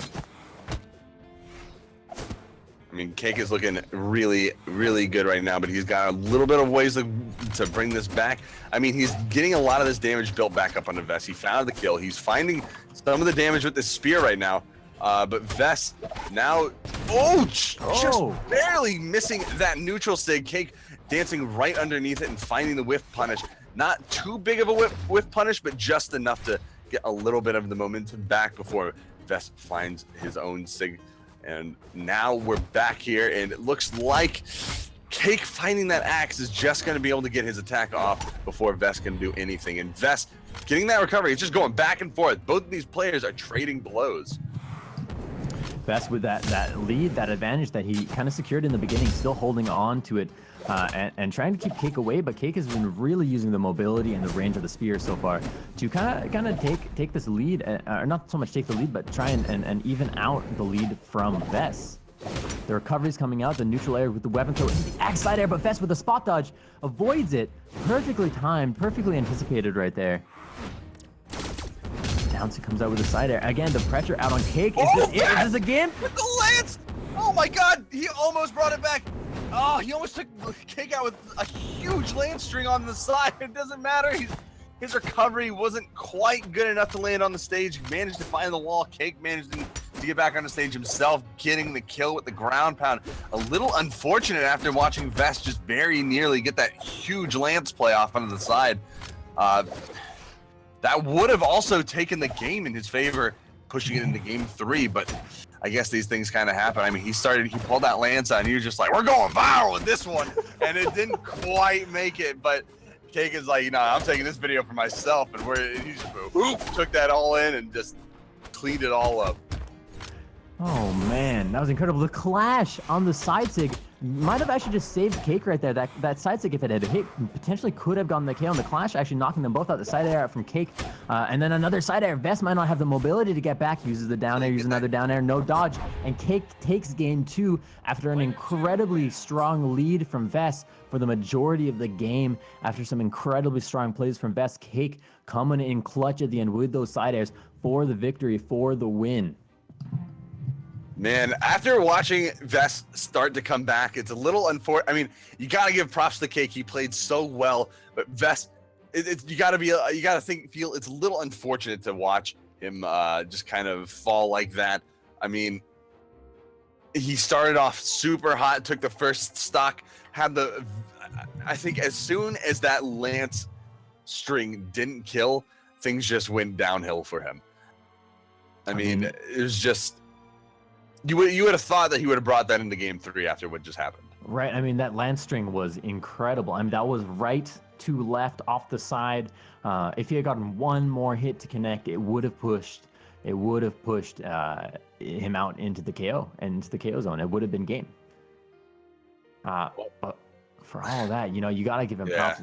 Even getting a string like that, like half as long as that, is a very difficult thing to do. And I mean, he was like, boom, like as far as you can go. Either way, though, we've got another match coming up soon. I think we're having a little issue with the possibility of TB getting DQ'd in some manner when I don't think he's. I think he's still here. He's in the lobby right now, but and he's supposed to be facing off against Stikieuh. So, wondering what's going on here. I mean, looking at the bracket right now, I don't even see his bracket space from TB and Motiburgeri actually there. So, I'm not really sure what's going on with the bracket. Maybe something's up. But either way, we've got something coming up soon in terms of possibly Stikieuh versus TB. I mean, looking at what's left as well, we can... Oh. Yeah, I mean, if we could take a look at the bracket and we could go ahead and do you know that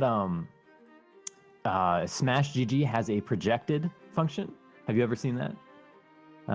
Because it is magical. It's one of my favorite things. You click on this button and you say projected, and Smash GG, based on like magic and science and chemical X and everything nice, will show you who it thinks is projected to win not only the next bracket, but the whole tournament. Although it's not working for me, of course, after I just hyped it up like that. Projected's not doing anything for me. But it is a function that I love. I think it's super cool. And you all should go check it out if you haven't seen it. Go to the bracket, click on the projected little checkbox above the bracket, and it does some crazy stuff right there that's kind of on point and super, super cool. Either way, though, we got a lot of neat stuff coming up. It looks like Stikieuh and TB are in the lobby, though. So whenever they're ready, I guess we're ready. And we know TB, he's coming off a hot game against Motiburgeri. Stikieuh just got dropped into the bracket from Yami in his hot roll-in play. And it looks like Stikieuh is going to be going right into the Bodvar, and TB is going to be starting off with WuSu, something that we haven't seen him play, but he has used those each one of those weapons, of course, the spear and the gauntlets throughout the match. Actually, no, he finished the last game on WuSu, didn't he? I think he did. I want to say he did. I think he did. He played a lot of WuSu. I would love to see the gold forged weapons with the skin because I think that would look great. I don't know if that's what we're gonna get, and that's okay because the game is popping off already. Stikieuh in here with that sword, trying to find a way to break into TB's defense, but TB is having none of it with that spear. Going in for a lot of down airs, going for that side air, goes for the ground pound off the left side. Stikieuh coming in, hits the side light, follows into the side air, push TB out, TB onto the wall, TB with the side heavy, into the weapon throw. Kind of a lot of action here. The side heavy connects. TB using that moment to go ahead and get those gauntlets and put the pressure, get the pressure on Stikieuh, who is going to get a solid connection where the hammer stomp into down air. And this game is neck and neck. It's so close right now, but this hammer seems to be really turning it into Stikieuh's favor. Oh! Okay, that was a very weird interaction. That gauntlet catching Stikieuh off on the ledge. Stikieuh finding the down stick as well, confirming that kill, that spike. Fantastic edge guarding tool as people try to recover. But man, that was a very unusual reaction, something we don't usually see, and it's like that back hitbox, I guess, TB took advantage of from those gauntlet nairs. Stikieuh now getting side sigged on TB. TB finding that kill, and it's all evened up, literally evened up. Fresh stocks, fresh damage, everything. Stikieuh picking up a nice unarmed string right off the bat as TB trying to get in there with those gauntlets and does get it with a recovery into down air, into a second down air, into a recovery, into a neutral air, into another down air, but that's denied by Stikieuh, who uses his own nair into a slide, goes for the side sig, but TB having none of it, moving back, and already you look at the damage, already high, already even. TB taking a little bit more here. Stikieuh tries to push his advantage here, trying to keep TB on the edge, goes in for the side sig. TB punishes with that side light, trying to chase with a neutral, with a recovery, but hits the down air instead. Side light into side air doesn't connect as TB maneuvers around it, jumps above that side sig and goes for that down light. The craft cancel side heavy doesn't connect, but the unarmed recovery does. Very, very close. The spear recovery is gonna hit. The damage is high for Stikieuh right now. He is in a kill zone. And if there's anything you could say about that gravity cancel that TB tried to throw, it was in the right position. It just wasn't.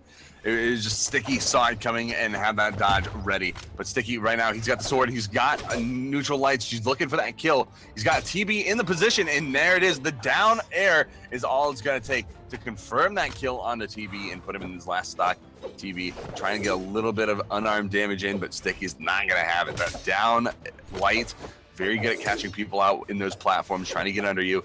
And it's just right now TB on his back foot, weaponless, looking for something to pick up, and he's going to be finding those gauntlets. And TB just can't find a break, cannot break Stikieuh's defense here, and Stikieuh is in such a potential place with the side air for the KO. Oh, beautiful time, beautiful engagement right there. TB gonna bring it down to the final stock in the orange, about halfway to that kill zone, with the gauntlets. Gonna probably try and edge guard, weapon guard against Stikieuh, but Stikieuh does get that hammer. We've seen Stikieuh be so effective with that hammer, with those side airs and just the neutral airs and the damage, but TB really chasing through, really trying to put the pressure on here, and is getting some nice strings and does even up into the red, moves up, Stikieuh up into the sky, hits the unarmed recovery. As TB comes down, TB gonna guard that weapon with the sig, but Stikieuh not having it. He lands the side air and loses the weapon, picks up the sword. TB with side air of his own. Damage is high. Both players very, very close at the moment to losing the stock. All right, and right now TB, he's got the edge control. Stikieuh trying to get that side light. If he catches TB off, he can throw him and reverse the situation. But right now, TB and Stikieuh are just looking for those kills. And there it is. The recovery from the spear is going to be confirming it off and sending that game into TB's favor. Now it's 1-0, TB over Stikieuh. I mean, very, very close across the board. If you saw the damage right there, you just saw it for a moment. It was like 579 to 586 or something like that. Like it was 10 damage apart.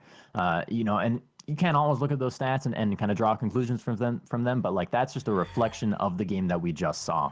And keep in mind, TB switching over to Mordex with the best Mordex skin in the world, by the way. You know, we're going to see some Scythe gameplay. I don't think we've seen any Scythe today.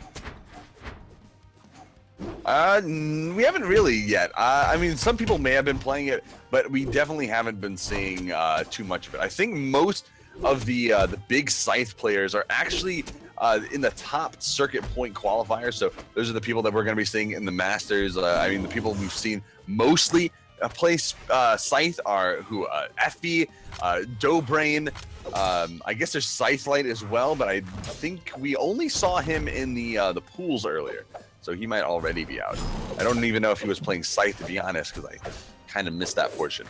But the bigger Scythe players, like in the top of the EU, are, I think, already qualified for the Masters. So they don't really have to play it.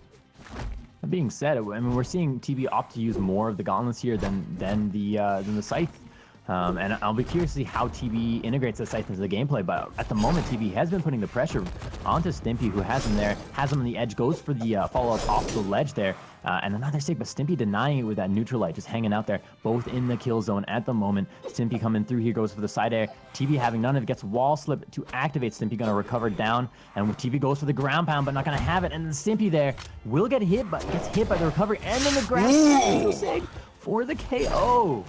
Look at that dog. He's got his tongue out. He's got his glasses on. He's just cooling. But oh, Sticky's not gonna let that. He's not gonna let that fly. He's just gonna throw it.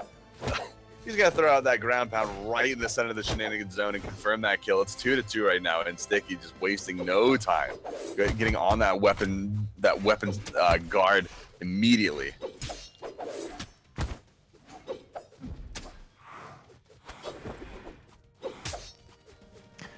Pretty tense, pretty close game at the moment. Sticky here, hanging tight, hanging loose. A little more damage on him right now, but he's looking to even it up with the sword. And TB coming in through there with those side lights, with the side airs as well. But kind of a close game here, although TB has Stimpy in the ground and has Stimpy free falling like Tom Petty for the KO. 2-1 at the moment.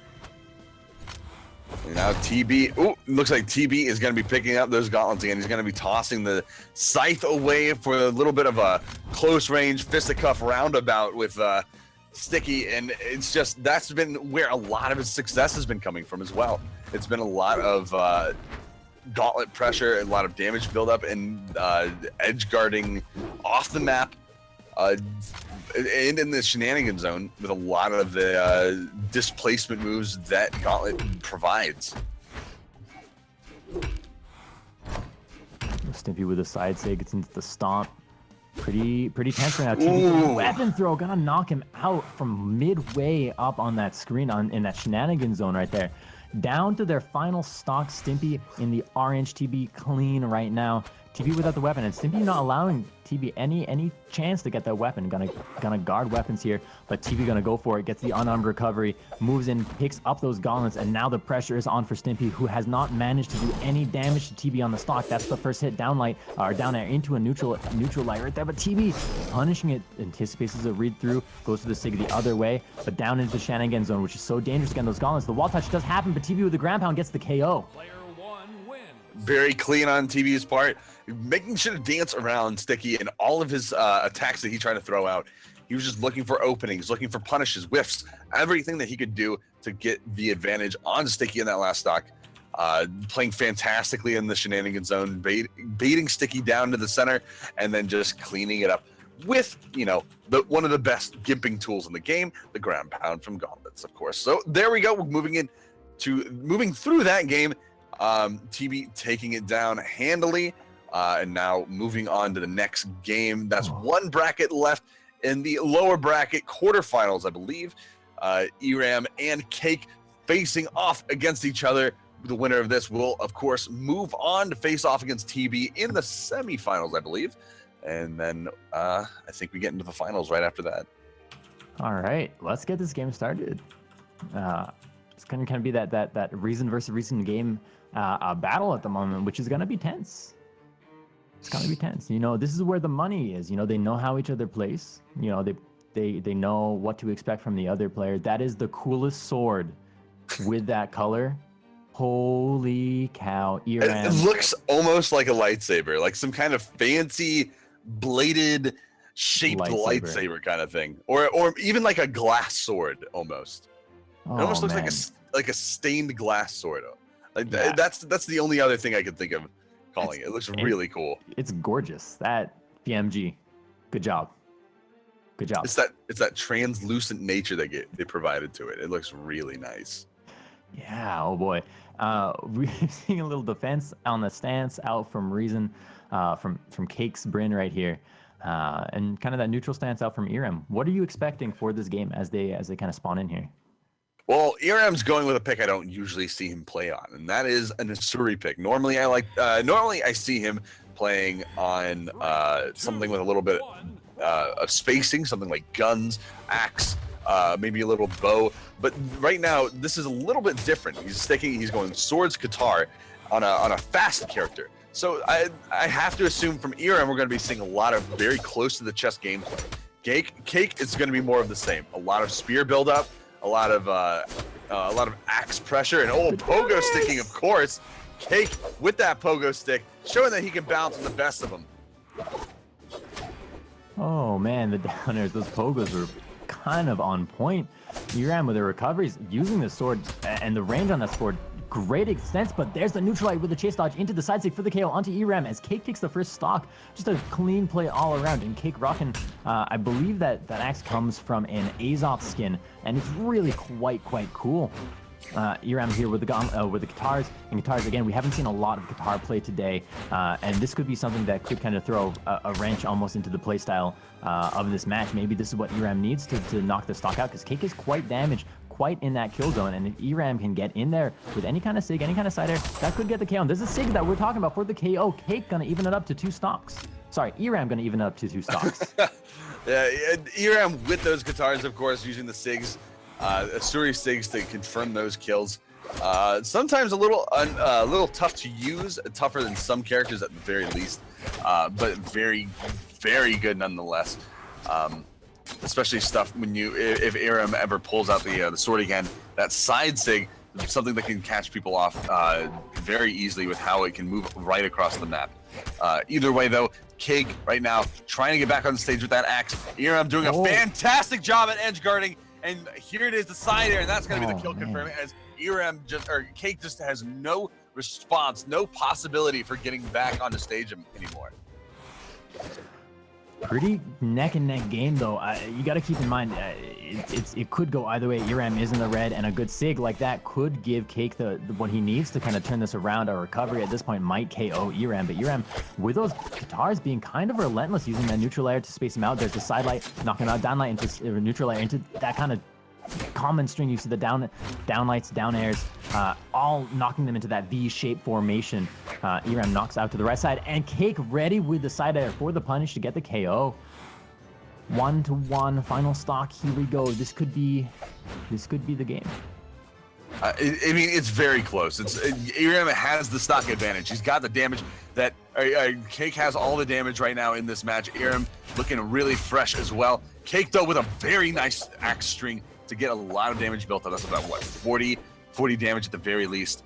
Especially, and this is a side sig, catching him off guard. That's exactly what we were talking about earlier. That stage travel capability of the side sig from Asuri just provides so much space to work with, and you've got to be aware when playing against an Asuri that dash across the map can just catch you right off guard.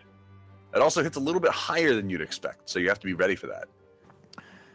Yeah, and Asuri seeming to be a very strong pick for Eramm, as we just saw right there, and using that mobility on Great Hall to great effect.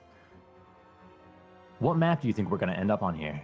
Well, it's down to these 3 shipwrecks, Great Hall and Mammoth. It's always a good guess to go Mammoth, although EU is a little bit different when it comes to NA. NA, in terms of character picks and map picks, it's almost predictable. You can almost always guarantee like Mammoth Fortress, Shipwreck Falls, or Twilight Grove being picked out.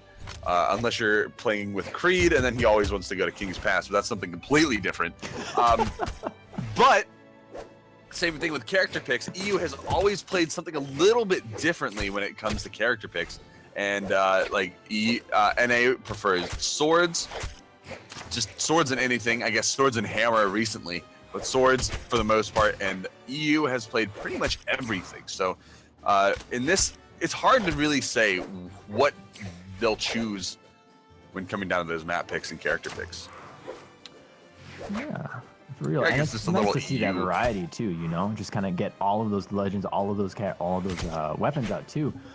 We are seeing a very strong start from Eramm. Cake in the red hits that punish that side that Sig with a down air of his own, and putting the pressure on with the bow, connecting with two of those neutral airs. Sorry, and the pressure's on. I mean, both players here in the red, both players in that kill zone. It could go either way, and we could see a situation where one gets KO. Oh, the dodge through, perfect, and followed up with the scoop into the neutral air. Eramm not gonna get KO'd, still gonna survive here, but I mean the damage and plays out from Cake have been on point. But there's the Sig punishing that neutral light for Eramm, gonna give Eramm a slight lead in this game. If Eramm can go ahead and widen this gap and get some good damage out, Eramm is going to be in such a fantastic position to take game 2, or at very least have a very definitive lead. Cake in a little bit of an unfortunate position. Like he died with the hammer, so he's got to find a kill with this this bow. But no, he's gonna be able to find the hammer. There's the kill right there. I mean, that's exactly what he wanted. He needed that hammer to confirm the kill. That range on the side there, the stomp to set it up as well. Very great at confirming kills at high damage, especially. Aside from just, you know, confirming kills in general. But it looks like Eramm playing very carefully with these guitars, getting all the angles that he needs in order to continue just building damage onto Cake. Like he's finding the down air diagonals, he's finding the side air corner hits, and just everything he's looking for right now is just successful. And there it is. There's the kill with just a simple neutral air. He killed with the neutral air.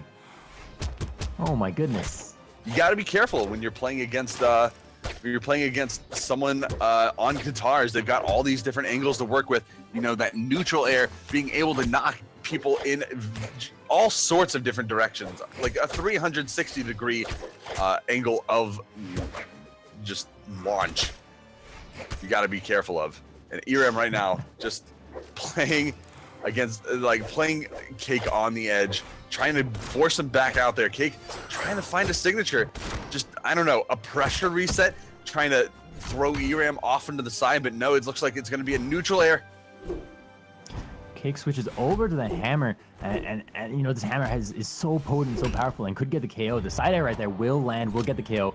We're going to see that one-to-one stock gameplay here, but keep in mind, Cake is already so close to being in that kill percentage as Eramm, just holding strong at the moment, but Cake getting a nice neutral light into side air, into a down air, into a stomp, into a side air, but Eramm dodges through that side air, comes through the side air, though, again from Cake, who's just being relentless and quickly closing this gap between the two players. Eramm looking for a Sig, looking for a KO here, as he builds up a little bit more damage. The side air coming out, going to connect, neutral air out from Cake, going to connect. There's a down air again, and Cake has been brutally honest with this hammer and just been laying into Eramm, and the side Sig comes out. Eramm gets knocked out, loses the guitars, coming back, the ground pound comes out. Eramm has the wall touch, is safe here on the wall touch. The weapon throw will hit, does hit. Eramm gets knocked in the air, but he has a wall touch, and he comes around to the left side, going to pick up that sword. Cake with a hammer again with a side Sig. Ooh. Player 2. That's a huge hit. That's the game, and that's setting it into game 3. This is going to be the deciding factor right now. Eramm had a great position to take that, but Cake bringing it back in with that hammer. I think he found the most success with that hammer overall.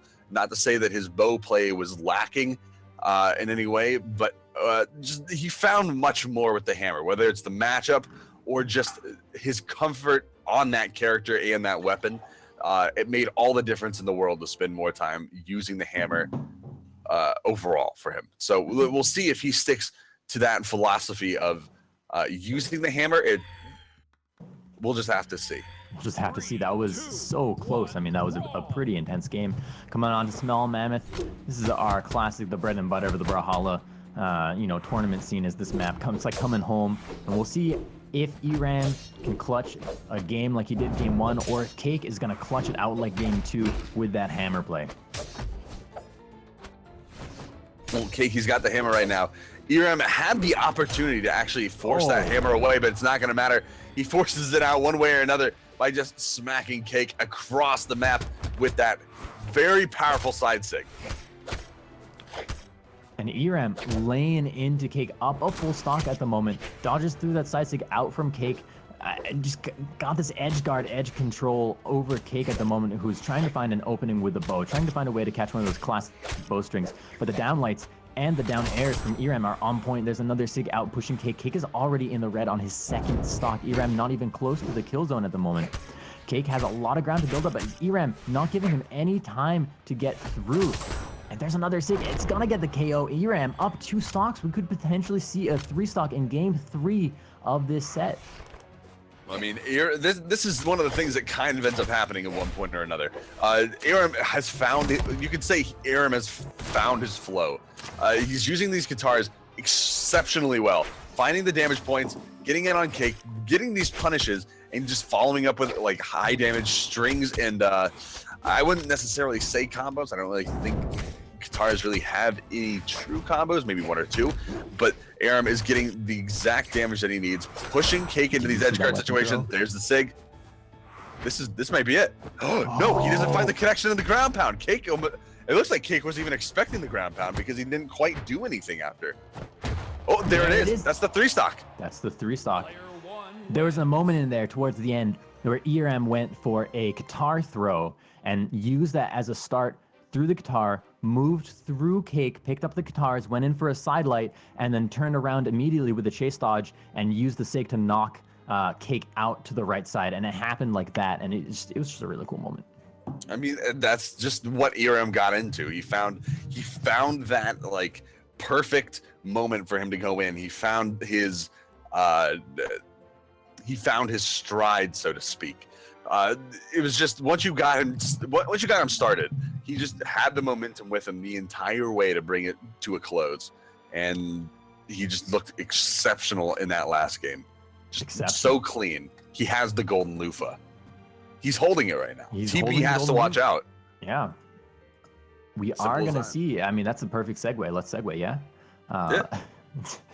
Eramm is going to be up against TB. We've seen a lot of TB today. We're going to see some more right now. Let's get started.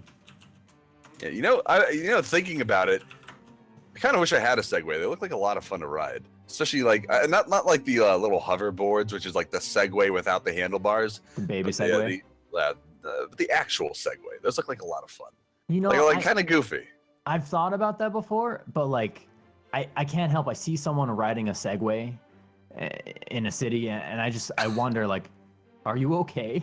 Like, I mean, yeah, they're really goofy. Like it's really weird.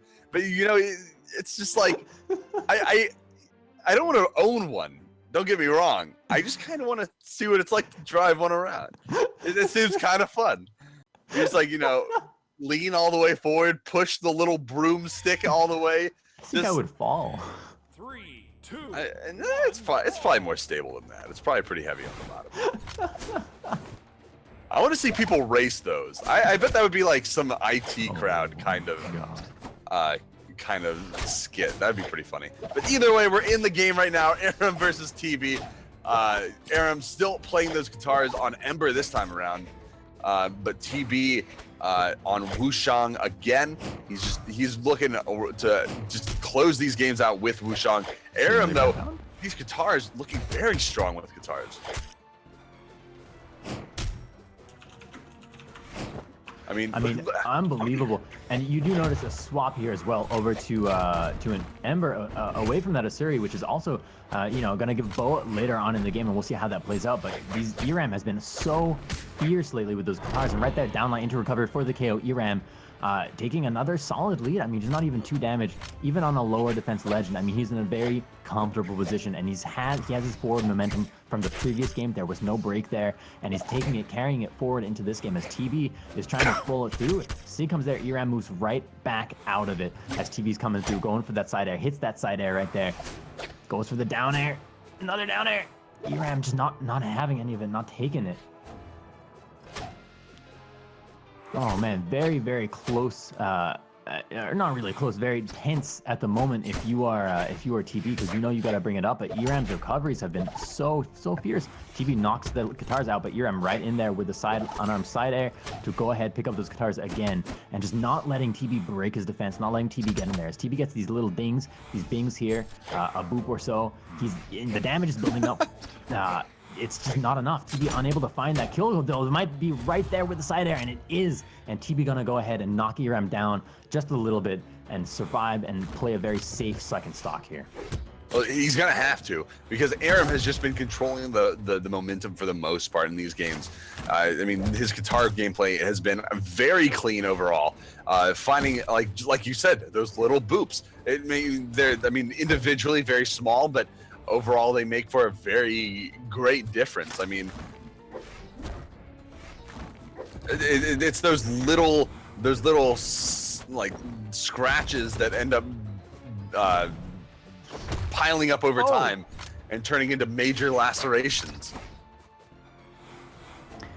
TB close to being in that kill zone. I mean, close to being knocked out here. Look at the damage. He could be knocked out very easily. But again, surviving, being patient, playing a patient game here, trying to find the right way to engage. But the falling side air from Eramm is going to get the KO. It looks like Eramm getting these guitars back. This is a great opportunity for Eramm to start building up damage again. Like he's got, TB getting the neutral air on the corner, pulling him through the ground and finding the neutral stick as well. Oh, he's got Eramm off on the side, but Eramm wasn't quite low enough for TB to expound on the pressure that he built, putting Eramm off on the edge. But Eramm now back into the neutral game against TB. It's just looking for these ins one more time, looking for the boops. Like right on the nose, ideally. And pretty close on the side air. KO's Eramm. Eramm here. Up on his final stock. TB in a pretty good position too. And all of a sudden, what was looking like a solid lead for Eramm, who now has his bow and is going to try and push out with the bow against TB a little bit, could go either way. I mean, right now, TB is just dishing out the damage. He's getting these reads. Look at this. He's going coast to coast, getting these sidelight strings down. He's getting these neutral light strings, down airs. He's getting so much damage with those gauntlets. I'm surprised he even threw them away for the spear, but maybe he feels like he's got Eramm at the point, you know, because he's especially playing on Ember, someone with much lower defense than usual. Ooh, the side stick, though, is going to come out from Eramm, and it's finally going to go out in his favor. He's going to be taking it down in game 1, getting that set advantage. That was so close. That could have gone either way. Did you see that TB had a sig of his own coming out at that same moment that that Eramm's side sig came out? It was close. I mean, TB that entire time was starting to bring momentum back his way. It was a variable shift towards himself, just taking so much of the pressure and putting it onto Eramm. I don't think Eramm had gotten a single hit in almost like 20 seconds while TB was just dishing out damage, but Eramm managed to find that like one moment to breathe, and in that one moment he just threw out that signature, and that's all he needed. Top 10 anime battles of all time right there. Yo, we got the gold core coming out from TB though, with the bling all on his gauntlets. Check that out. Okay, the tire underneath the core's body looks like a brain to me, just a little bit. Oh, then wait, the tire looks like a brain? Yeah, like between his legs. I can't look at that. I mean, I don't know. I don't even know how old he is. Oh no. I'm not looking at that. I'm just looking at the hammer plays. Anyway, as TV turns into a giant boulder, he goes across the screen, and it's all evened up 3 stocks to 3 stocks. Completely rocky. Eramm with guitars playing out on the edge. TV trying to make something work, getting these gauntlets out, looking for these grab displacement moves to connect. It's going down. Very even game damage-wise. Very even game damage-wise if you're looking at this right now, as Eramm is keeping TB in the sky just with a gratuitous use of those downlines. That side sig going to get punched by TB, but TB going for the ground pound, literal physical down sig, which is a ground pound, and Eramm in there with a punish of his own for the KO off of the right side. And right now, it looks like TB is trying to get these things to work. He's trying to get these heavy hits onto Eramm. He knows that Eramm playing this Ember doesn't have much in the way of defense. He's going to be taking a lot of damage in a lot of these attacks. And Eramm just barely finding the spot to get a down sig off with those guitars, but TB trying to follow up immediately. But Eramm just finding the punish. TB cannot get back. He used, what, 2 jumps to get above that spot to begin with. So throwing out that ground pound, he already was out of options. Oh my goodness, what a gimp right there. That guitar play is on point today from Eramm. Eramm, though, looking to nearly get knocked out there as TB trying to turn it around with that gauntlet recovery. TB with it. Right there with the side air, with that hammer, gets the KO, chooses to switch out to gauntlets, and we'll see if he's gonna put the pressure on. But Eramm with those guitars is up a whole stock, a fresh stock, and is quickly widening that gap. Those down airs denying all of TB's approaches, using that neutral air, using those recoveries so well. But the side stick out from TB into the slide neutral stick. Eramm moves above it, just waiting there patiently for TB to get back up there. And just the down airs from Eramm are on point, and the side stick follow up. Fantastic down sig dodge through on Eramm's part. Just like read the attack from TB, dodged right through it. Like one of the things about this current meta, so to speak, is there's a lot of wake. Oh, he bashed his head. That could have been very dangerous. He got the kill there with the side air, but I mean, if you panic jump right underneath there, and, it doesn't even matter. Eramm just uppercut, and that's 2-0. Patient uppercut. And now he's going to be going up against Yami. Or no, it's not going to be Yami. It's because now they're in the finals, aren't they? They're in the yeah. So Eramm is in the finals. He has to actually wait for the loser of Addymestic and Yami. So it's going to be Addymestic on his gauntlet characters and Yami playing Roland, of course. It's only one way for Yami. So this is our winners finals, which means this is a best of 5, which means, folks, we could see not 1, not 2, not 3, but whole 5 close, tense matches. And that's pretty exciting to me. This is going to be Addymestic versus Yami, both super strong, both putting out such good games earlier on and against each other. I mean, this is for all of the apples, more or less. Oh man, that would be so good right now. I could go for an apple. I could go for like 2 apples. Like apples, a nice, maybe a little crispy. Maybe, yeah, like a nice cold crispy apple. I mean, there's a ton of apples I could go for right now, but probably Honey Crisp is going to be my number one go-to. Honey Crisp are the way to go. Sweet. It's actually crispy. It doesn't kind of like mush in your mouth. It keeps that like nice crisp. It's got good flavor. I mean, they're pretty big too, so you get a lot of apple. That's probably one of the big things you want to go for. Oh man, yeah, I'm with you. It's like a little cold, a little crispy, a little fresh, and with that, we should go ahead and move over to our players. Yeah.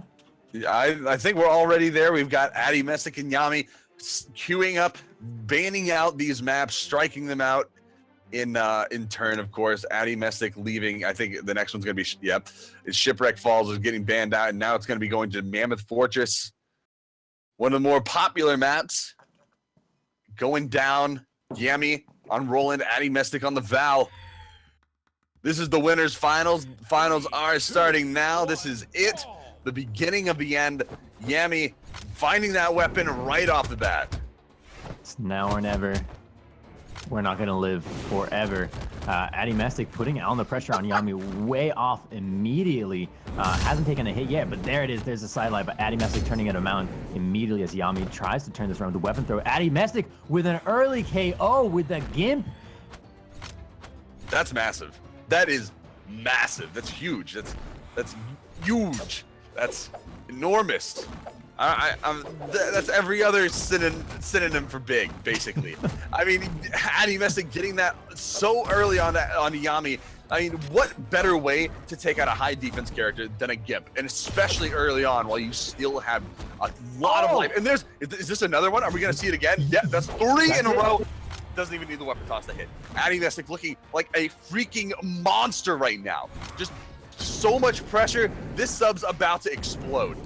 Yami is just, I mean, if Yami had if Yami had 2 back feet, he'd be on both of them right now. I mean, there's not much Yami can be doing to really bring this back except to just doing what he's doing right now and landing all of these SIGs. and getting Addymestic in the red and landing that recovery for a KO. Addymestic losing that 2-stock lead.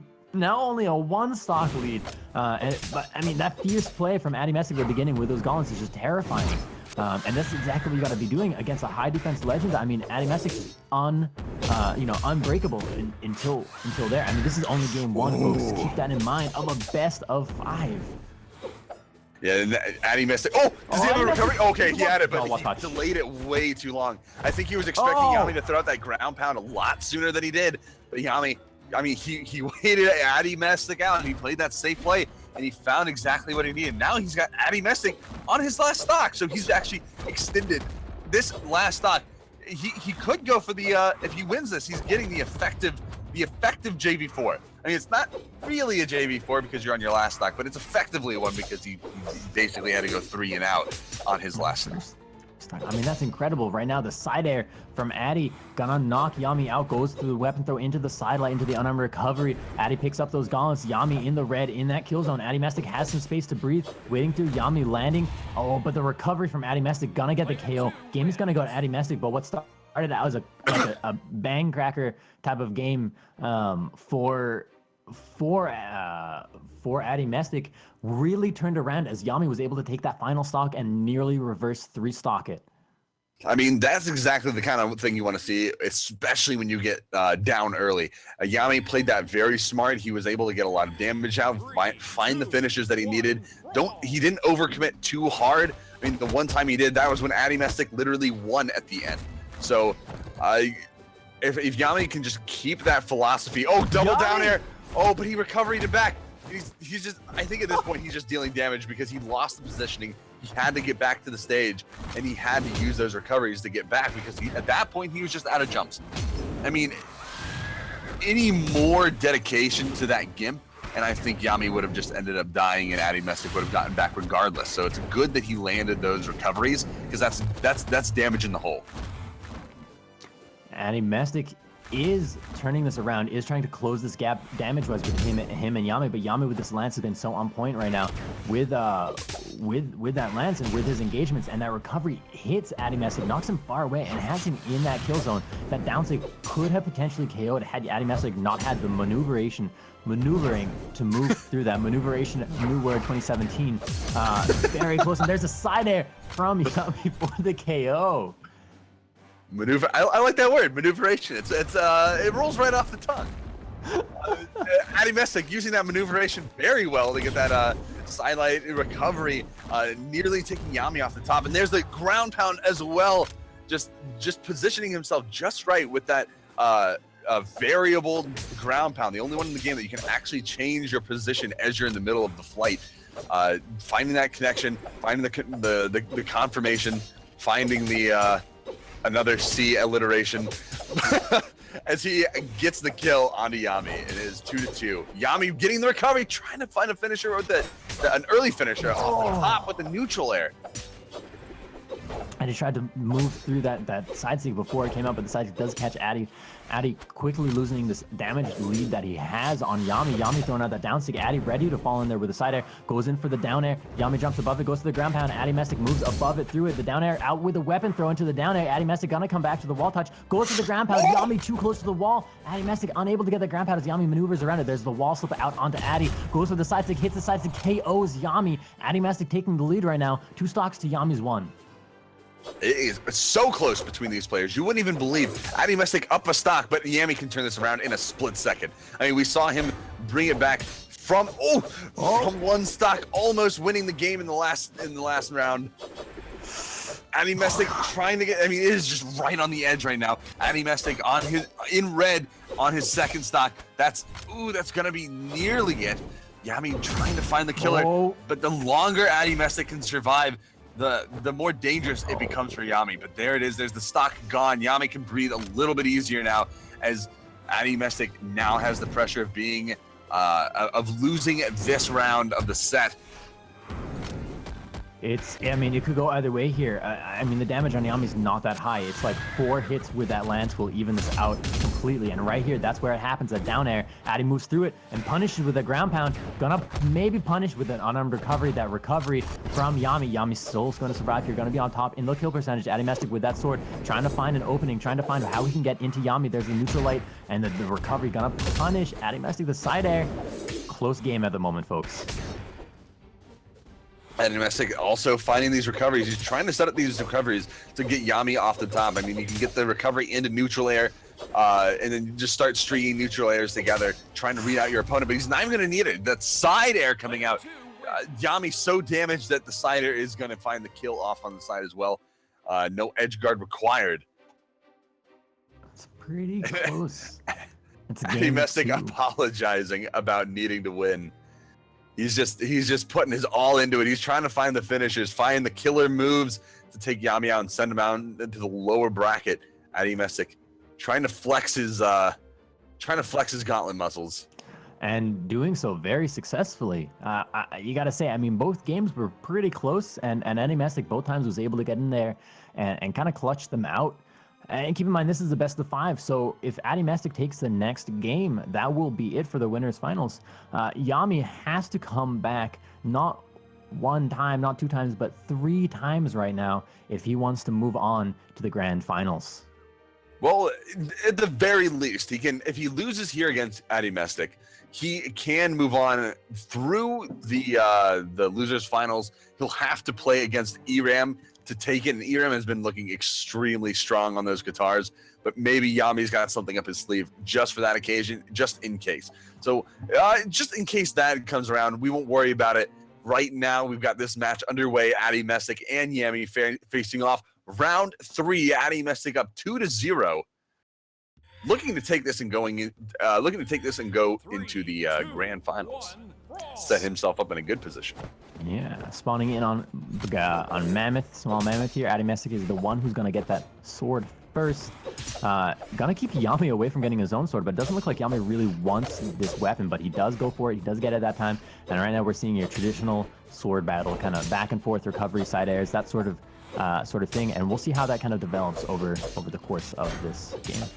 Well, as far as this match is concerned, right now Yami has he started out with a lot of momentum, pushing Addymestic all over, side lights, neutral lights, side airs, and Yami with a huge string from the sword, just looking for even more damage, finding the neutral air with the lance, picking it up, and there's the side stick. That's the killer move, and he just finds that finisher, finishes Addymestic's first stock, and takes the lead handily.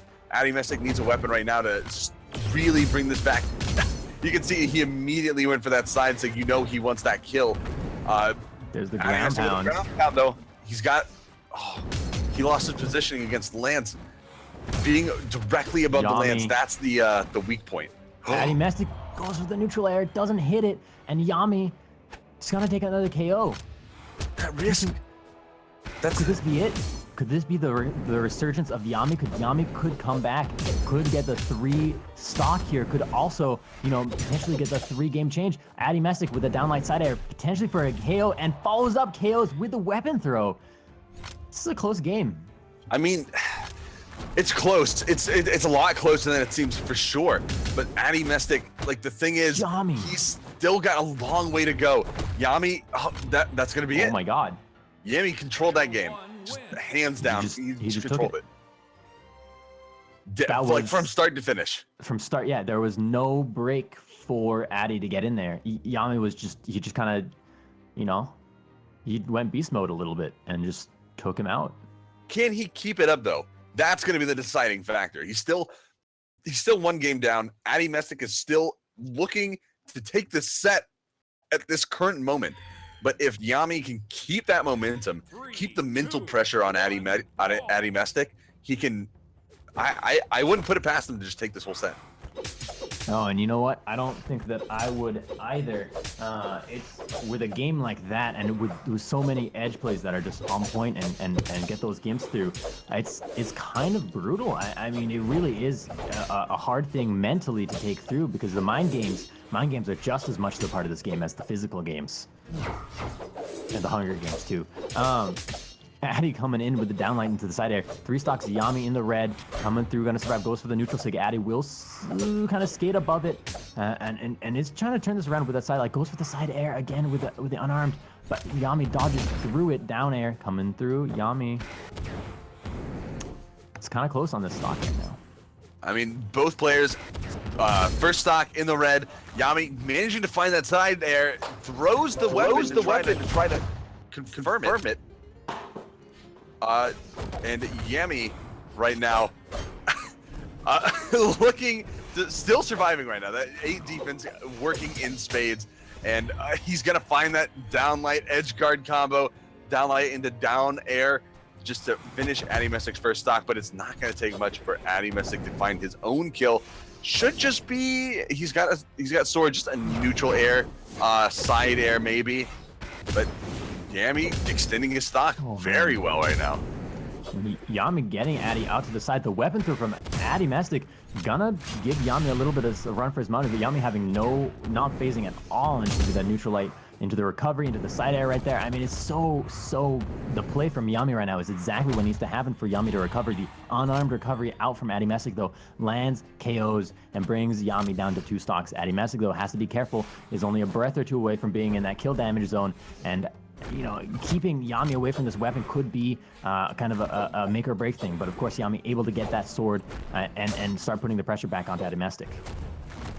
Well, Addymestic right now is just building damage. He's got gauntlets, and he's doing a pretty good job at building damage, but he's got to stay alive. He's got to play a little bit more carefully in order to avoid taking this death right now. It's pretty huge that he survives if he wants to move on, but Yami right now is just controlling this battle again. He's just doing the same thing he did last time. Just putting the pressure on Addymestic. Down here, holding on to that lance. I mean, this is looking real scary for Addymestic, as Yami in a position to potentially really put the hurt out onto Addy and really bring it back to maybe 2-2 games. This set could go to a best of 5 if Yami keeps this pressure up, if Yami keeps it going.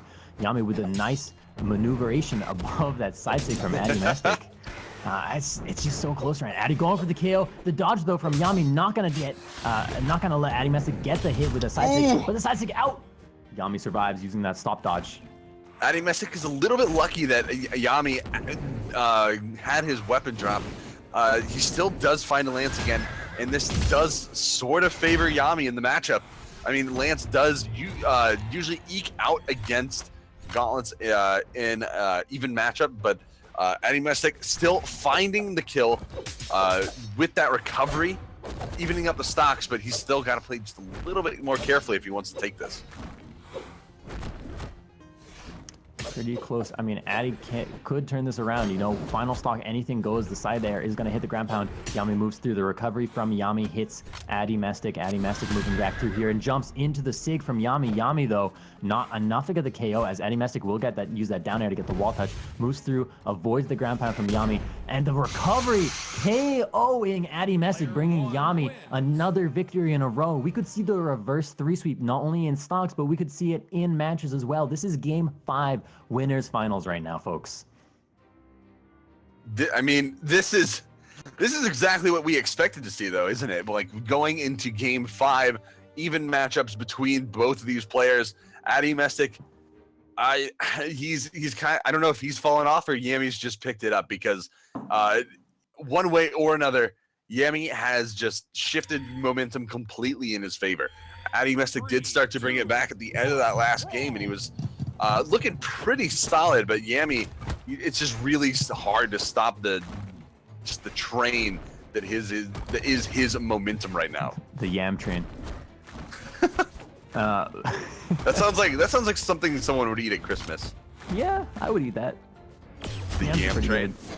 And so is Yami's playing, but Addymestic trying to get Yami on the edge, trying to make a repeat of that first game, and Yami having none of it with the down air into the side air, as Yami has to use that recovery, and Addymestic using that side light to recover.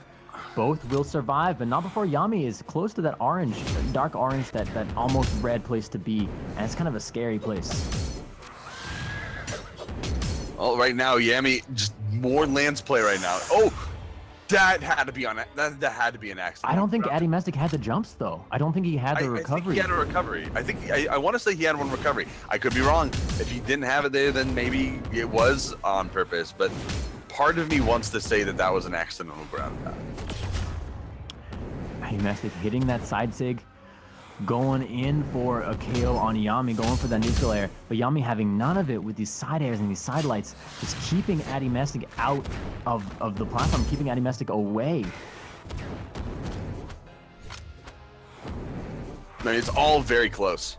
Addymestic, if he lands a one unarmed recovery, maybe even an unarmed side light, he can get this kill.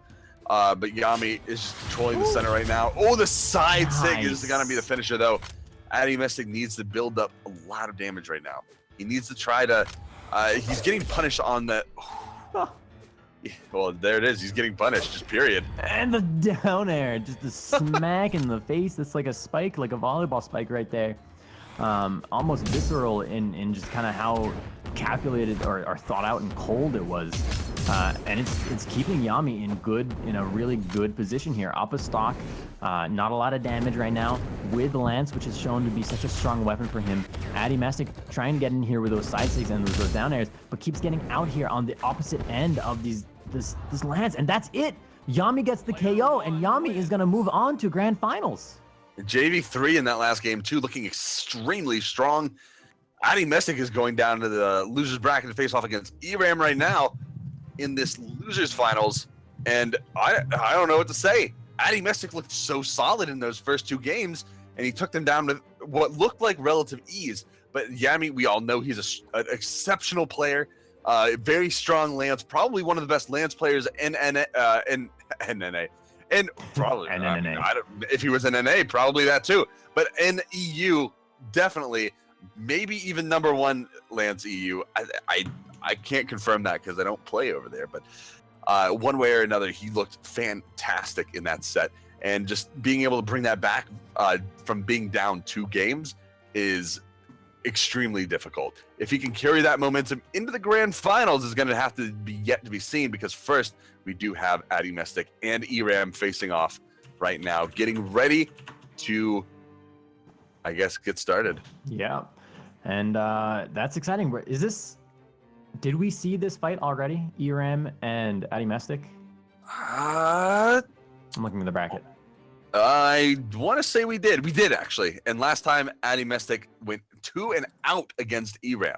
Although Eramm wasn't playing guitars at that time, so we might be seeing a little bit of a different outcome this time around. It's hard to tell. Addymestic, of course, still on the Val pick. Gauntlets and Sword, he's been looking strong on. I would have expected him to switch to maybe Wushang in that last game, but I saw nothing of it, I guess. Just dedicating to the Val pick. I'm curious because we're seeing, these two players play against, and it could be, they just played each other pretty recently, right? They probably played with each other a ton in this tournament. You gotta wonder what's gonna happen. But Eramm with the most legendary string I've ever seen right there, just putting out so much damage on the Addymestic and keeping control the entire time there. Neutral light out from Eramm guarding Addymestic, but there's the gauntlets using the gauntlets are gone and the guitars are gone. Addymestic over to Sword, goes to the side, so Eramm falling in with the side of air, goes in for the unarmed recovery. Addymestic chases, but there is a down light with a follow-up in the sig. Addymestic will get the wall touch. Eramm ready with the down air, but Addymestic moves through it both there, and Addymestic punishing the recovery with the side air for the KO. And very clean on his part. It was very close up into that point, and now Eramm looking for some. You saw him throw out that unarmed side air. He's going to be looking for a sig, and there it is. Whoa. That's the side sig coming out, finding that kill. No, that was the side sig. That's right. For a second, I thought it was the down sig. They look very similar, but they have very different mechanics. Either way, Addymestic right now, it's all evened up, 2-2. Damage is pretty even for the most part. It's at least close. Addymestic with the sword and Eramm on the guitars. We know what Eramm can do on the guitars. He's already gotten a huge amount of damage off onto Addymestic in the last stock. If he opens the door and finds his way in, then Addymestic is going to be having a very difficult time getting him off. This is pretty tense. I mean, they're both neck and neck. This punish not coming out, not going to work for either player there.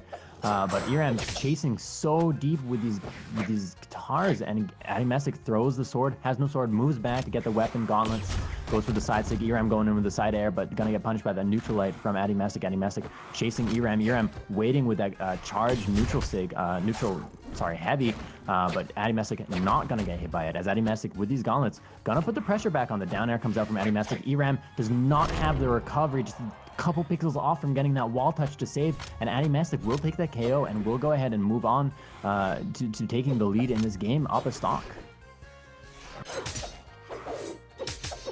And Eramm right now, oh, just avoiding neutral sig from Addymestic. Addymestic, oh, and taking the brunt from the side sig from Eramm, and Eramm now finding that equalizer of a signature to put this back at 1-1, and Addymestic is going to be finding a sword, but is it going to be enough? Eramm has done a great job at getting it on Addymestic. Ooh, dedicating to that neutral air before he gets the connection on that down air. Eramm almost put himself in a terrible position and gave Addymestic the free edge guard.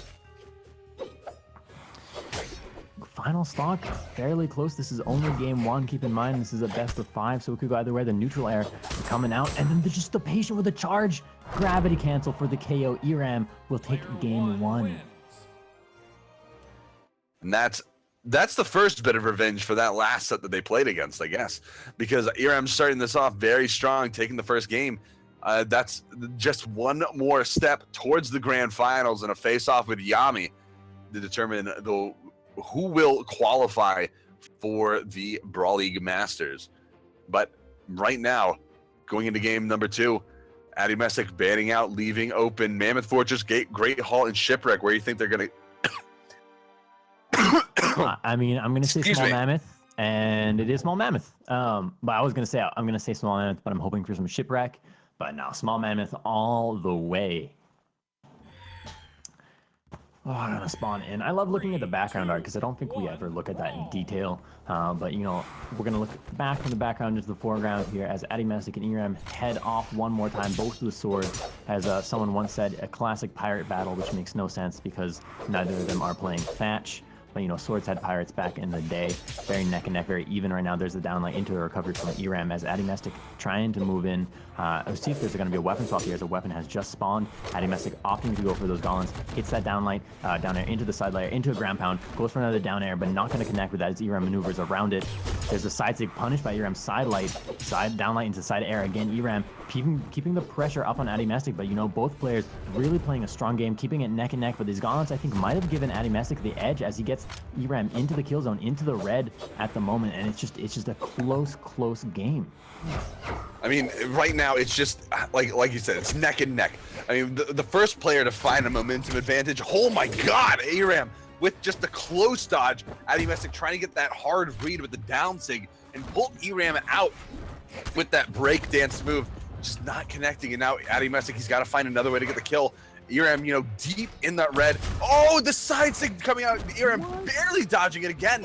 And Eramm taking advantage of the dodge window of that side light and finding the recovery. He's going to be the first one to get the kill in this game too. Eramm's damage is so high. I mean, he's floating on nothing right now. He's hanging on by a thread. He could be breathed on, and that could be like enough. Like you could cough on Eramm, and that would KO him with his damage in that scabby red zone. But it's not enough. As Addy is unable to get this kit confirmed for the KO. Eramm is just dishing out the damage. The weapon throw is so potent, but the side air, is it enough? No, Eramm might have a jump. He has a dodge still. Dodges past that recovery, but right there, Addymestic is planting his flag after landing that side sig for the side air for the KO. And that's all it took. I mean, Eramm already had a huge amount of damage built up. And at that point, I mean, he was almost nearing the black in terms of colors. And that is like, what, almost 300 damage once you get to that point. So once you get there, it's like almost anything will kill you. Like maybe something like a hammer stomp won't kill you, but it'll be pretty close at the very least. You'll take so much. And there's the side sig. It's not quite going to kill, but ooh, no, it is. He doesn't have any recovery options. So now it's 2-1 Eramm. Eramm looking to take this game number 2, put himself in a very strong position, maybe even go to grand finals, take this against Addymestic. Addymestic really trying as hard as he can to get qualified into the Brawl League Masters tournament. Oh, Addymestic finding the side air. He's trying to play the sword out. Eramm getting a lot of damage out on the Katars.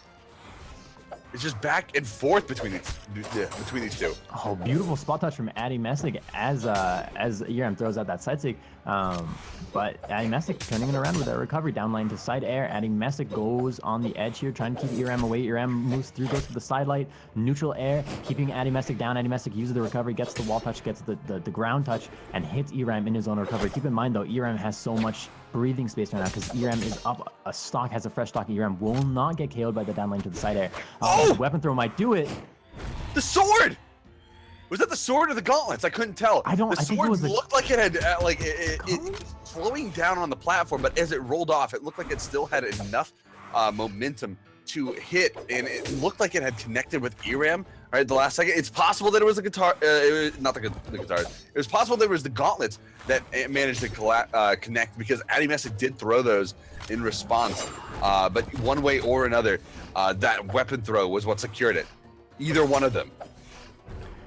Oh my goodness. Eramm here is so set up for this KO. The side air knocks Addymestic out to the left side. Addymestic surviving, has that wall touch, playing that wall game. Gotta watch a wall slip, gonna come in a minute, but Addymestic touches the ground and comes back, trying to bait out, trying to be a little more patient. Knows he's the one right now who has to survive. His damage is so high, and he's getting such a legendary string eye with those gauntlets, getting Eramm almost into that kill zone. And there's the ground pound. Oh, tries to throw another! Ground pound from Eramm. Just barely gets back. He's gotta get the weapon. He finds a sword. He's above Eramm. He has the edge guard. He finds it down there. He tries to go for the down and gets another one, but it's not close enough. Eramm now has positioning on the field, and there it is. There's a side sig, and that is game number 2 going the way of Eramm. Addymestic just barely losing the opportunity to take that game. And we saw there with wall slip, what happens is that after you see that exclamation point, every time another one shows up, you lose a jump. And that's terrifying. And we saw there at the end, we saw that 2 exclamation points were up above Eramm as Addymestic was putting the pressure on him, trying to turn the game around, trying to take the game. And Eramm was able to use that recovery to get that wall touch and turn it around because it had reset because he had taken some damage. Oh. I mean, this is super close between. I mean, you know, Addymestic, he really wants to win this. He really wants to get in that qualifier. He wants to get into the Masters tournament. You know, for the big prize on August 20th at 2 p.m. Central European summertime. But man, he's got to bring it to a close here. He's even swapping to Chidori. No gauntlets this time. He's just ditching the gauntlets, picking up the spear.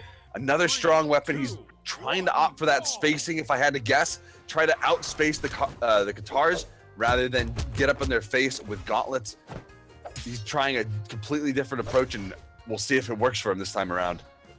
I mean, he has that spear, and that range on that spear is just kind of a scary thing to see. When you see the side light come out into a neutral light, into another neutral light, into a side light, and Eramm is taking a lot of damage here. I mean, this swap from Addy so far seems to work out a little bit in his favor. I mean, keeping Eramm's maybe horizontal approach kind of at bay with a lot of that horizontal, grounded horizontal power that the spear does have. Yeah, and right now, you can see already Addymestic looking very strong with the spear. I mean, he had a lot of time as Wushang, able to get that spear gameplay under wraps. But right now, Eramm bringing this back in spades, getting inside air, looking for the kill, but Addymestic turning it around, getting that first kill with the Chidori sword side stick. He just throws the sword away. He knows he needs to stick with that spear. Great damage building tool in this situation. He gives him just enough range to outrange the Katars, but it's not going to matter as that side air comes in. Just right there. That's the volleyball spike. It's such a classic vintage Katar move, and it feels good all the time to land. This is basically a match reset, but with 2 stocks this time. As both players are, again, vying for a way to approach and engage. Eramm with the dodge movement, as just using those chases, using that dodge to just get around Addymestic's zone of control. But Addymestic is doing such a good job of adapting to that and getting into where he needs to be to do the damage. You gotta really appreciate how both these players are moving around right now as well, because you can see they're using they're trying to use their movements for mix-ups, trying to move and just throw the positioning off of their opponent. But right now, Eramm, he has the edge advantage. Is he going to go for a third one? Yes, but it's not going to connect. Addymestic swapping positions with Eramm as he tries to find a down air, but he's not able to find anything. Gets the reverse down sig, and now Eramm is weaponless. Finds the neutral sig as well. That's the kill. Eramm, 1 stock left. Addymestic turning this around. This is a strong pick for Addymestic. The timing on those sigs was just fantastic, absolutely phenomenal. I mean, to land all of those and get the KO. Eramm trying to get that ground pound, and he hits the ground pound, hits the KO, brings it down to a final stock. This could go either way. Keep in mind, if Eramm takes this, it's gonna be up to grand finals. But if Addy takes it, it could go to another best of 5, another 5-game best of 5. It has to go to another 5-game best of 5 if Addy wants to go back for that rematch up against Yami. Well, he's going to try his best right now. He had a little bit of an advantage. He lost it on the kill that Eramm took. But Addymestic right now, he's playing this sword. He needs to get another spear. He knows he needs another spear. We may see him throw that weapon. Yep, there's the spear, pulling it back out. He's going to look for signatures at this point. I mean, neutral sig, very good for throwing your opponent off, gaining that map control back. Maybe, I can't see a down sig. The startup is too punishable, especially against something with guitars. The dodge through right there from Addy was on point for a sig that could have potentially knocked him out. That was so good. I mean, the stocks are so close, and he dodges through that side sig. Addymestic surviving, has that recovery option up, goes to the ground pound down, knocking Eramm. Oh, that's a weird interaction. But Eramm punishing all of these sigs. There's the ground pound out, the long spear ground pound. Eramm gets the wall touch, avoids the recovery from Addymestic, who's going and knows he's a recovery away. And this could do it. The recovery gets the KO. Addymestic takes game 3. We could see another 5-game reverse sweep hype. Even Eramm is confused about the ground pound sending him northbound. It's not something you usually see. Admittedly, like, you don't usually ever see a ground pound launch the complete opposite direction. But one way or another, Addymestic starting to take this, turn things back around in his favor. He's taken 1 game to 2. Eramm still with the advantage, still only 1 game away from getting back to grand finals and to take it against Yami, who's just sitting there waiting for the next person. He's holding onto the golden loofah, waiting for someone to try and take it. And Addymestic and Eramm fighting over the opportunity to snatch it away from him. It's all about that golden loofah. And you know what, you guys? I'm so excited right now to see how this is going to match up. If Eramm can take this game, Eramm will go ahead and move on to those grand finals like you were just saying. But, you know, we just saw a best of 5 that went to 5 up in winners finals. We could see a best of 5 that went to 5 in losers finals.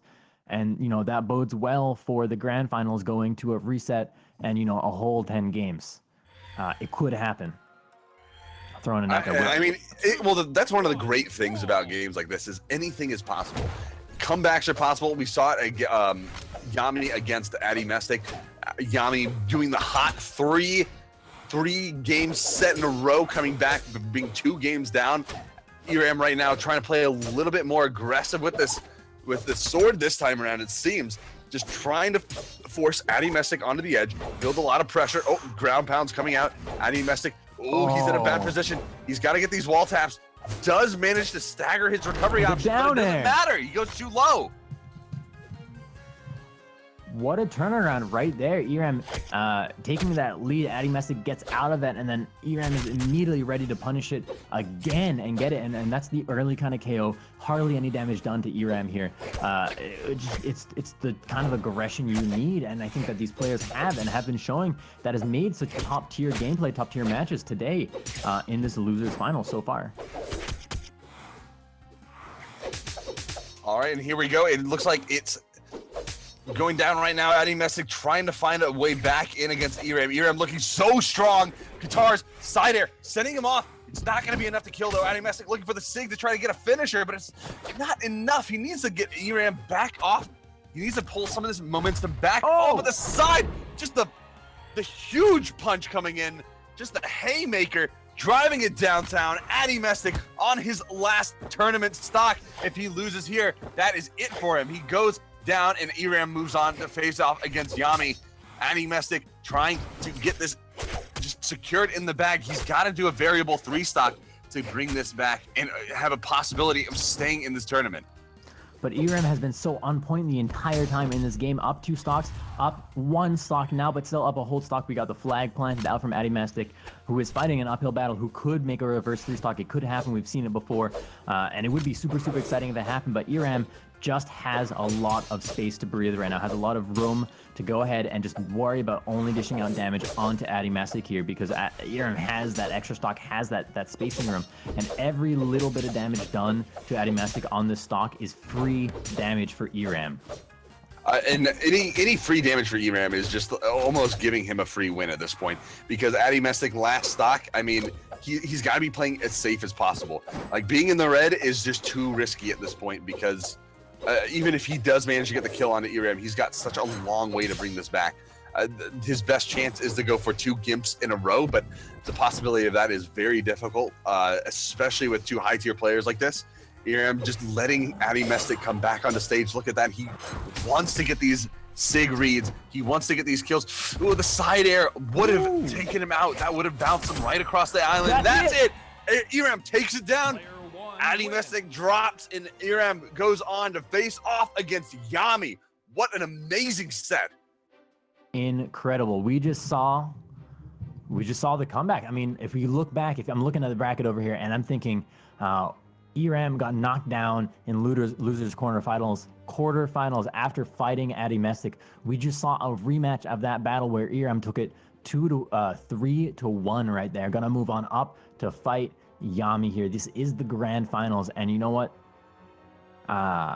There's a joke in here I wanted to make about not having enough Eramm, but clearly we do have enough Eramm right now. Well, you just download, you just download more Eramm whenever you need more. How do I download more dedicated RAM? How? Dedicated?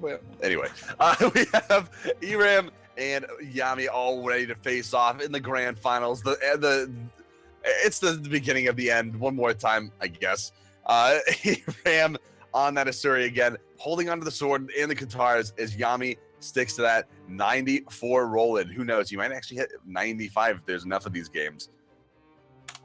Oh, man. And they are in here. They're ready to go. Good luck, folks. Here we go.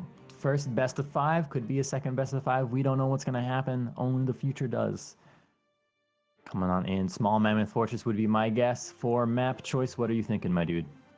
Oh, there it is. Shipwreck Falls. I didn't even have a chance to guess. They're going right into it. All right. Extra force out for that Asuri pick out from Eramm. See if One Reason Gaming can take out what the other could not. Well, here we go. Yami looking to make a strong presence here in this representing Frost, making a strong presence here in this grand finals. Eramm with the sword, Yami with the sword as well, both playing that edge, trying to get. Ooh, Eramm does make it back, just staggers his recoveries so that he draws Yami off. And there it is. That's the kill. Eramm drew Yami off, like kind of feinting his recoveries being gone, and Yami just went down to try to secure the kill. What an incredible mind gimp right there. I mean, and just like technical play too, just spacing out Yami for that to work.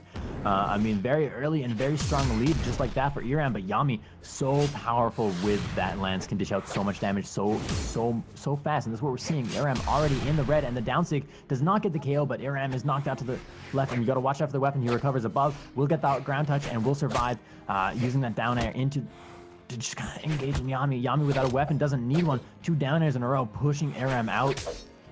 Yami down to stock, but Eramm has hardly been able to do any damage to the second stock, putting Yami in a very strong position. If he can just keep pushing this down, the side air does not get the KO. Eramm survives, maneuvers around it, goes past that weapon throw, downlight into side air, picks up the sword, gets hit by the down air from Yami. Yami turning it around, goes to the side air, the down air from Eramm coming out. Yami on the edge, Eramm with a dodge through that down air, but the recovery from Yami KOs Eramm. I mean, what more can you say about it right now? I mean, Yami, right? He's starting to make his comeback in this match. Eramm,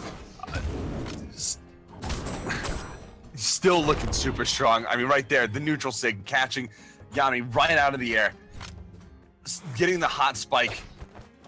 There's not much more you can say. It's just high-end gameplay left and right, trades, combo strings. Both of these players are putting all this work in right now.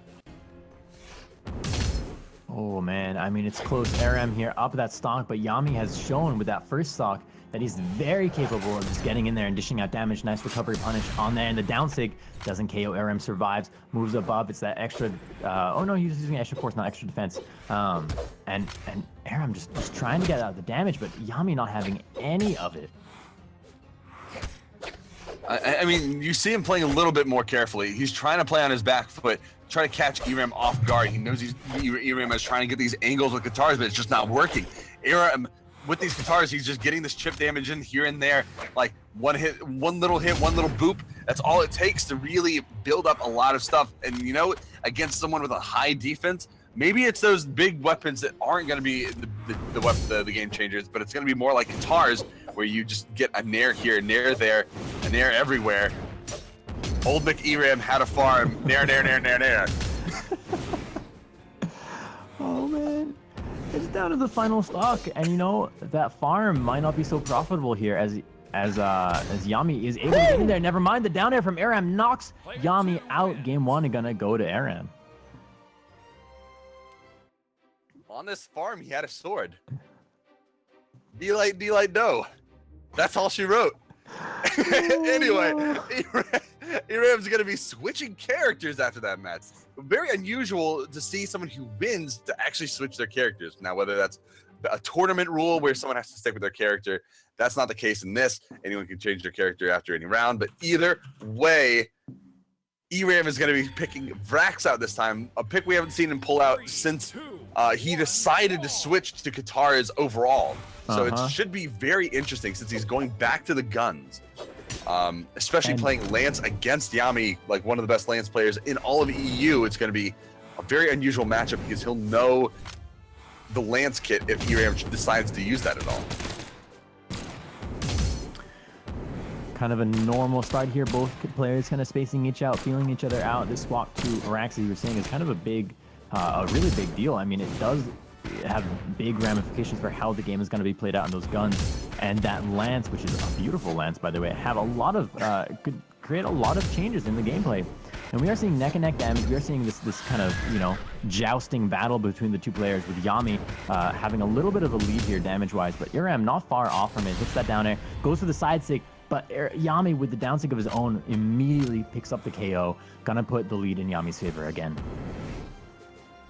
I mean, that's what he's going to be needing from here on out, is just, Yami trying to go for that Lance side of the map kill combo. I don't really know if it has an actual name, but Yami really trying to get that to work right now. Getting these side airs and down side air and down air strings to get Eramm off of the side, but Eramm just playing around it. He's expecting it now. You can see him making the proper jumps and dodges to avoid getting hit by any more of those attacks. Ooh, just barely missing the neutral stick on Yami as well. Would have been about a good 40 damage. There it is. There's another one. He's got Yami in the red. Ooh, tries to go for the 2 side stigs in a row, but just doesn't manage to connect either one. That weapon throw, I think Eramm dodged at the last available moment to avoid getting hit by that weapon, and it allowed him to get in there and land that side stick for the KO onto Yami, who is down to 2 stocks. Eramm, though, is a breath away from getting KO'd. Let's see if Yami can get in here with that sword, get a side air, some kind of ground pound, some kind of down air, and get the KO. That side stick nearly landing, but Eramm jumping up above and using that neutral stick to just kind of outspace Yami and outspace how Yami can approach so effectively. Down air into side air from Eramm, again into the neutral stick, and Yami picks up the down line into the side air for the KO. Yami's just got all the momentum right now. He's got Lance. He's got his tool to be successful. I mean, every single moment we've seen Yami be the most successful. Not to say he can't be successful on sword, but the most successful he's been has been on Lance. Using those signatures, using those side airs, down airs, side lights, and like side light combos, everything. Yami is just so strong right now on this Lance, and it's going to be very difficult for Eramm to kick him off of it. Ooh, see there again, going for those side light to side air, down air combos. or strings, not combos, but one way or another. This is a very close wall touch. He does get it. Yami on the edge here. Eramm picking up those guns, picks up the recovery, gets the KO. Yami down to his final stock. Eramm setting up to maybe take game 2. Man, it's so close between these two now. Even stocks. Eramm trying to play that edge, but Yami is going to find his way back. Eramm trying to give Yami a little bit of his own medicine. Whew. Yami's not having any of it. You see, he knows exactly how to get out of those. I mean, I assume that's got to be one of the few things. When you learn how to play something and you learn how to do a combo, you got to learn how to get out of it as well, just in case someone tries to use it against you, or else, you know, you're just going to get your own cheese all the way down to death. But either way, Eramm finds the side sig, almost finds the kill, but it's not going to be enough there either. Looking for the sigs, looking for the down sig, gets the recovery, and that's going to be all she wrote. Eramm Game number takes 2. Game number 2. This is the grand finals. If Eramm takes one more game, we go to a reset. Yami has to win 3 games in a row now if Yami wants to go ahead and win our EU European Brawl League Masters qualifier number 1. As it is, this is close, this is tense. Both players playing top tier, top level. 3, 2, 1, The lance play from both of brawl. them is just phenomenal. Well, at the very least, Eramm right now has the lead. He can kind of sit a little bit pretty as he moves into these matches. If he does win this next one, it will go into reset. Yami, I mean, he's not going to be out if he loses here. It's not going to be the end of the qualifiers. But one way or another, both of these players, this is a lot on the line. Although, you know, come to think of it, I think both of these players are qualified now, aren't they? For the Masters. Because it is 2 for each qualifier, I want to say. Potentially. We'll find that out and get back to you folks about it. But Yami putting the pressure on with the lance, hitting that last down air, throws the weapon, goes for the ground pound. Eramm with the wall touch though, managed to get this beautiful gravity cancel neutral sig for the punish onto Yami, knocking him into the red. Both on their first stock still, but jumping into that neutral air. Yami go for the grav cancel. Neutral sig there too, but Eramm having none of it and hits the side sig for the KO. Eramm taking stock 1 again.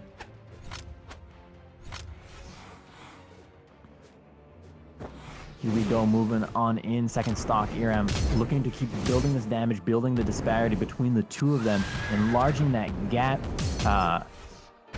and you know, hoarding all the wealth for himself as he is doing with the damage. I mean, surviving on the second stock, every little piece of damage he has is good. It's good, and he's building up. Very nice side sig read. Like, as soon as Yami threw out that move, he started to fall, and Eramm knew that was going to be the case. That side sig coming out very nicely. Very good read on his part. Oh, Yami with the read. Hitting the side sig on the tipper at the very end on that upswing, that 45-degree angle. Very smart on his part. Now Eramm trying to play that edge, trying to keep Yami down below, but no, it's not going to be enough. Yami, oh, he's got so much. He got so much to come back from. Eramm with another side sig. That's huge damage every time he hits one of those. Nice dodge, denying that second side sig out from Eramm there from Yami.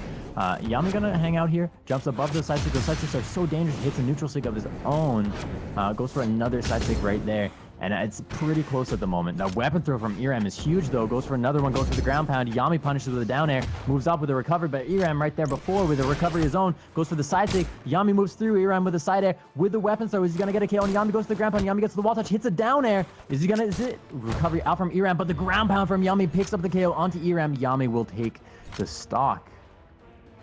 And this is some exceptional Brawlhalla coming out from both of these players. Eramm, like, pouring his heart into these moves, and Yami getting so many good reads, so many good strings and combos. You can see, oh, just getting hit. Man. Eramm just throwing out that side sig again. That side sig coming in clutch for him so many times. And it's going to be the factor that evens these stocks up between the two. And now Yami, oh, it's Eramm's game to win right now. It's his set. If he can take this, he gets that reset, and Yami gets put on the back foot in terms of sets, and then that's going to be it. No one else has any other security if Eramm takes this. This is really tense right now. Final stock, it's so close, and like you're saying, is very easy to get put on the back foot, James Brown style. And it's tense right now. It's close. The down stick out from Yami, not quite gonna connect. But Eramm using that neutral air. Yami, this Lance, when it's Lance versus Lance, it's one, it's a lot of Lance sounds, but two, it's pretty intense. There's the down air with the weapon throw. Eramm going for the recovery. Oh, that's it, that's it. Yami. You can't get back. No, oh, how no, did he tap? Yami's ready for it though. That's it. There's no way. If Eramm got a hit right there, that could have been it for Yami. Yami extended just a little bit too much. Maybe he thought he could have gotten back from that, but no. Eramm bites the dust, and Yami takes the first game in this set. 2-1, Eramm. This is so close between these two. Like, the play is so fast. Like, Yami and Eramm are just stacking on top of each other. Whether one of the players is forcing this kind of play, or both players are just pushing right into each other, trying to get as much pressure, trying to build as much momentum as possible. It's going crazy for both of these players. It's a very exciting play. I'm blown away by how much skill it took to get that wall touch at the end there. I mean, that was unbelievable. I mean, I don't know what more you can say. It's almost like watching this, you want to be speechless so you can just watch. It's really just high octane, nitro boosted gameplay from both of these players. Oh my gosh. Exceptional. Exceptional. Jumping in here on Great Hall. Yami getting the first hit with that neutral air, picking up that sword. Eramm having no problems maneuvering around and managing to pick up those guns. All right, well, right now, a little bit of a slower start than what we were seeing at the end of that last game, but then again, that's usually how the beginnings of these games go. Just a little bit of neutral game, a little bit of poking, figuring out what your best approach options are. And now Yami with the lance trying to get a gip. Ooh, Eramm just barely getting that wall touch with the recovery, and Yami now trying to get a little bit of damage, but Eramm not giving him a second. Yami in the red, the down sig gonna avoid from Eramm. Down sig out from Yami, gonna push out, but Eramm having none of it, hits the side air. Neutral light right there into the neutral air, but Yami here, holding his own, surviving, and not allowing Eramm to get the last hit to confirm he needs to go, and punishes the side sig with the down sig of his own into a recovery, into a side air, into a weapon throw, picks up the sword, setting up. Eramm doesn't have the jumps, and taunts with the picture. Yami gonna turn around that first stock in the space of 10 seconds, 6 seconds even, and get the KO, get the lead. Never mind. Well, at least for a second. You weren't wrong on that point. But you're just finding the haymaker to even things up, the equalizer, the great balance of our time. But Yami, you cannot discount that amazing coast-to-coast string that he brought up against Eramm in order to secure that last kill. That was some fantastic stuff. But now Eramm looking for these nairs, these side airs, and he's just getting a lot of damage off, playing a little safe. You can see him using his speed dodge for a little, for some back dodges to make sure he doesn't over commit too much. But the down sig, it's not going to be enough. That 8 defense helping Yami survive just a little teeny tiny bit. And right now Eramm looking for more damage at this point. Yami finally finding a weapon as well. Ooh, the nice string coming out. The side air to side or neutral sig to deal a large amount of damage to Eramm. This game is so close right now, damage-wise and player-wise. The gravity cancel down sig punishing the side sig out from Eramm. Eramm gonna recover down to the bottom and hits the unarmed recovery, again, picks up that lance, setting up here maybe for a KO. Yami trying to turn around. The weapon throw, though, from Eramm into an unarmed light. Unarmed air. Woo! Down sig for the KO! Down sig, the spaced out down sig, finding the perfect point, the sweet spot. Eramm looks like he may just take this and put it into the reset. He's so close to doing that. That could set us up for another best of 5. The neutral sig coming out, connecting. Yami following through into that side air, but Eramm with a dodge into Eramm turning into a side air. He's got all this corner pressure, this edge guarding pressure. Eramm is just keeping Yami exactly where he wants him. Oh, the ground pound. Woo! All right. We're speechless. Listen to that. Say it. Yami finding the ground pound out of nowhere to figure that Eramm kill. just to equalize these stocks at the last second. Exactly the one thing he needed to prevent Eramm from just building up more damage when it doesn't even matter. The side stick goes out. Yami takes the bite, and it goes into reset. We're doing another grand finals. Here we go. Grand finals, take 2, electric boogaloo, folks. Eramm and Yami are gonna get another set of games to go against head-to-head right now, right here. Who Live. will go home with a golden loofah from the European qualifier number 1? That's the real prize. Honestly, you ask me, I want that golden loofah. Give me the loofah. I want the loofah. I think I just want another shower. I could go for one of those too. That's probably what I'm gonna be. Let's see. After this, it's gonna be what? Shower and more food. So Food. or more food. Just please. food. Period. Let me correct myself. Exactly. I am so hungry right now. Oh my goodness. Goodness gracious. I could go. Let's see. What could I go for right now? What are you gonna eat? I'm curious. You know, I might make pasta and cheese. There's also chips and salsa. Always, that's a classic. Sandwich, popcorn. Good lunch food. Ooh, popcorn. Interesting choice. It's easy to make, you know. Yeah, you just pop it. You just pop it in the microwave. Unless you got, unless you have a kettle, you can always do kettle corn. Good. You know, I All wonder about what. how you season it, though. I know people like popcorn, you know, without seasoning or butter or anything, but No, butter and I salt think it's. at the minimum. I mean, you gotta. Let's be honest, you gotta. I mean, you can do cheese, but anyway, we're in the game. Eramm Yami, game 1, grand final reset. No more resets left. No more safety nets. This is it. This is the finals. This is the conclusion. I don't want to say beginning of the end again. I've already said it twice, so I'm just gonna let it go. Eramm and Yami. Eramm already has Yami in the red. He's trying to find a kill. Picks up the guns. He decides he knows he can get that confirmation with the side stick. The recovery, not quite finding the kill. If he caught it with the beginning, maybe, but no.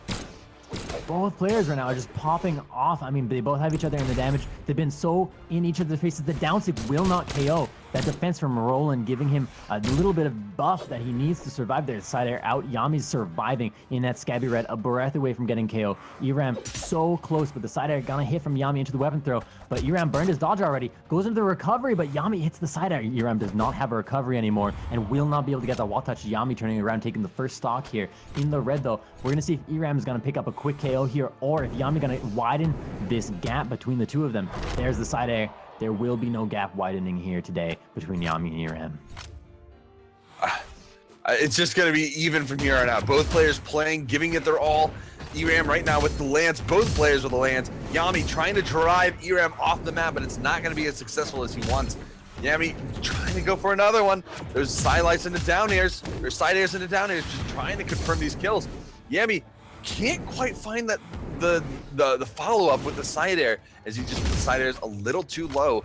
Eramm again with this lance. Yami trying to get the swordplay to work, but Eramm's got a little bit more range. No, the down sig in the recovery, nearly taking Eramm off the top. It's so tense. It's so close. Eramm without the weapon. Yami trying to keep Eramm out, trying to knock Eramm out here. The ground pound. Though Yami, does he have the jump? Does he have the recovery? He does not. Eramm gonna turn it around just like that first stock for Yami and pick up the KO. Eramm taking the lead here. Will we see a quick turnaround KO from Yami again? Or will Eramm be able to widen this gap of damage and increase his lead here? What is gonna happen? The recovery from Yami. Eramm dodges. The neutral stick comes out from Eramm. It's so close at the moment. The down air, no follow-up though. Yami hits the side air, throws the sword, going in the dodge through the neutral air, denying Yami the attack with the down air. Yami ready with the down air. Oh, tries to body it. The fact that he got the hit, he got the chase dodge back, but can he get back from this one? It's a little bit too far this time around, and Eramm knows it. He just zips off away and off into the sunset as the BCX elephant, you know, just tries to bring him back. He's like, no, you're not done yet. Get back here. One stock each. Is that what you imagine he says? He's like, hello. Hello. Welcome to Brawlhalla. That being said, Yami in the orange, kind of like dark orange, nearly red area here. I need more color descriptions. The side stick, is it enough? No, Yami uses the recovery here. Gonna come back. He used his dodge already. Jumps one more time above that stick, but the down light from Eramm gonna knock him out. Eramm in such a good position. Hits the unarmed recovery after the weapon throw. And there's the neutral stick for the KO. Eramm gonna take game 1 of set number 2 in our grand final reset. That was some incredibly impressive play on Eramm's part at the end of that round. Starting this reset off very strong, taking a 1-0. Yami on his back foot. He's got to use that loofah. He's got to get clean. Eramm might be taking it if he keeps this up, because that finisher was some shampoo conditioner stuff right there. I mean, it was what? It was recovery into weapon throw in no, it was weapon throw. It was Scythelight into weapon throw into recovery into neutral sig when he landed. So it was like some ridiculous string on his part. Unbelievable. Just properly unbelievable. But believable because we saw it in real life in our faces. Neutral sig out from Eramm into the down sig. Yami already taking a lot of damage. Another neutral sig. Yami on the back foot. It's the damage is so high, and the side sig comes out. Yami turning around with this downlight into recovery. And punishing the down sig with the side sig of his own, putting Eramm into the red. Eramm might not have the jumps to get back here. He should have a dodge. He does, and he punishes the ground pound on the spot. Ooh, Eramm trying to get that recovery punish, but it was just not there. Yami find the recovery hit and just continued to pressure from there on out and found the kill onto Eramm. Eramm has a little bit of ways to go to find this kill. It's going to be a little difficult for him to secure it because, 4 strength from Vrax, 8 defense from Roland. I don't know if they took stances, but Yami right now just playing so well off stage with that lance. You've always got to be careful when you've got a lance off stage because that vertical recovery option just doesn't exist. So close right now. Yami has been doing a great job of just taking the lead here and rolling with it, running with it, getting Eramm into the red, nearly the kill percentage, but the side air comes out from Eramm for the KO onto Yami down to 2 stocks, but Eramm has a lot of damage to make up here. I mean, we're looking at what? Like 120 damage probably, about-ish, to make up, to kind of even things up with Yami, and it's doable, but the ground pound so fast out of Lance. I think Lance is one of the fastest animations for ground pound in the game, and it just comes out and it just knocks Eramm down. When it comes to getting kills, that's the kind of thing that makes all the difference. Like the speed of how it comes out, the force behind the connection. Lance ground pound has it all. Maybe not the speed as it goes down, but that's just a completely different story. You don't necessarily need that when they're right below you. And it's got a wide hitbox too, so you can take advantage of that. Eramm and Yami both know that, and he goes for it, hits him right off to the side, secures that kill. Eramm, oh man, it's going down. He's taking this. Both players have 1 stock left. Both players look so good, and they're just playing right into each other's hands. Yami trying to get a little bit of damage built up, trying to get him into the red. Eramm doing the exact same. Both players playing Lance, so it's a little bit of Lance v Lance. I'm surprised we haven't seen more clashes, to be honest. Yeah, you know what? It's true, but I got to give a little bit of the edge here over to Eramm, as he's been able to land a lot of those neutral sigs with that lance. The whinny of the horse is overpowering, along with kind of, the rocket sounds. Like, I feel like we're taking off and going to the moon right now. The side sig out from Eramm, not going to hit as Yami maneuvers through it. But Yami punishing the sig. I look on my screen like it had caught Yami in the animation, but never mind. Yami will survive and will get a nice punish right there as he's putting Eramm on the pressure. But there's the ground pound. Does Yami have the jumps? Yami has the recovery. There's another ground pound. It's grounded, literally grounded though, and Yami is able to recover. Goes in for the side air, goes in for the neutral light, and it's not enough. Eramm survives. You gotta watch on the edge. The ground pound comes out so quickly. There's the recovery, and the side kick doesn't get the KO. Gets the KO. That's 2-0. Eramm is up 2-0 against Yami. Yami, the winner going into the grand finals, just not able to find a win. He was only able to find 1 game so far in this entire grand finals. Like, if you count it all up, it's been 5-1. Yami has been put on his back foot for too long. He's got to figure out what he needs to do to adjust his gameplay and take this down against Eramm. Eramm is just looking too strong. That dark matter Vrax is too imposing. It's too imposing. It's terrifying, and it is the best Vrax skin, hands down. 2, 1, brawl. And we do notice he is using the extra force on that stance as well. So he is not so much 4 force, 4 damage, it is a 5 all the way through. And that can make all the difference, especially when you hit repeated SIGs like this. Think about it. If you get 2 extra damage on a hit, or even 1 extra damage, and you hit someone with that 1 extra damage move 10 times, that's another 10 extra damage. Just like at least 1 extra attack that you didn't have to do. It does make all the difference. But Eramm right now, caught weaponless, finds guns. Just barely catches him with the tip of that, like one of the last few frames of that side sig. And Yami now down a stock. Eramm could be closing this out right now. It's so close. I mean, if Eramm takes this game, that is it. That's our grand finals. Yami, just like before in the first set, has to take 3 games in order to turn this around. And Yami so far has only taken 1 game in all 6 that we've seen so far. Oh, that's 3 nairs in a row. Look, he was looking for a 4th one, but he couldn't find the opportunity. Oh, he finds another side air, side air combination. Yami, he got dropped by the recovery, and Yami found the punishment, but he's still not dead. Eramm takes the KO up 2 stocks. Yami not looking so good in this position right now as Eramm is setting up to be a victor here. We're not sure what's going to happen. You can't call it too early, but the neutral air is already getting the yellow out onto Yami. Eramm dodging down underneath, gonna recover down to the left side. Yami ready with those down airs, but Eramm able to maneuver around it and avoids that gravity cancel neutral sig out from Yami. Yami moving in through. There's the neutral air with the weapon throw into the recovery, but Eramm above it, dodges through that recovery again, goes for the side sig, hits the side sig, goes to the ground pound. Yami with the down air for the punish for the KO. But he's still got, he's on his 2nd stock though. It's fresh stock, and Yami already in the orange, just on his last stock. This is not looking good for Yami. Eramm picking up the lance, looking for he's trying to position himself, get himself ready for this kill. Yami on the edge, goes for this down sig, but it doesn't connect. Yami trying to recover back on stage, looking for the play, but he gets hit by the side sig. He's off on the side, trying to get back, trying to get the touch. Eramm looking for more sigs. Yami trying to get that sig. He lands the neutral sig, but it doesn't do much. He's still on a fresh stock. Yami in the red. Eramm could take this right now. Eramm throwing out sigs left and right, trying to connect, trying to get the hit confirmed here. Neutral air gonna be punished by Yami, who's landing a lot of these side airs, doing a lot of good damage. Does neutral sig. Eramm dodges through it, gets the neutral sig, which gets the kill. Eramm will be our champion. And that's it. Takes it down. Takes it. Oh. That's a technical knockout.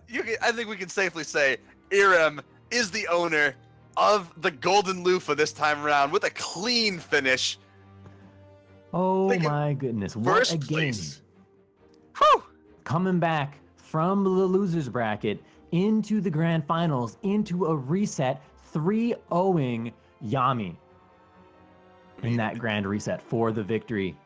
My goodness. What a comeback. Pushing through the winner's bracket just to lose 2-0 to Addymestic.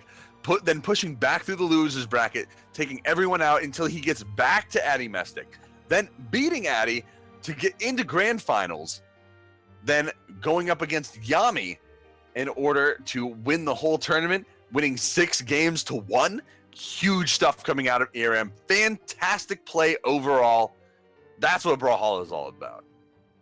Folks, thank you so much for tuning in and hanging out with us for this tournament. Thank you very much to all of the players who put out some of the most fine games I have seen in quite a while. I don't know about you, but I had a thoroughly good time watching some of these plays and kind of losing. It was exceptionally exciting, if you ask me. It was fantastic stuff. A lot of fast gameplay, a lot of hard reads, combos, strings, everything you could want from a Brawlhalla matchup. It was pretty much in this grand finals and a lot of the other games we watched as well. But before we close out today, I just want to remind everyone this is a part of a bigger pool. This is the Brawl League Masters series. This is the EU qualifier #1. So there's another qualifier coming up July 22nd and July 23rd. July 22nd for NA and July 23rd for EU. Then after that, we'll be seeing the Masters pools play. That's going to be, I think, the top August. 16, and then all the way up to the finals, and then it will be moving into the Masters finals games August 19th and August 20th, and that is going to be the biggest, baddest of them all, the ones who survive all the way to the end. That's going to be the biggest top stuff. 16. I mean, that's going to be incredible, and I can't wait to see what's happening for those in August. I mean, August is going to be a good month, not only with Masters pools, both EU and NA, and finals, both EU and NA. Shortly after that, you're also got, you know, a fairly large LAN event in Shine 2017 out here in Boston too, which is pretty exciting. That's going to be super fun for everyone who can go. Big shout out also to the tournament team. I'm just going to take a peek here. We got Antipop, Ice Pingu, and Slosh Eula out there hanging out and making sure things run and function, and everyone else who was there working out. And shout out to Sparky for streaming the whole thing.